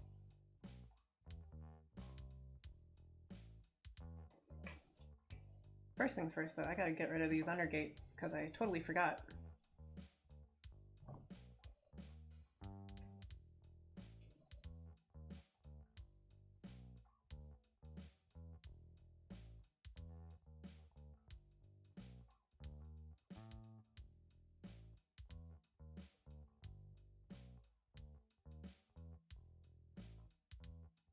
There you go.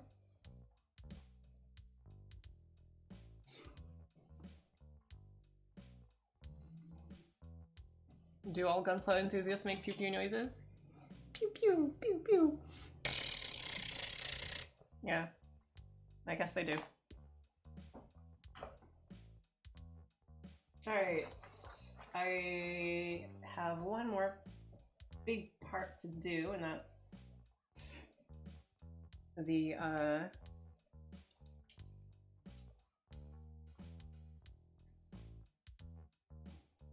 backpack.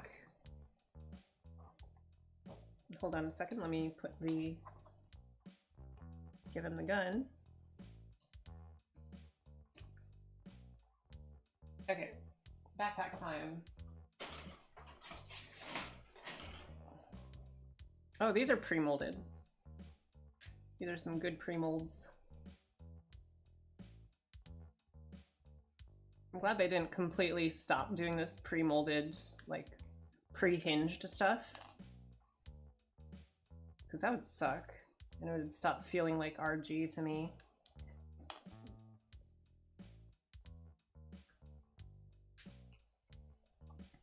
Jay, one more thing. Do you want to get some people together to just like do a random short like karaoke, just like group karaoke, you know? Maybe some beatboxing.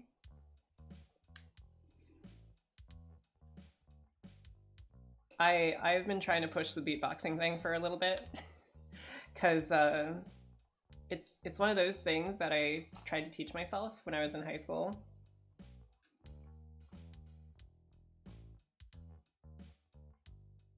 And I was really awful at it, but it's still fun, you know?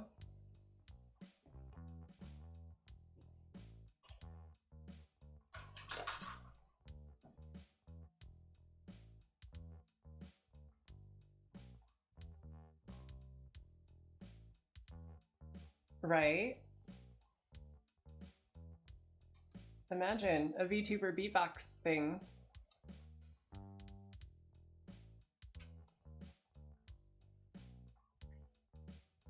How does what work? What do you mean?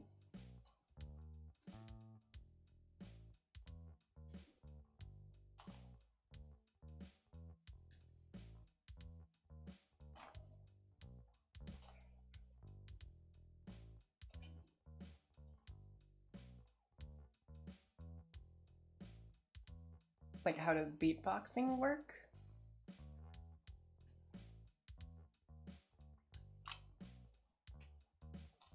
You kind of don't really use your vocal cords when you beatbox. It's all like based on the shape of your mouth and whatever.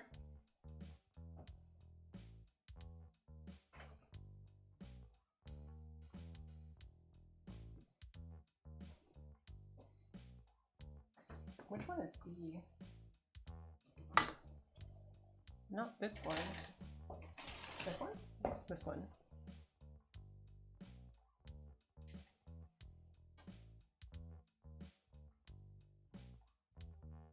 Probably Discord, right? Or, I don't know. Yeah, I have no idea how to do the whole delay thing.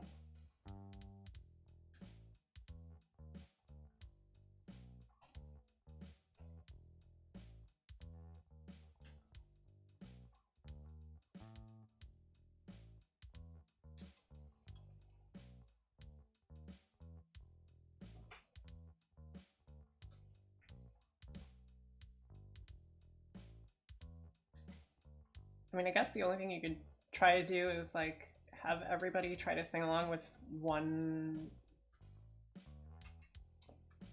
song that's being played through like YouTube maybe.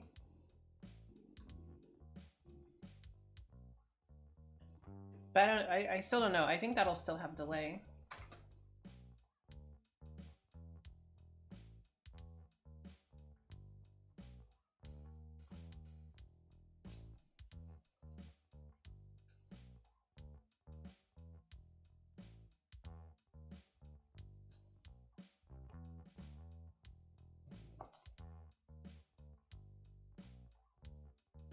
I think the delay is inevitable, just like Thanos.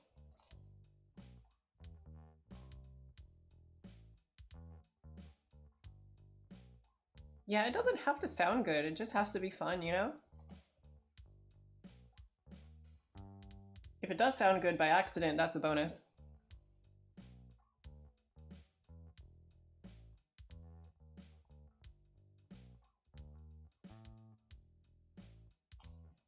anybody wants to do like a acapella,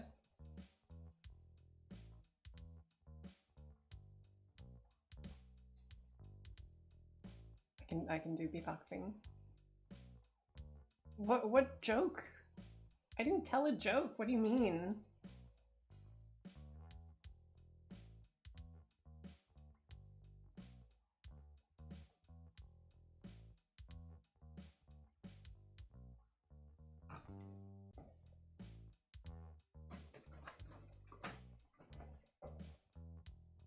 Let's see. Oh, that? Oh, I did, didn't I? I did. Wow. I didn't I didn't realize. I didn't realize I had done that. I had totally forgotten.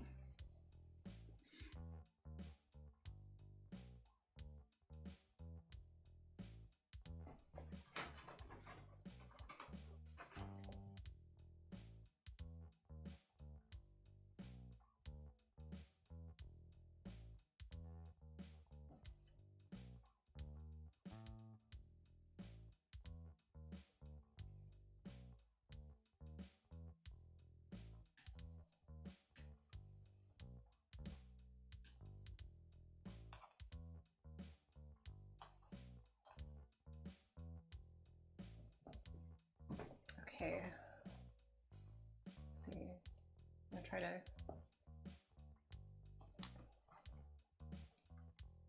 get as many of these put. Oh, shoot. Almost dropped that one on the floor.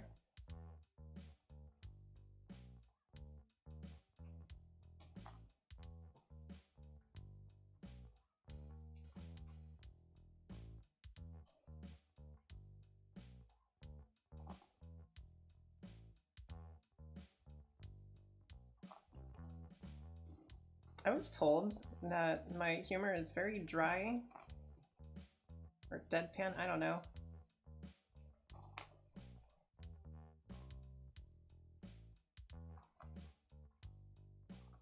And I guess that makes sense because I'm not very great at telling jokes. I kind of just make a few puns here and there.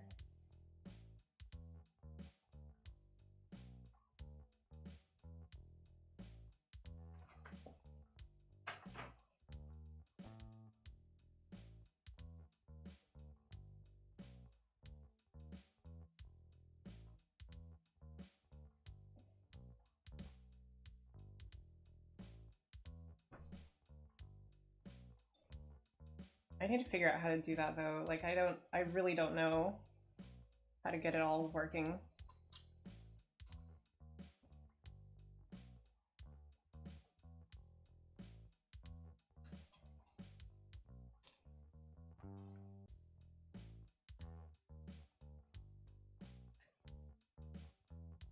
I'm not exactly sure what you mean by a vibe, but I'll take it.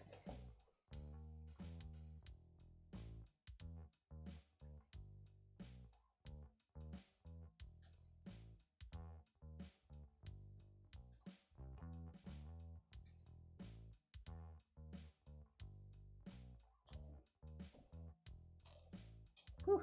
Okay, I think I'm gonna be able to finish this before they debut. I think I might be able to. I'm going pretty quick.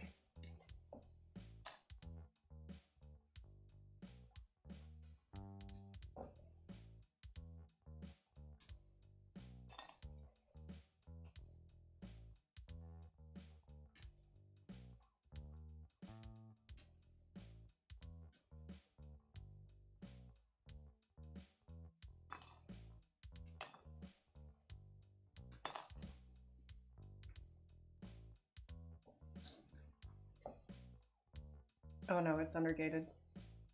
More steps. Okay, this one's fine. This one's probably undergated, yep.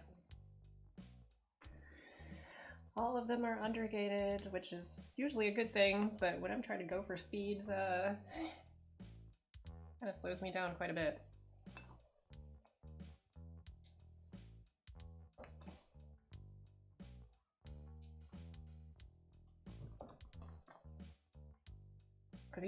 these are also undergated.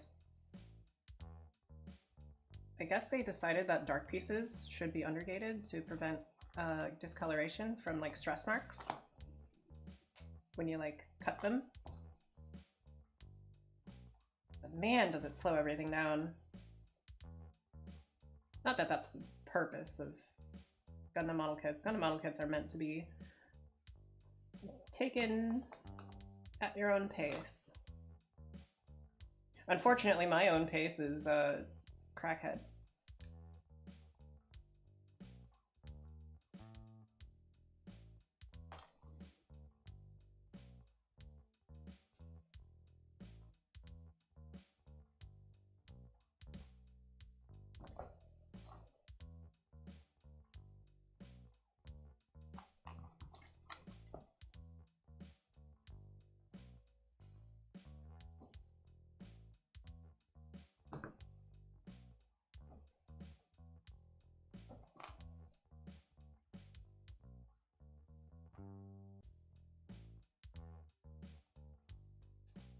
There we are, getting close. Okay, so the next pieces I gotta do L. Which one is L? That's not L. This one? This one. The L2 pieces and the L1 pieces.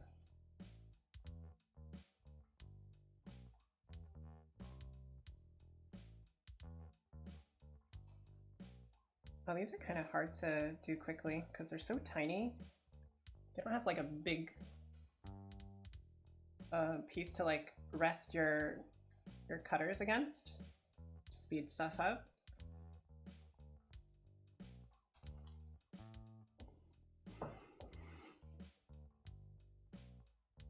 I mean, that's up to you if you want to do that. Like, I just do it because I want to finish building this thing.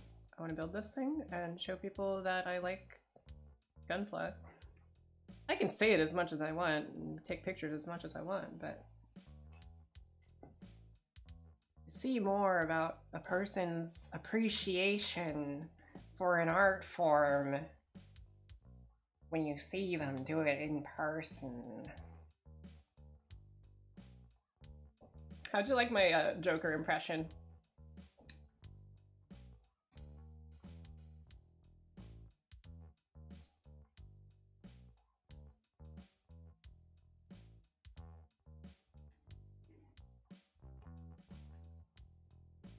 I thought it was okay at best.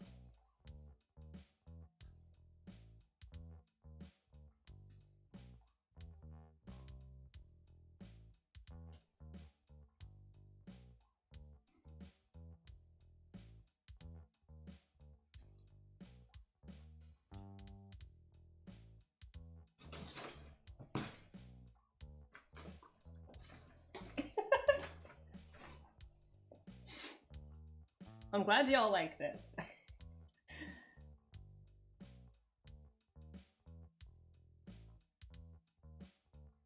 Where the heck does this go?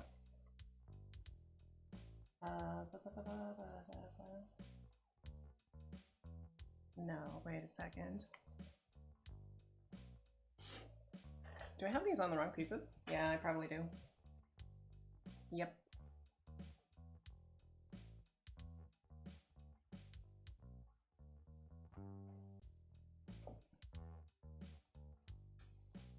At least I don't have to do the undergate cutting on the... Oh wait, no I do. Damn it. I thought they wouldn't do it for the light colors, but they do.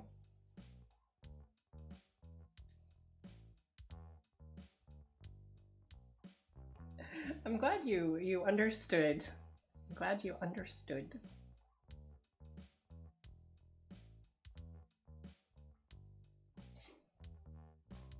I don't know what I would have done if the impression didn't hit.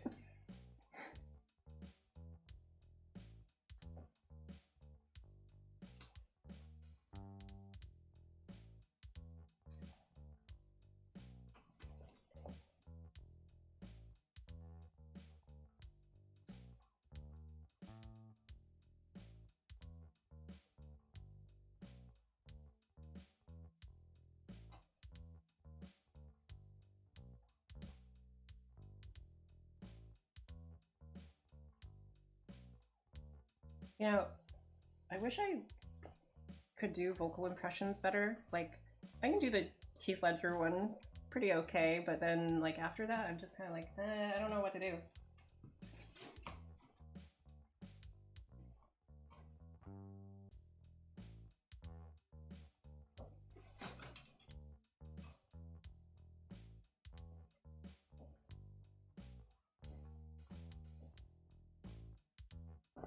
Okay, I'm gonna cut all these out too.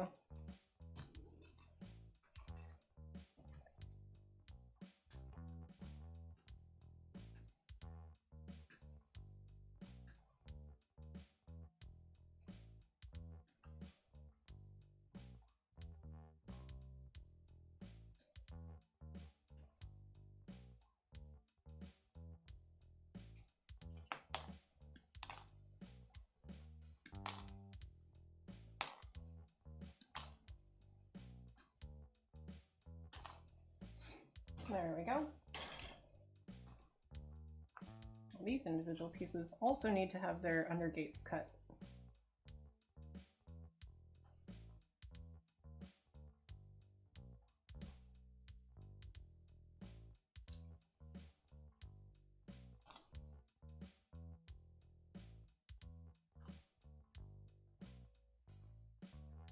Really now? Maybe we could do impressions of our friends group. That'd be pretty fun.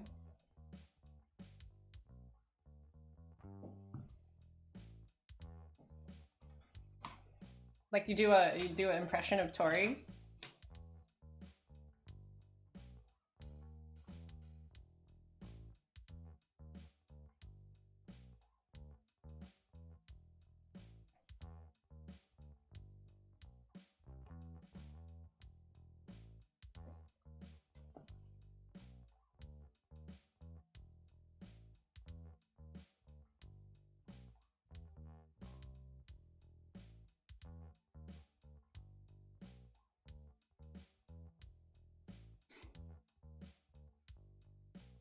I think that'd be pretty funny if you did an impression of Tori.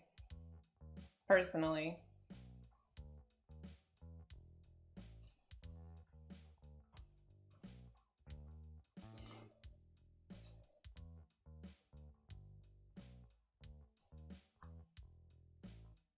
Yeah, I think that would be really, really fun.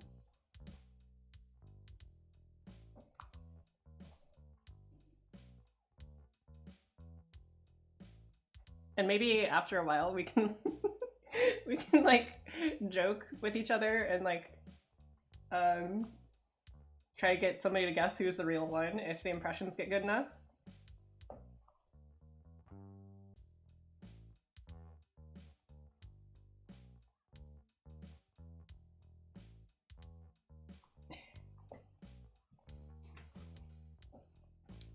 Well, it sounds like you've got some practice to do.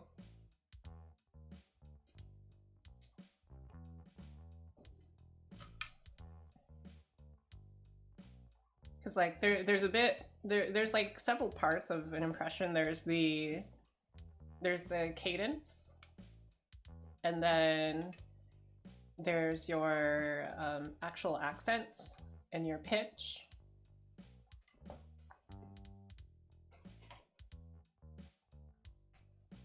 And then the last one is really personality. You gotta know them well enough to know what words they would use.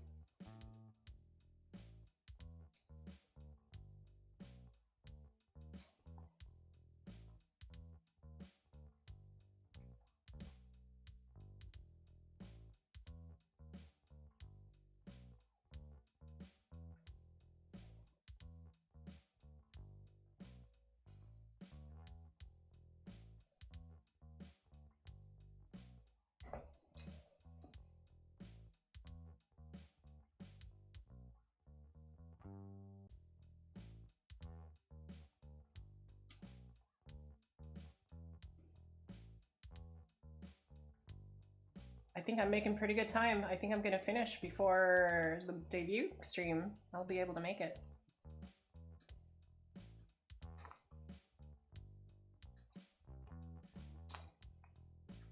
It's coming along pretty quick.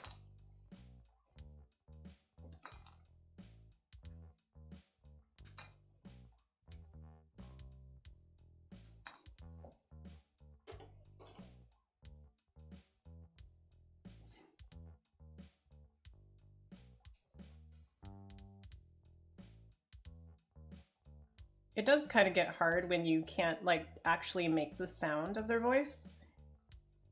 And you have to really lean onto like all the other elements, like the rhythm of their voice and their, you know, what words they use usually.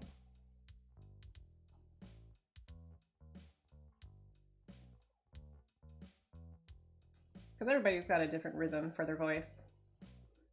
And everybody slurs their words a slightly different way.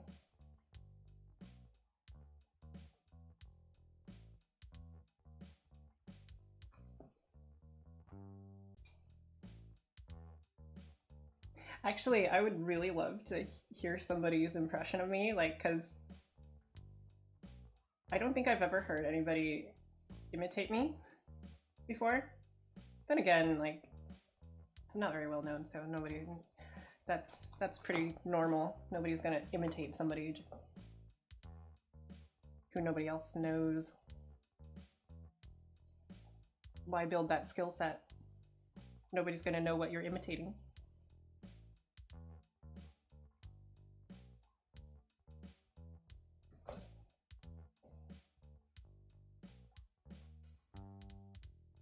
Okay, so I have these little hooky thingies that I gotta press into here.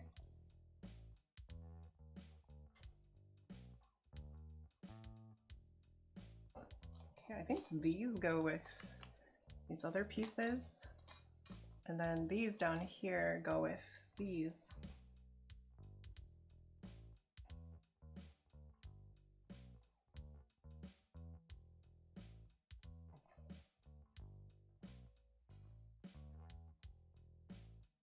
I don't know if I have heard about them.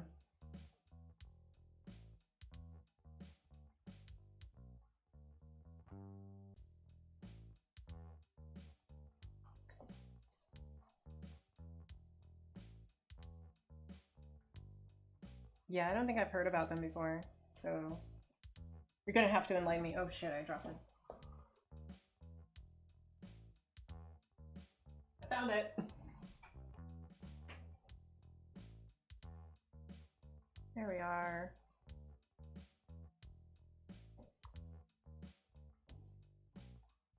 Where's the last little hinge piece? I know I had it here somewhere. Found it. Do you know who they are? Because, like, I don't.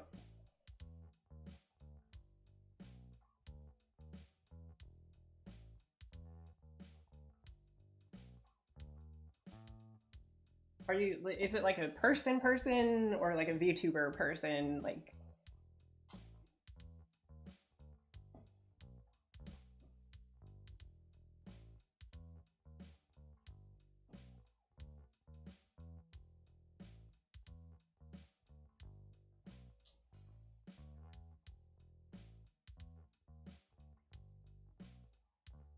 oh, okay.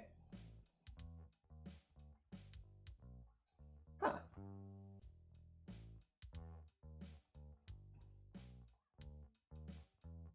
Yeah, I never would have thought somebody would have a similar voice to me. The thought never occurred to me.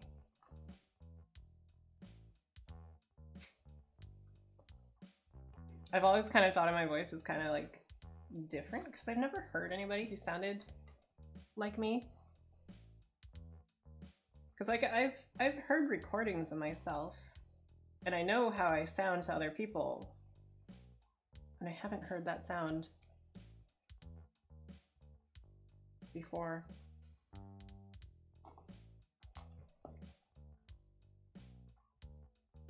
Ah, I see.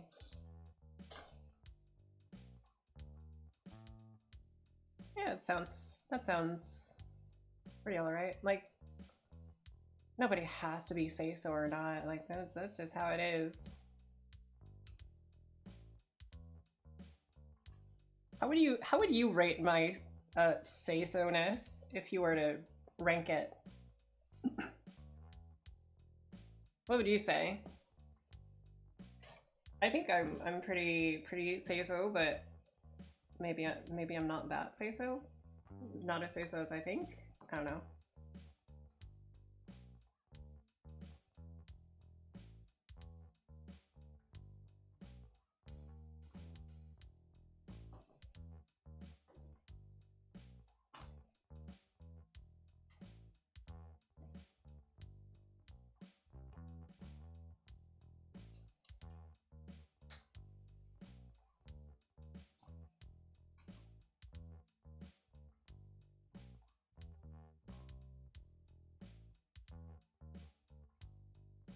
Ah.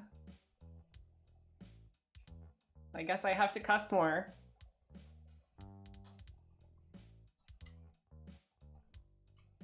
Or is it not about that? Is it not about language? Is it more about my innuendos lacking in punch?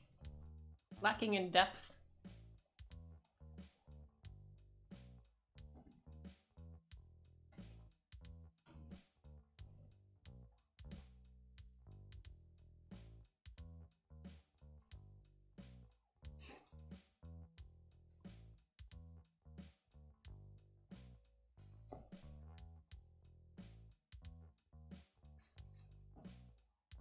Ah, I see. So I'm like mostly okay, and then just like a random one pops out of nowhere. Yeah, you know, I can see that. I can see that.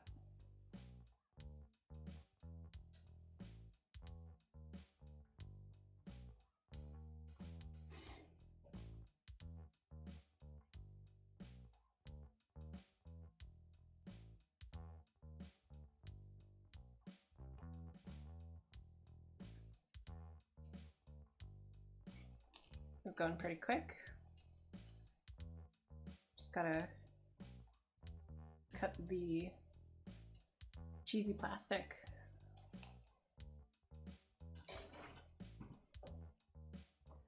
Wouldn't you say this like plastic kind of looks like cheese?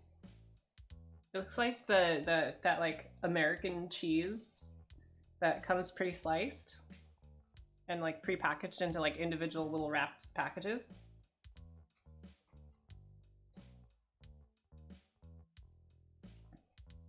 It reminds me of that cheese, and I'm like, huh.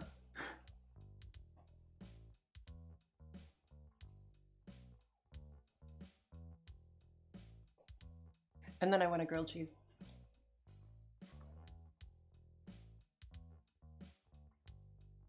I mean, I am crafting stuff, so...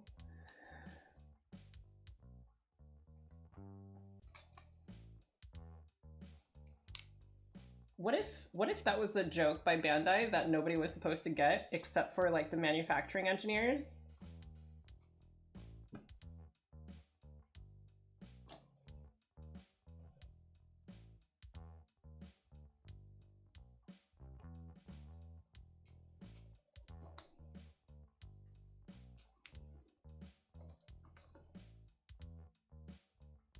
What do you mean?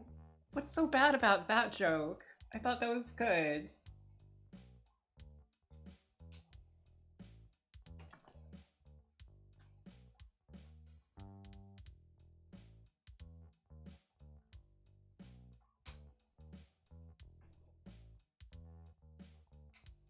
Man, nobody appreciates my humor.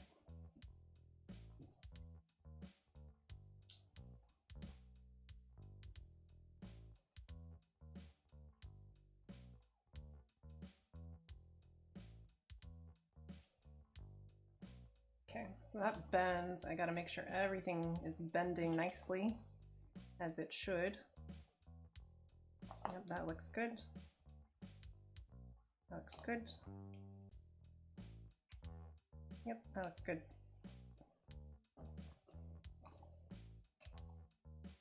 Okay. Why? Is it just because it's a pun?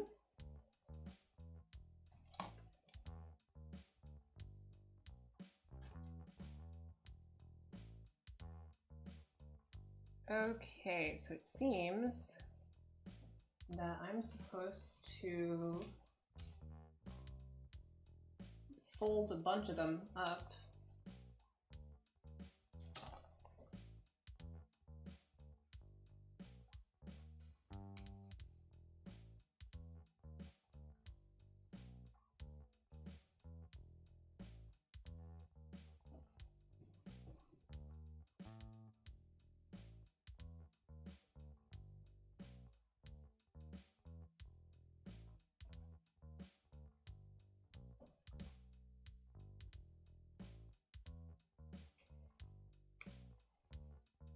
Okay, so this little thing pops out, and then it tells me that I should fold this bottom one up full 180.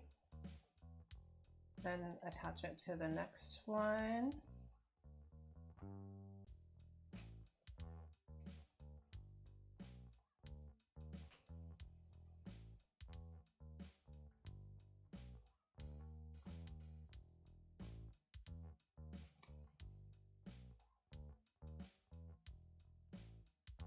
Okay, I see. So it attaches like that, and then I have one that's not folded, and then I fold one out.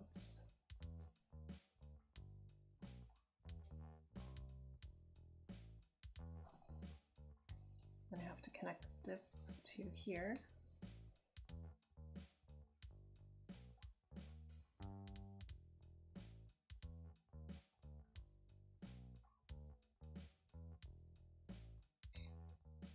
Okay, there you go. That should do it. Yep. Sure, have a good day.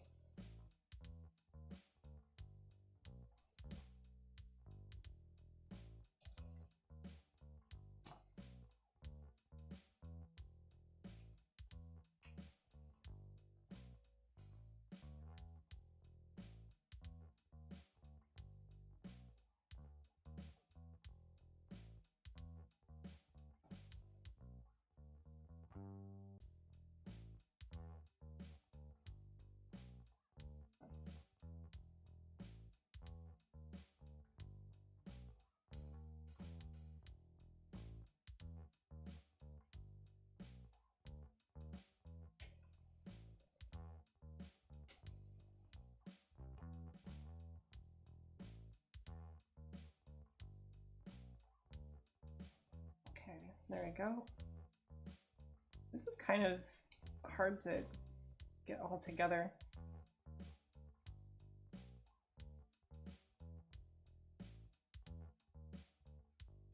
Oh, no, there it goes.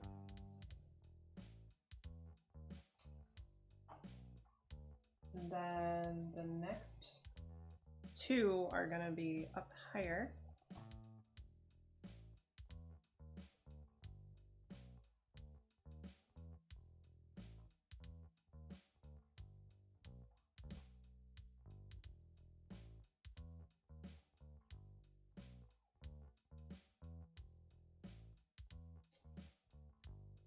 Oh, this peg is a little bit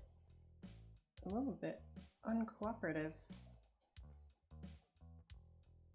Come on.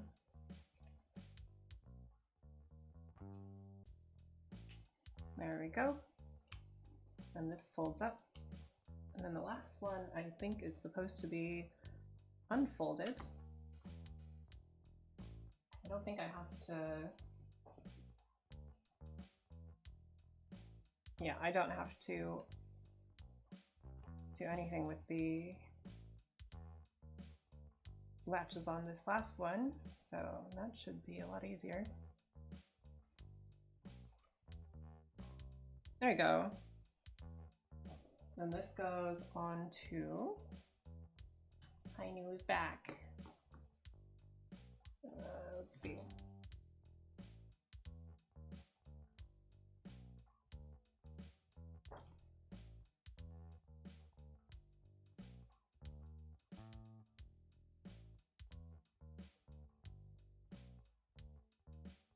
Let's see, how does it attach? I think it attaches on the first one. Yeah, it attaches on the first one. Okay, that's a cool look. Let me back up the camera a little bit. There we go.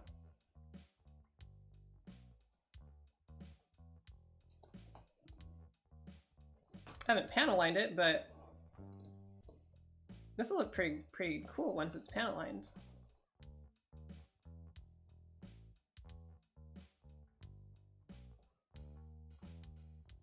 Is there like a, I feel like there's got to be some sort of like holster for this, like attaching it to the back or something. I don't know. No, I'll figure that out later. This should be fine. And just in time too. I got like 7 minutes left until Yuki and Yuna's debut stream. So thank you all for hanging out and watching me build this. Hopefully that was pretty chill and enjoyed the time here.